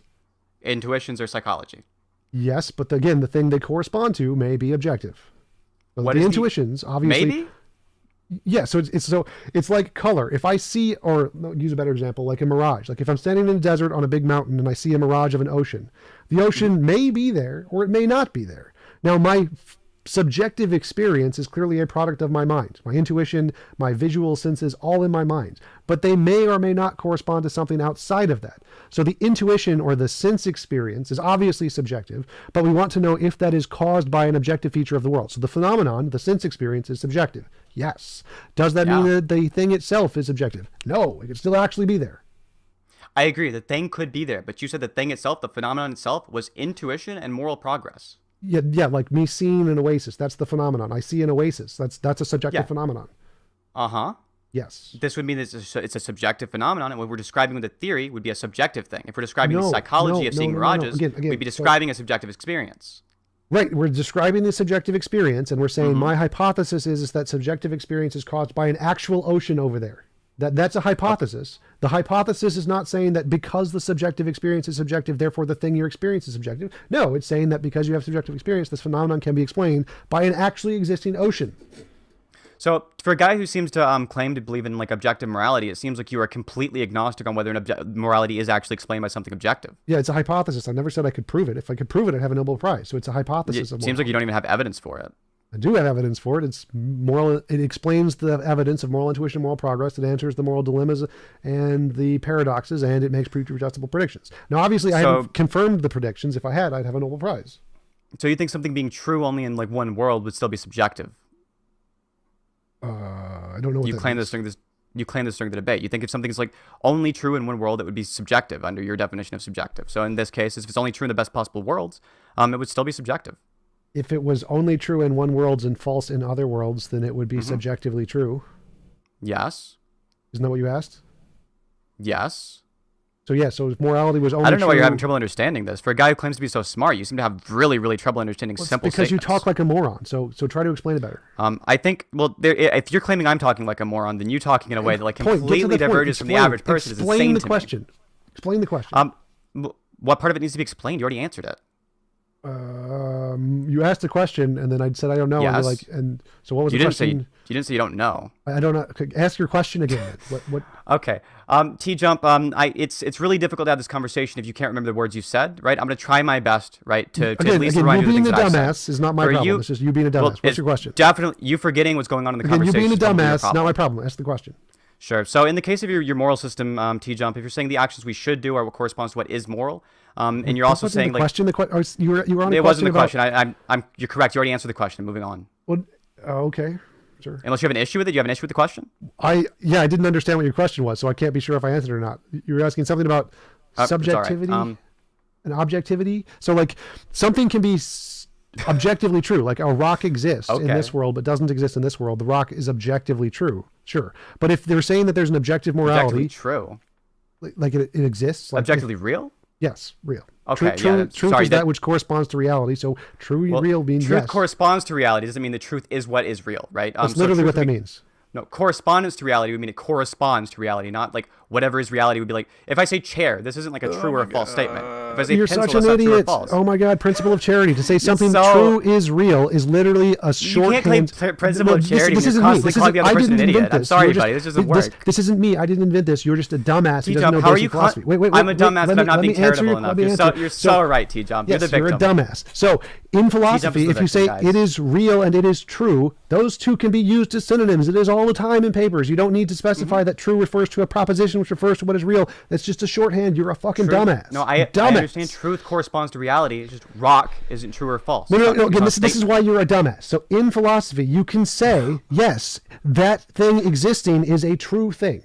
That's fine because it's a shorthand for saying that the sentence which expresses its existence is true. You're a dumbass. I have a sneaky suspicion that if I ask you for some evidence of this being the way it's used in philosophy, you'll cite me a Stanford Encyclopedia of Philosophy page that doesn't exist like you did with Omni.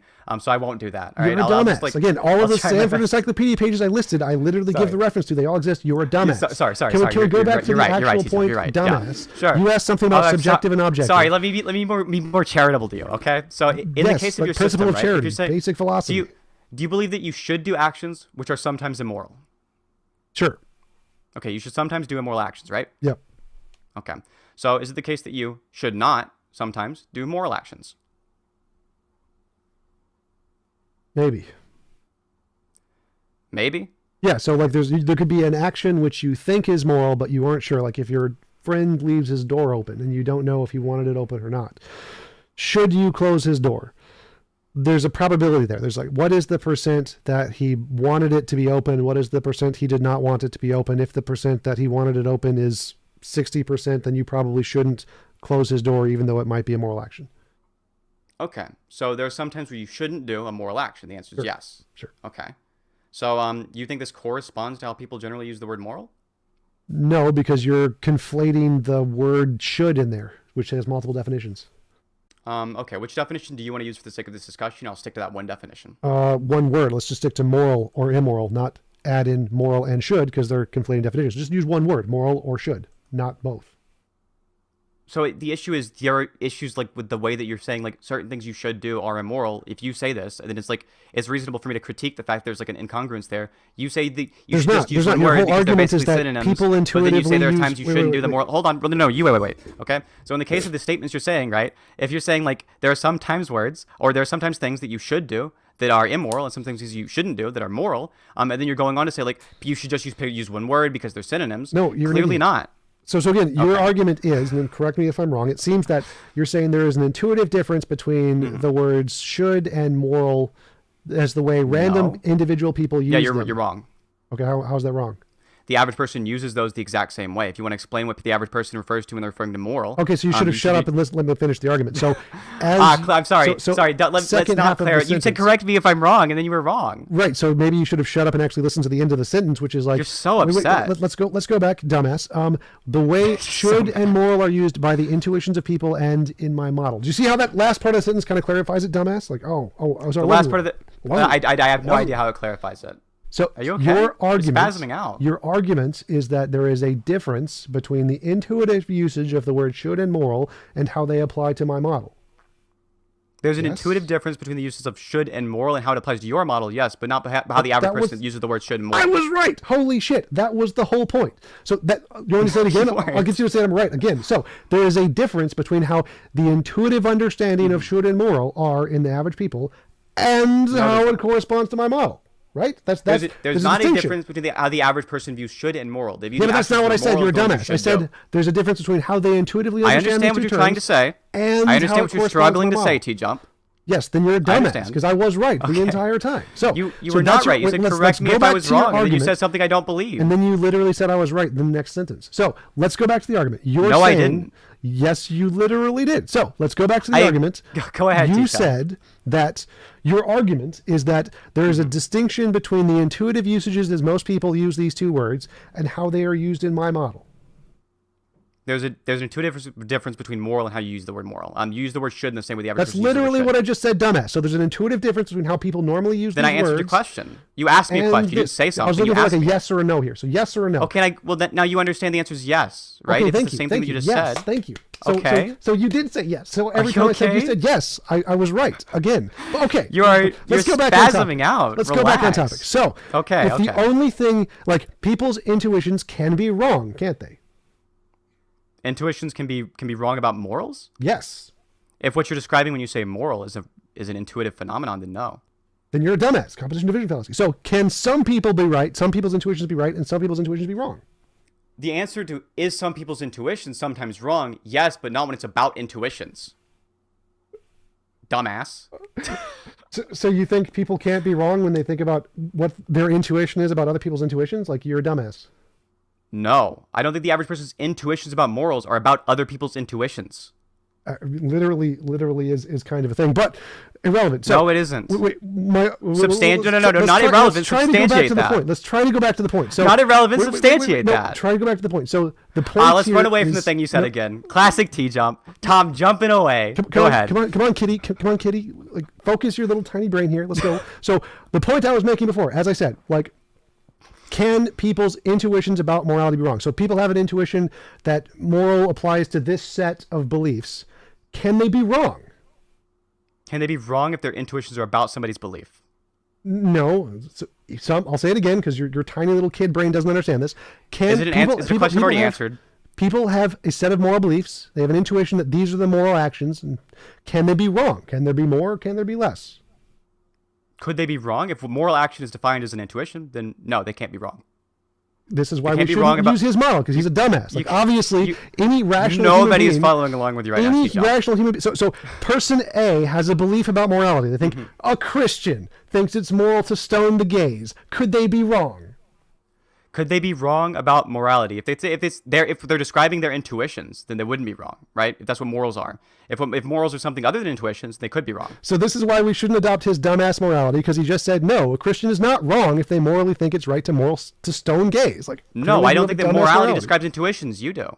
No, I don't. I think morality is objective. It describes an existing thing. Intuitions are said the phenomenon that of we're describing. Yes. That's the phenomenon you're describing when you say No, moral. you dumbass. I Yes. explained this before. Okay, Dumbass, when are we dumbass, describing that dumbass, phenomenon? Dumbass, shut up and listen. When are we So- describing that stop, phenomenon? Stop, dumbass. When are we describing Stop, that dumbass, phenomenon? Shut up. Just answer the question. Dumbass, When are we dumbass, describing that dumbass, phenomenon? Shut up. Shut up, dumbass. When are we describing that Dumbass, phenomenon? Shut up. I'm not going to let you I speak need an answer until to this I get question. finished. Dumbass, Well, shut I'm up just and going to let me continue to finish. speak. Dumbass, shut up and finish. So, Good. as How I about said this? before, the Just answer my question, phenomenon- I'll let you talk as dumbass, long as you shut need the to. fuck up. Hang on. So, Darren, as I'm I just going said to before- interject in the Damasathon for 1 second, one quick second, right? And we'll just try to get a little bit of order back into the debate. I'm sorry I wrecked the Damasathon flow. I was enjoying it. We'll let TJump finish his flow, and then we'll move over to Synth. Go ahead. Okay, so this complete dumbass moron doesn't understand the difference between a phenomenon and the thing which causes the phenomenon. As I mentioned in the analogy before, this dumbass clearly didn't understand that if you see a mirage in the distance, the phenomenon of you seeing the mirage is clearly different from the thing which causes the phenomenon. The phenomenon of morality is our intuitions, which is like the thing we're seeing. It's the mirage. The mirage is not morality. The intuition is not morality. The intuition is the phenomenon which we use to describe the term morality, which could be like a law of nature. That's what I think it is. I think morality is a law of nature. A law of nature is the ocean, and the phenomenon that we experience through our intuitions is a result of the existing ocean. So no, the morality itself is not the same as the phenomenon of the intuitions, you dumbass. This is not hard. Okay, so T-Jump, when you say morality, you're not describing the phenomenon, which is intuitions. Yeah, the phenomenon is the result of the thing that exists. Plus their moral whatever. I think you said moral progress. Yeah, this is not what you're describing when you say morality. Those are the phenomenon caused by morality. Like a it's vision caused is by caused by a morality. mirage. And this is a hypothesis that you have what arguments for? All of the ones I present in my videos. What does this have to do with the topic? Present one in the topic. What does this have to do present with the one in topic of the video? Like, because the debate, the whole debate's been about is your system better describing objective morality? Yeah, my usage of the words and terms is better than yours, regardless of whether or not it ontologically can be proven to exist. So, what does that have to do with the topic? So I guess it's just like a circular argument. You're like making the same claim, like your moral system is better, right? Like this is like ridiculous. I made the argument that my usage of morality is better because mine is based off of a more holistic approach to morality. So I said that if we get to a technological age of where we have infinite resources, the way they assess morality is better than ours. Here is a model that I think will predict that. Therefore, this is a way to better assess morality than our current subjective approach, which is what you're doing. So why would in their system they not be utilitarians, given that people are trending more and more towards utilitarianism? Why would they not be I don't know enough about utilitarianism to answer that exactly. So I would say that in their system, they would disagree that it's always moral to flip the switch or whatever. They would say it's always moral to flip the switch in their morality. Not. So I'd say they're going to disagree with your assessment of morality today. So why would these super intelligent people disagree? Because in their system, any involuntary imposition of will is going to be seen as immoral, and so it won't be seen as moral to flip the switch. You think a system that's going to be the system of the future, you think is one in which the whole point is not to have any involuntary imposition of will? Yes. Can you point me to any kind of like, I guess, empirical data that shows that there's some kind of like trend towards that? Moral progress. Moral progress seems to not be trending towards that. Yes, it does. What are you talking about? No, it seems that people are coming more and more closer to like a utilitarian worldview over time. It seems like if you look at the average person, it seems like they're less and less in favor of, I guess this is like some something similar to the NAP almost. Like utilitarianism actually fails in a lot of cases because many people think that it's moral to do things that we can't do, like just feed everyone or whatever, even if we didn't have enough resources, or give everyone homes, even if it would cause the economy to collapse. Like, no, we're not saying. No, I don't think so. That's liberalism, the whole thing. Like, yeah, it is. It's literally a thing. But our moral liberalism. Wait. Different topic. That's different topic. Liberalism. If you're hold on, yeah, you brought it up, right? So don't bring up things that you think are irrelevant to the discussion. So in the case of liberalism, this was founded by utilitarians in its current form, like J.S. Mill and Yeah, and the current view within, so this means liberalism, part of the liberal ideology, would be utilitarianism. Yeah, except the vast majority of liberals want to advacate for things which aren't actually possible because they don't have enough resources. The vast majority of liberals seem to have utilitarian intuitions, and they don't seem to advocate for things that they don't think are possible. They definitely don't. That's completely contradictory to everything in psychology and sociology. They do not have utilitarian intuitions. So most liberals, as we say, advocate for things as moral regardless of whether or not they're possible. They're possibility. Utilitarianism is based on our current possibilities, current limited possibilities. Liberals do not base things based off of our current possibilities. They acknowledge that we should do things beyond our current means. So utilitarianism is wrong here exactly for that reason, is that we acknowledge morality is true independent of our current limitations. And if you're basing it off of our current limitations, it's not relevant to what is objectively moral. So I guess could I ask you for like an example, I guess, of a thing a liberal thinks isn't possible, but what would be moral to do, even if it's not possible? Let's see. Seems like ought implies can is pretty common belief. Ought implies can? No, actually not even in philosophy, but that has nothing to do with yes, it is. Morals. Especially within philosophy. It's actually not. Actually not. It's actually pretty rejected in a lot of moral philosophy. No, we could look at polling data. We could look at polling data. Like, I'm sorry, from the Phil Surveys paper or from the Stanford Encyclopedia? I think this is polling. I think this is absolutely polling data. Yeah. Go ahead. Find me a polling data on ought implies can. Go ahead. I'll wait. So the polling data on specifically ought implies can, things are like pretty analogous to it. Like so you can't find anything, so you're making shit up. Oh, no, I didn't. I'm sorry, listen closer. You're making shit up. I think you misheard me, buddy. You should listen closer. The average Kantian would think that ought implies can. Well, if they're Kantian, probably, sure, maybe. No, actually not necessarily, because they do disagree. Are you're not sure? So maybe you should hold back a bit before you claim I'm making except shit you up. Made the claim this was poll data, and you have no polls. Where are the polls? So you're full of shit. I just gave you poll. Where's the poll?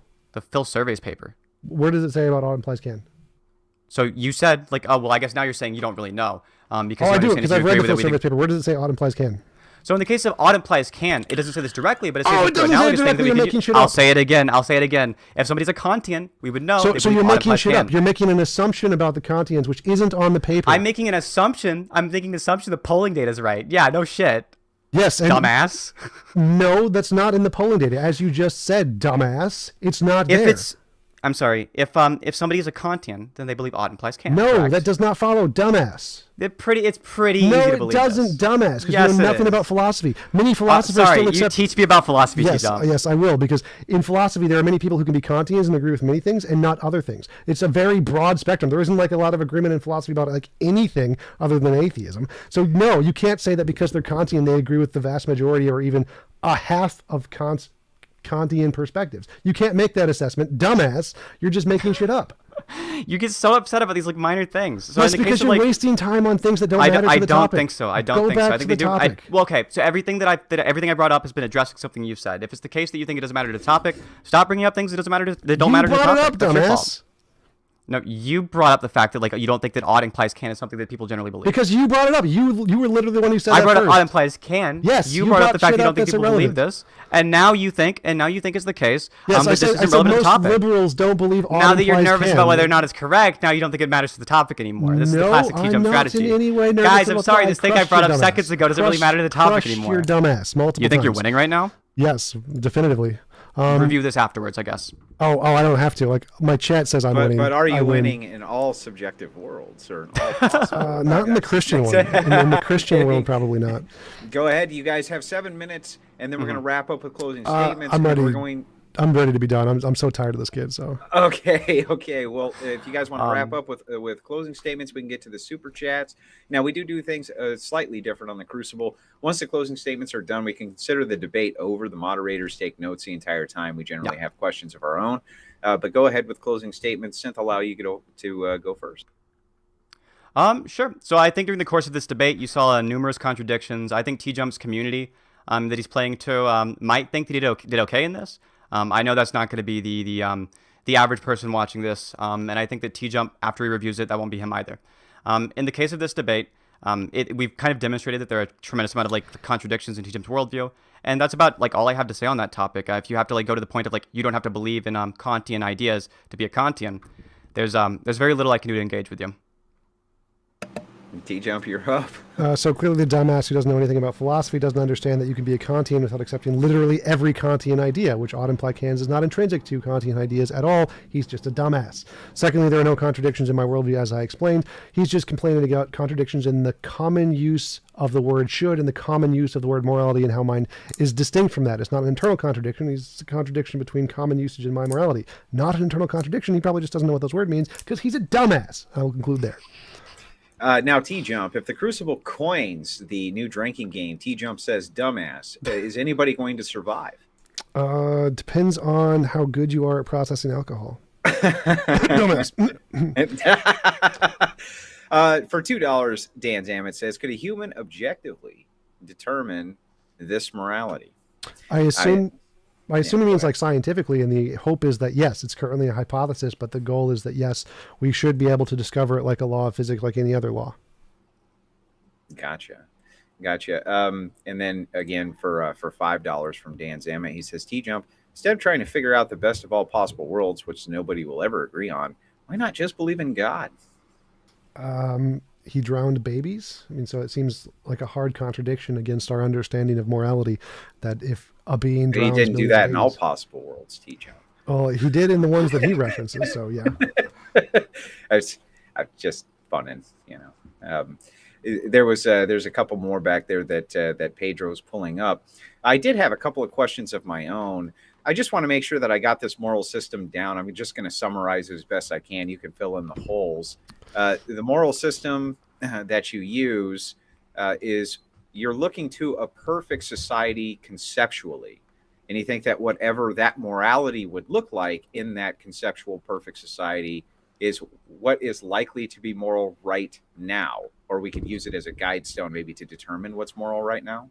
I would say that if we get to the point where we're super technologically advanced, they're more likely to have a system of morality that would be objective and be applied to all possible worlds, including ours right now. So they're more likely to have an answer, just like scientists are more likely to have an answer to physics that would apply to all possible worlds.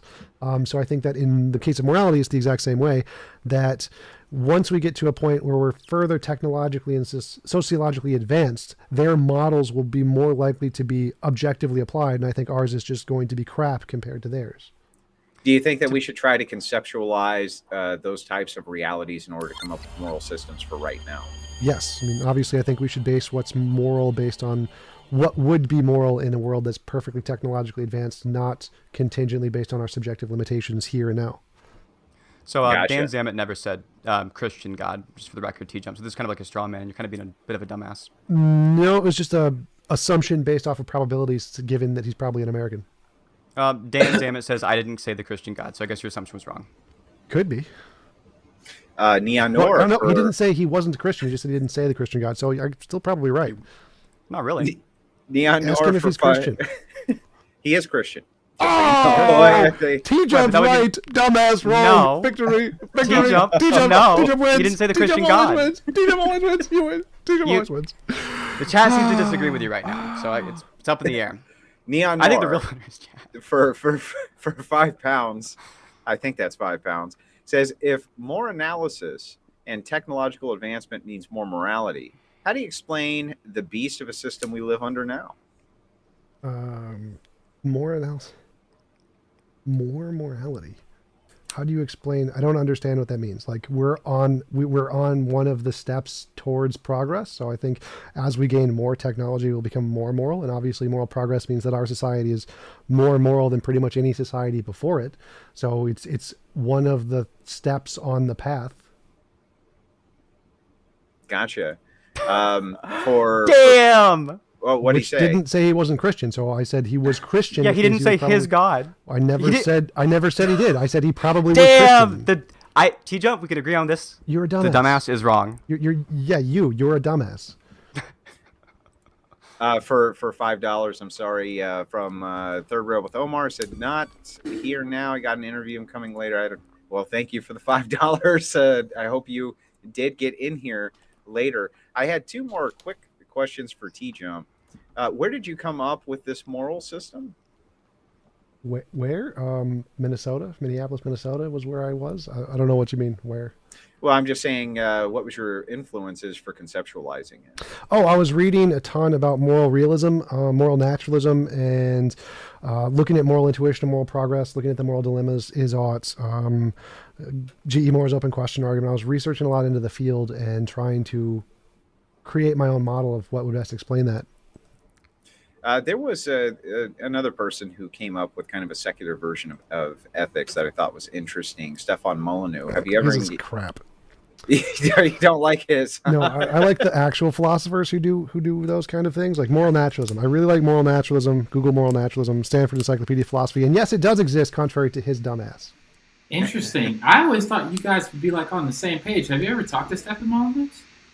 No, I'd like to though, because I do find his theory Pedro, you very get bad problematic. feedback, buddy. Oh. Yeah, I don't know what's. I think you're like on your non-primary microphone is what's going on.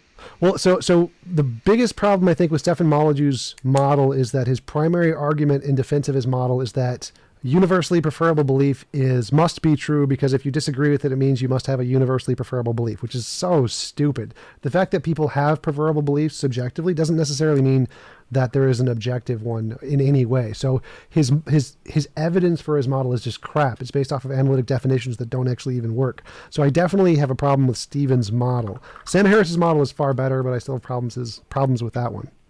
What about Jordan Peterson's model? Christianity, you mean? Yeah, it's not terrible, right? It's terrible. Pretty bad. It's pretty bad. The whole drowning millions of babies thing is not the best. The fact that a God being can say anything is immoral, but it doesn't apply to him, and so he can do whatever he wants with you, doesn't matter if it's torture or kill or destroy you for any reason. Not the best, because it's clearly subjective. Like, God says it, it's subjectively real. Well, this was the part I'm interested about when I was listening.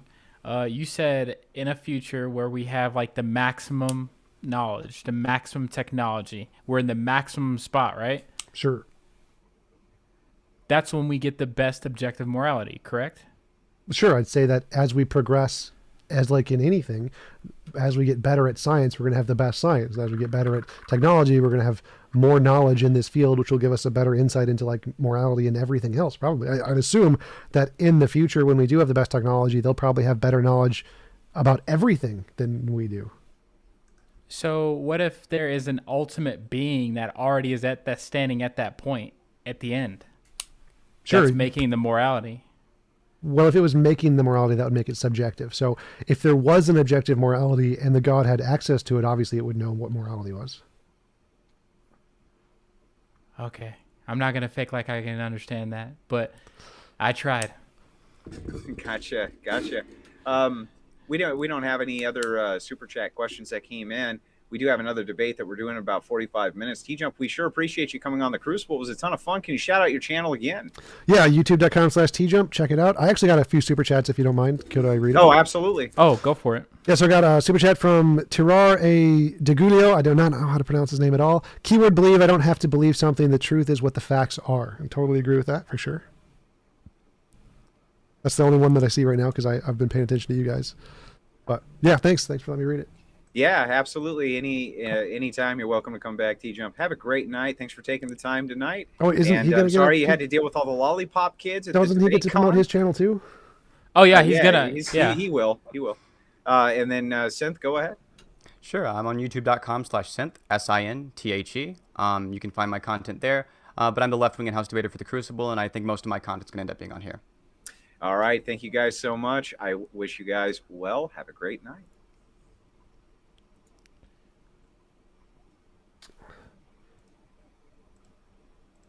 Gotta find the stupid outro. I edited it beforehand. My bad, Andrew. I couldn't find the damn that- outro. We got too many videos stored up. We do. I do appreciate it, guys. You guys have a great night. We got to get prepped for this other debate. TJump, thanks for being a sport and coming on tonight. Tell James I said hi. He had an interview on here not too long ago. Awesome. We got a chance to chat for a little while. He's a good guy. Thanks. See you guys later. Well, really quick. The cat. So we're off broadcast. We're off everything. I'm still broadcasting, by the way, just so you guys. Oh, okay. Well, I'll try anyway. Do you guys really hate each other that much? Like when I was listening, you guys were calling you dumbass and all this. Like you guys just met each other. Are you serious? So I've got no hatred for TJump. Okay. It's more entertaining that way, especially. Okay, so it's entertainment value. For Okay, sure. cool. Like, I was diagnosed with high function autism. I literally don't care what anyone thinks about anything. So you don't hate. Okay. So I've had to learn how to like be more emotive to like make funny faces and shit. Gets a lot more entertaining that way. Oh, hey, what's the story with the fucking chair? Because I got you here right now. What's the story with the chair? You're always in the chair. How did the chair come about? What's the deal, dude? Yeah, so this you got is it off Facebook Marketplace. Oh no, That's easy. $1,000 chair. So this is my lazy boy chair. I've had it since for a very long time. I used to be super overweight. I used to weigh 340 pounds. So I needed a big ass chair because I was fat. And so I got my first one of these guys, and it works super, super well. It's super comfy. Like these chairs are amazing. And I've just started doing my YouTube stuff in it, and it got popularity, gained like traction as my mascot. Now I get lots of donations, and people have like fake account, the TJump's chair account. Like, oh, TJump just farted. I love that comment. Absolutely great. And so it's a great, cool thing a way to promote my channel because it's like an icon, and so I just always keep it. I almost didn't recognize you at the debate con. Yep. I was like, where's the fucking chair, right? Yep. That's part of the fun. It was CG. It was all CG. I was actually just here the entire time. TJump, have a great night, brother. Take care of yourself. Thanks. See you guys later, man. And then Synth. All right. Back to Discord for another after show.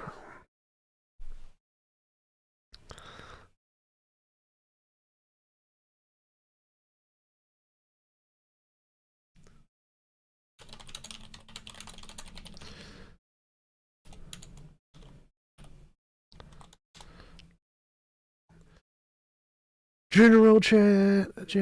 Where's general chat? I don't even know where it is. Oh, there's people in my general chat. People in my general chat. All right. Oh, I should still keep my camera up or some shit, shouldn't I?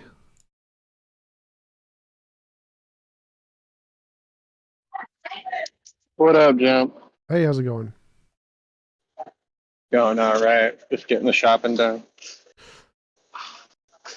All right. After show for my second debate of today.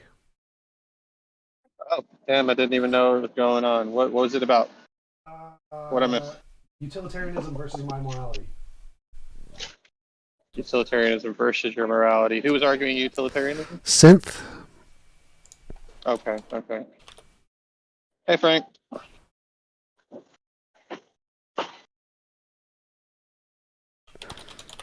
So, I'm assuming you won hands down, right?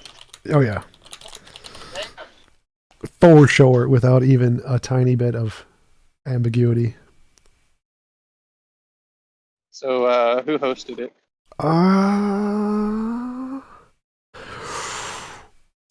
Crucible. Okay, okay. So, I'm gonna write that down so I can look it up in a minute. It's on my stream if you want, but Oh, you already popped it up. Cool. yeah, I've been just live streaming all the day. Yeah, I missed both of them today. I was gonna have to catch up with them. Well, it's all catch up one with them stream later actually. today. So I actually did them all on one stream, which is weird. But I'm probably gonna break it up. I'm gonna cut out the second one and post it separately, and because I kept the one show and then I did an after show for about an hour or two hanging out in Discord. So I'll probably keep all that together, and then I'll probably cut out the second debate and this after show and put those in a separate video. Nice. Hey TJump, what is your grounding for the possibility of possibility and impossibility? Yes or no? Potato. The answer is potato to that question.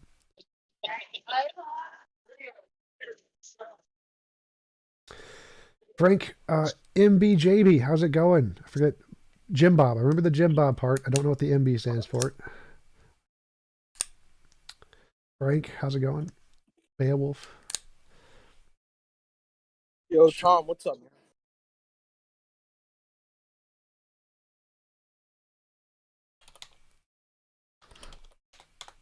man?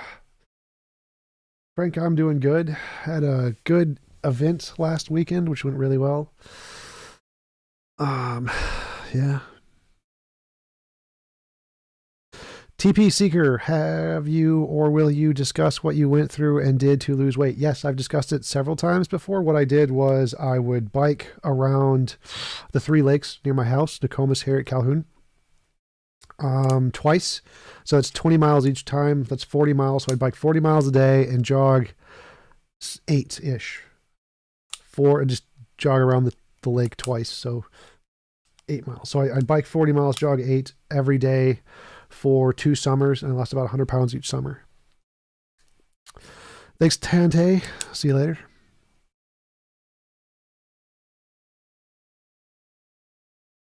Ooh, Discord call-in links there. There shouldn't be 2. Weird looking thingy. TJump banner. Whereby link? No, that's not it. Chat box, merch. Yeah, there we go. Now there's only 1.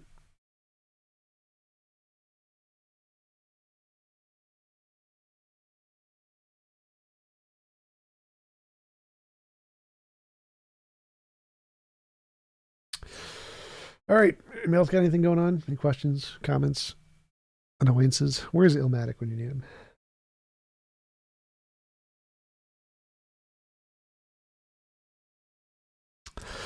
Anybody in the chat want to come and join the Discord and chat or have any questions that I can find? Where I don't even know where. There it is.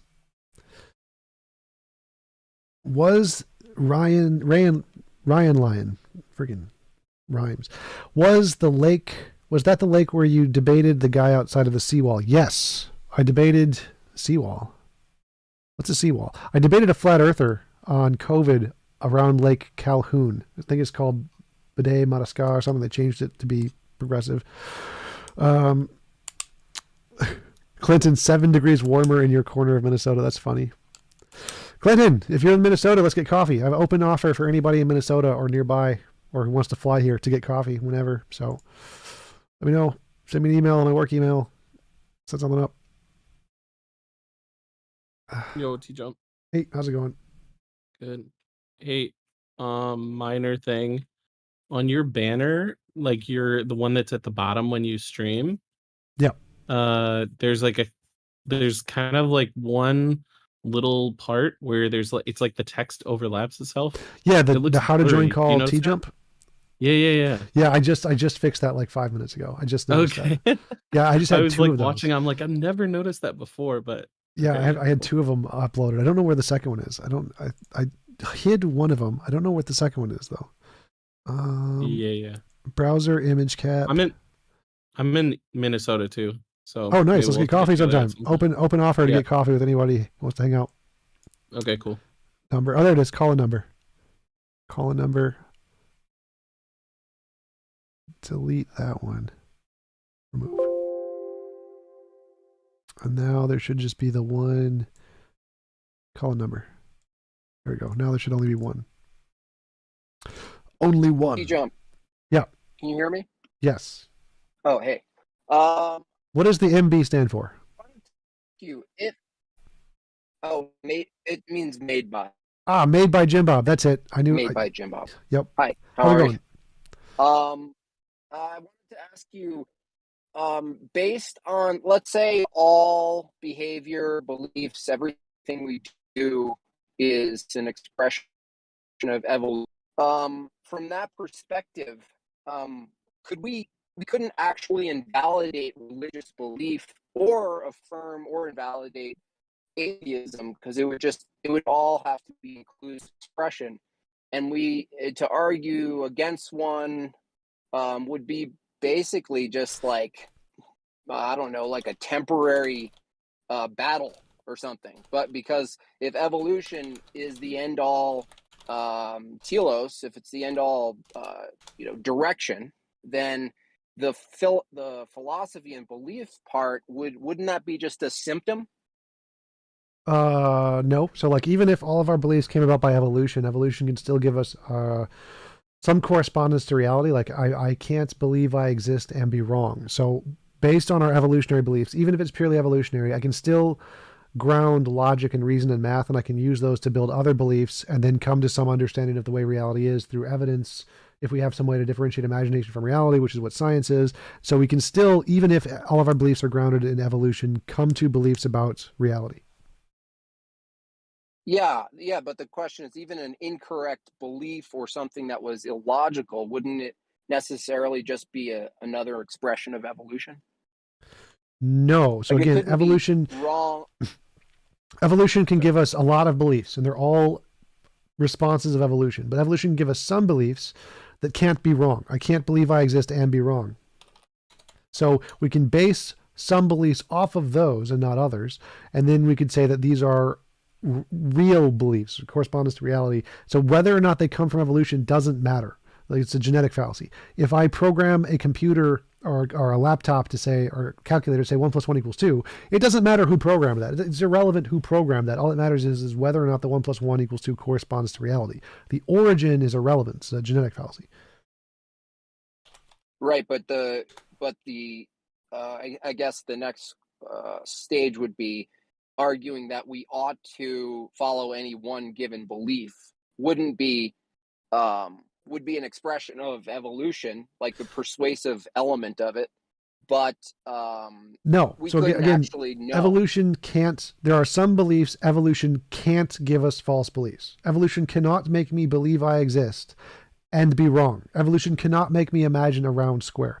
So because evolution cannot give us false beliefs, then it's not arbitrary that evolution gives us these. So it's not just an expression of evolution, it's an expression of reality. Reality is what makes it so I can't imagine a round square. Reality is what makes it so I can't believe I exist and be wrong. So even though I got these through evolution, evolution can't give me wrong beliefs here. Evolution is just an expression of reality. So if my belief is an expression of evolution and evolution is an expression of reality, then my belief is an expression of reality.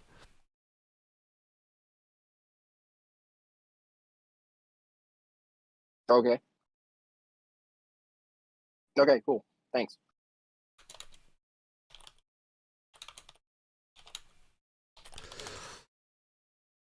Yep, no problem. Somebody asked, I would love to hear your thoughts on Marcus Gabriel's concept of ontology. I've never heard of that. Send me an email or something. I can find his stuff and check it out. Google it right now just in case. It's easy to find.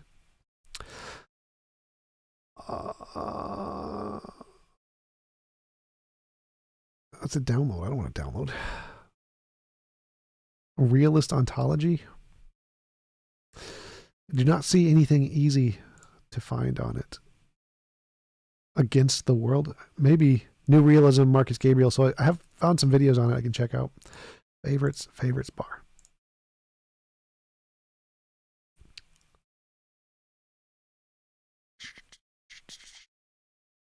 Anyone else got any questions, comments, whatever?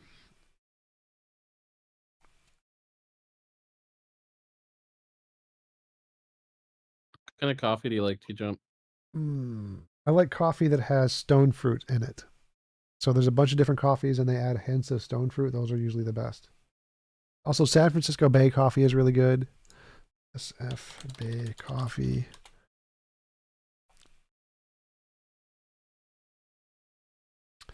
But yeah, anything that has stone fruit. Do you know any places in Minneapolis that serve it? No. No, okay. I get it from like Target and stuff. And I just look for the ones that have stone fruit. Like the Intelligentsia one is. Oh, yeah, there is a place that sells Intelligentsia. I know there's a coffee shop that sells Intelligentsia. Don't remember which one it is, though. TJ, the other day you mentioned having several staples. Did you have the surgery you talked about? How did that go? Yes, I had a tummy tuck. So after I lost the 200 pounds, I had a bunch of loose skin under my gut, and I had that removed by having a mini tummy tuck. And I got, I don't remember, 20 staples, something like that.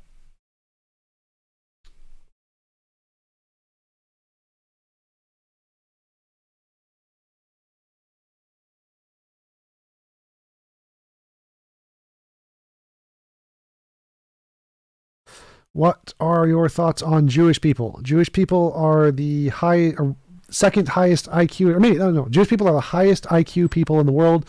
They do extremely well on discoveries. They have more Nobel Prizes per capita than anybody else. Jewish people are incredibly intelligent and hardworking and do a lot of stuff. Jews should rule the world, more or less. Ashkenazi Jews. Can I ask a question here? Sure. I just watched your debate or the conversation, Monday debate with the gender, race, and the left thing. So I'm atheist and Christian. However, there's a lot of views that the first guy, Hake, or whatever his name is, has. Yeah, most Christians are not going to agree with Hake. Not Hake. Oh. So I know that you used to be a Christian. Obviously, you're not anymore.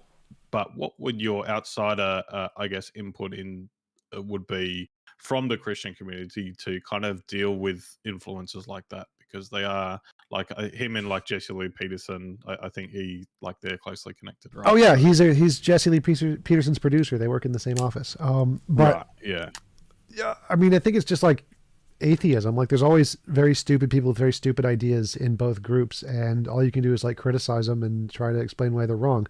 Like I disagree. Like I have a big problem with all of the bigotry on the left and demonizing people who support positions just because they support positions. Like Matt Dillahunty said I'm a bigot and a terrible person because I supported All Lives Matter and Super Straight in a debate, which I mean the whole point of me doing those debates is to show how people on the left are just as bigoted as like the Bethlehem Baptist Church when it comes to those who disagree with their positions.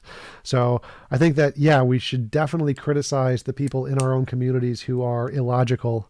And that's about as all you can do, really. Sure. Yeah. Well, what was the context for that debate? Because it seemed like, which one? To me, it seemed ridiculously civil compared to what it should have been. He should have been torn apart, man. The Hake one? It was the four-man panel.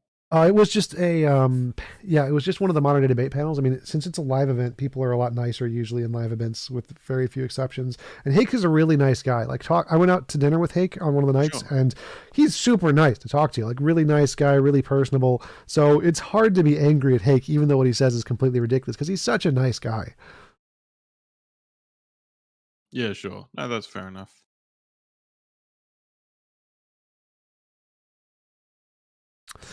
Nothing important. Jay Schneider. Jay Schneider. Curious about your setup. It seems like you have 2 screens, cam in the middle, and no teleprompter. Yeah, I have a 55-inch TV, LG TV, as my primary screen. Then I have my laptop, my work laptop, which is like a gaming laptop, which I do all my stuff on. And then my camera is like right in the middle of the two screens. The big TV is right in front of me.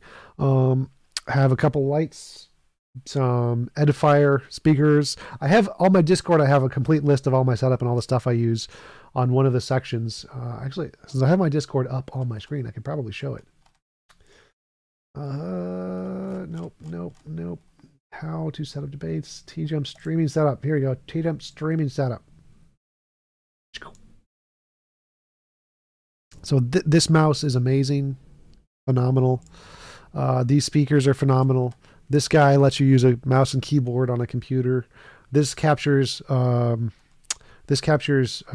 video camera footage and puts it directly into your computer as a webcam.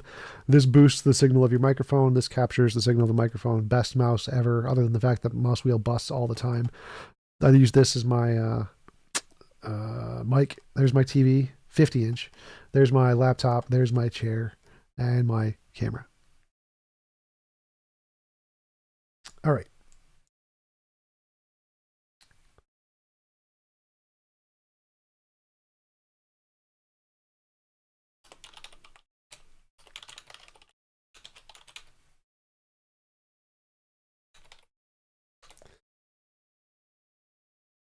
All right.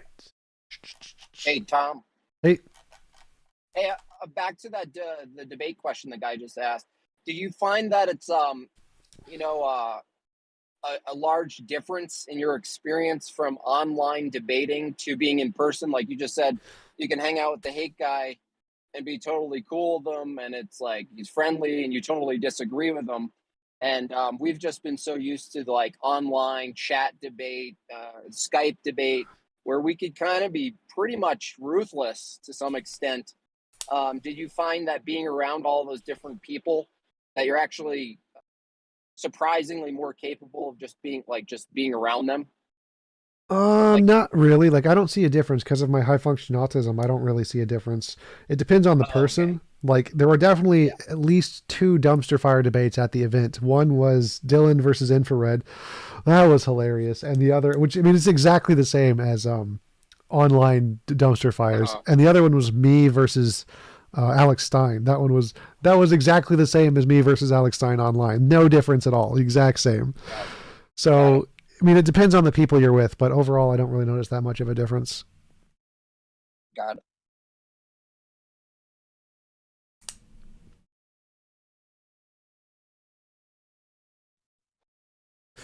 Have I heard of Joel Chestnut or Matt Stone? Maybe do a mukbang stream sometime. Well, I have not heard of Joel Chestnut or Matt Stone. I'm probably not going to do a mukbang because whenever I eat on stream, people just yell at me like, what are you doing to eat on stream? So most of my viewers hate that. I think I've had like 6 people say they were going to unsubscribe if I didn't stop eating on camera. I didn't stop eating though. Do I have a picture of my bicycle? My request is of a sexual nature. I don't. I mean, I could take one. If you pay me enough money, I'll take a picture of my microphone. I'll put it on put on like a sexy underwear thing on it too if you want.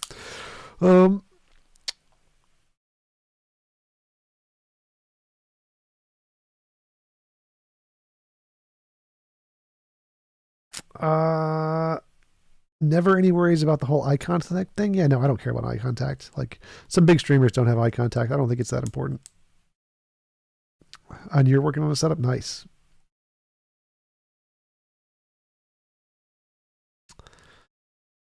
Grumler, which Matt? Matt Dillahunty. Yeah, Jay Schneider. It was Matt Dillahunty.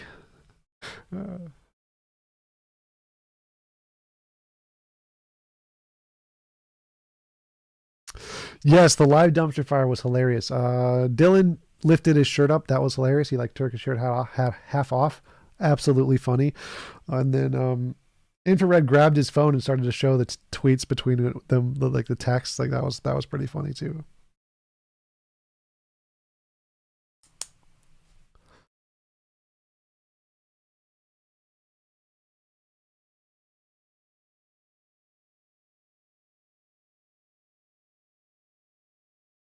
Duck eye contact. I look straight into the boobs.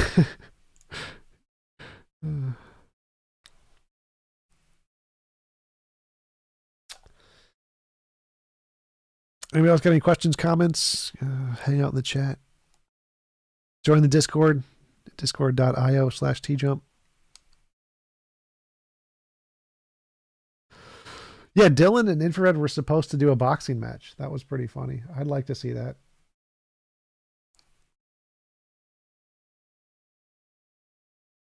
Dylan screamed. Yes, that did occur.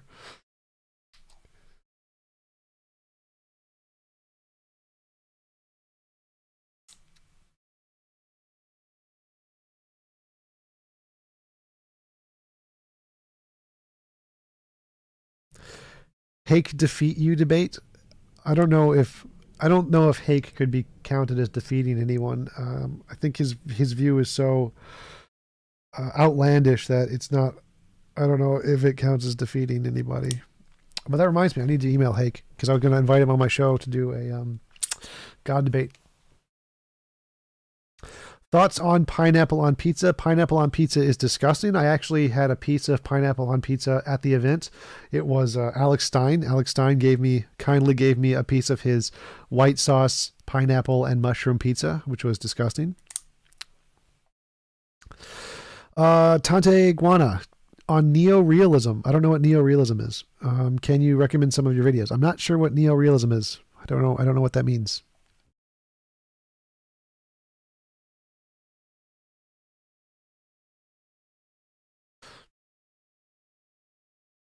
Power politics and internal relations?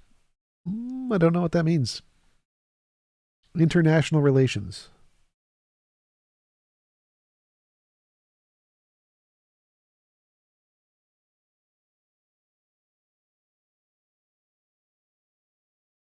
Limited potential for cooperation.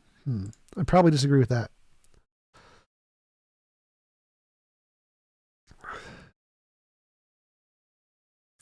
Frank Jones, yes. TJump kicked ass. The other guy is a dumbass. Correct. I agree.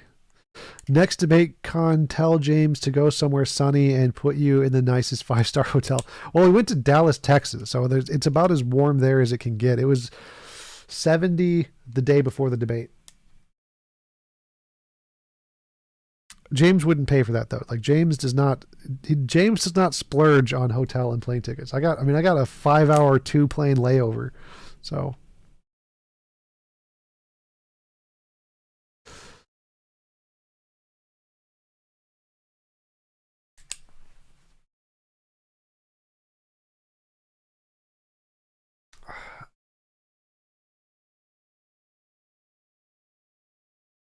oh, Stripper Liquor wanted an invite. Can somebody, Frank, do you know Stripper Liquor's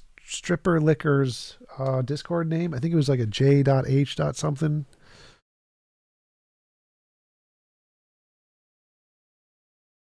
Is Stripper Liquor in the Modern Day Debate Discord? Oh, God 420. Is God 420 here? You mention to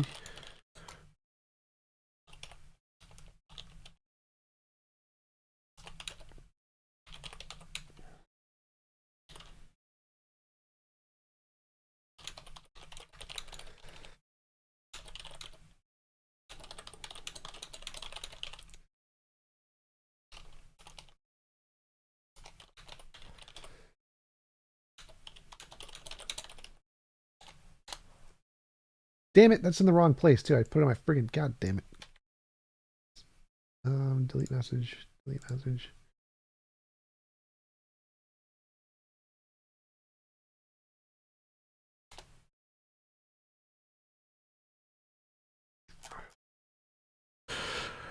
All right. Yes, James is very frugal. I would say frugal is the wrong word. I would say stingy. Stingy is a more accurate word. Alex Stein won the moon landing debate. That's funny. That's funny. I think not.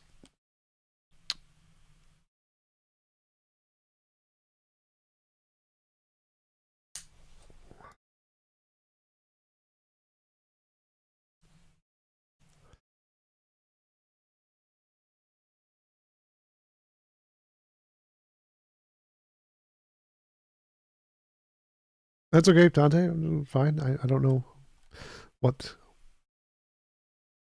The moon landing was my favorite Hollywood production, big boy. Wow. We need to get a big.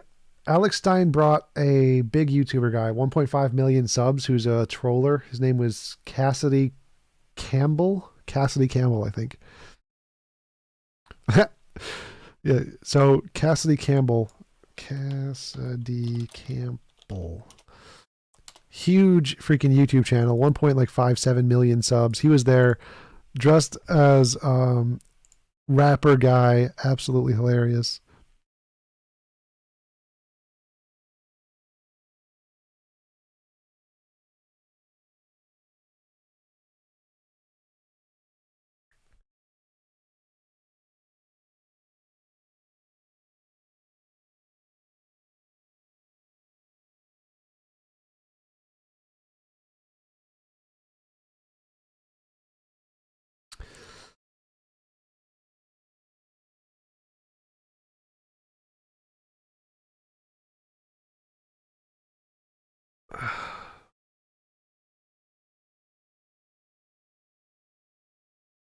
Yeah, Alex was invited. Alex was invited to do debates, but he brought somebody else who was not invited.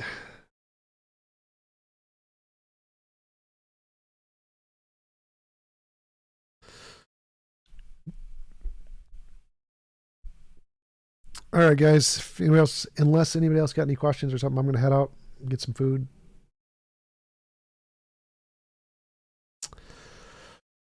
All right, that's good. It's good for a day stream. Thanks, guys. I will see you later. Peace out.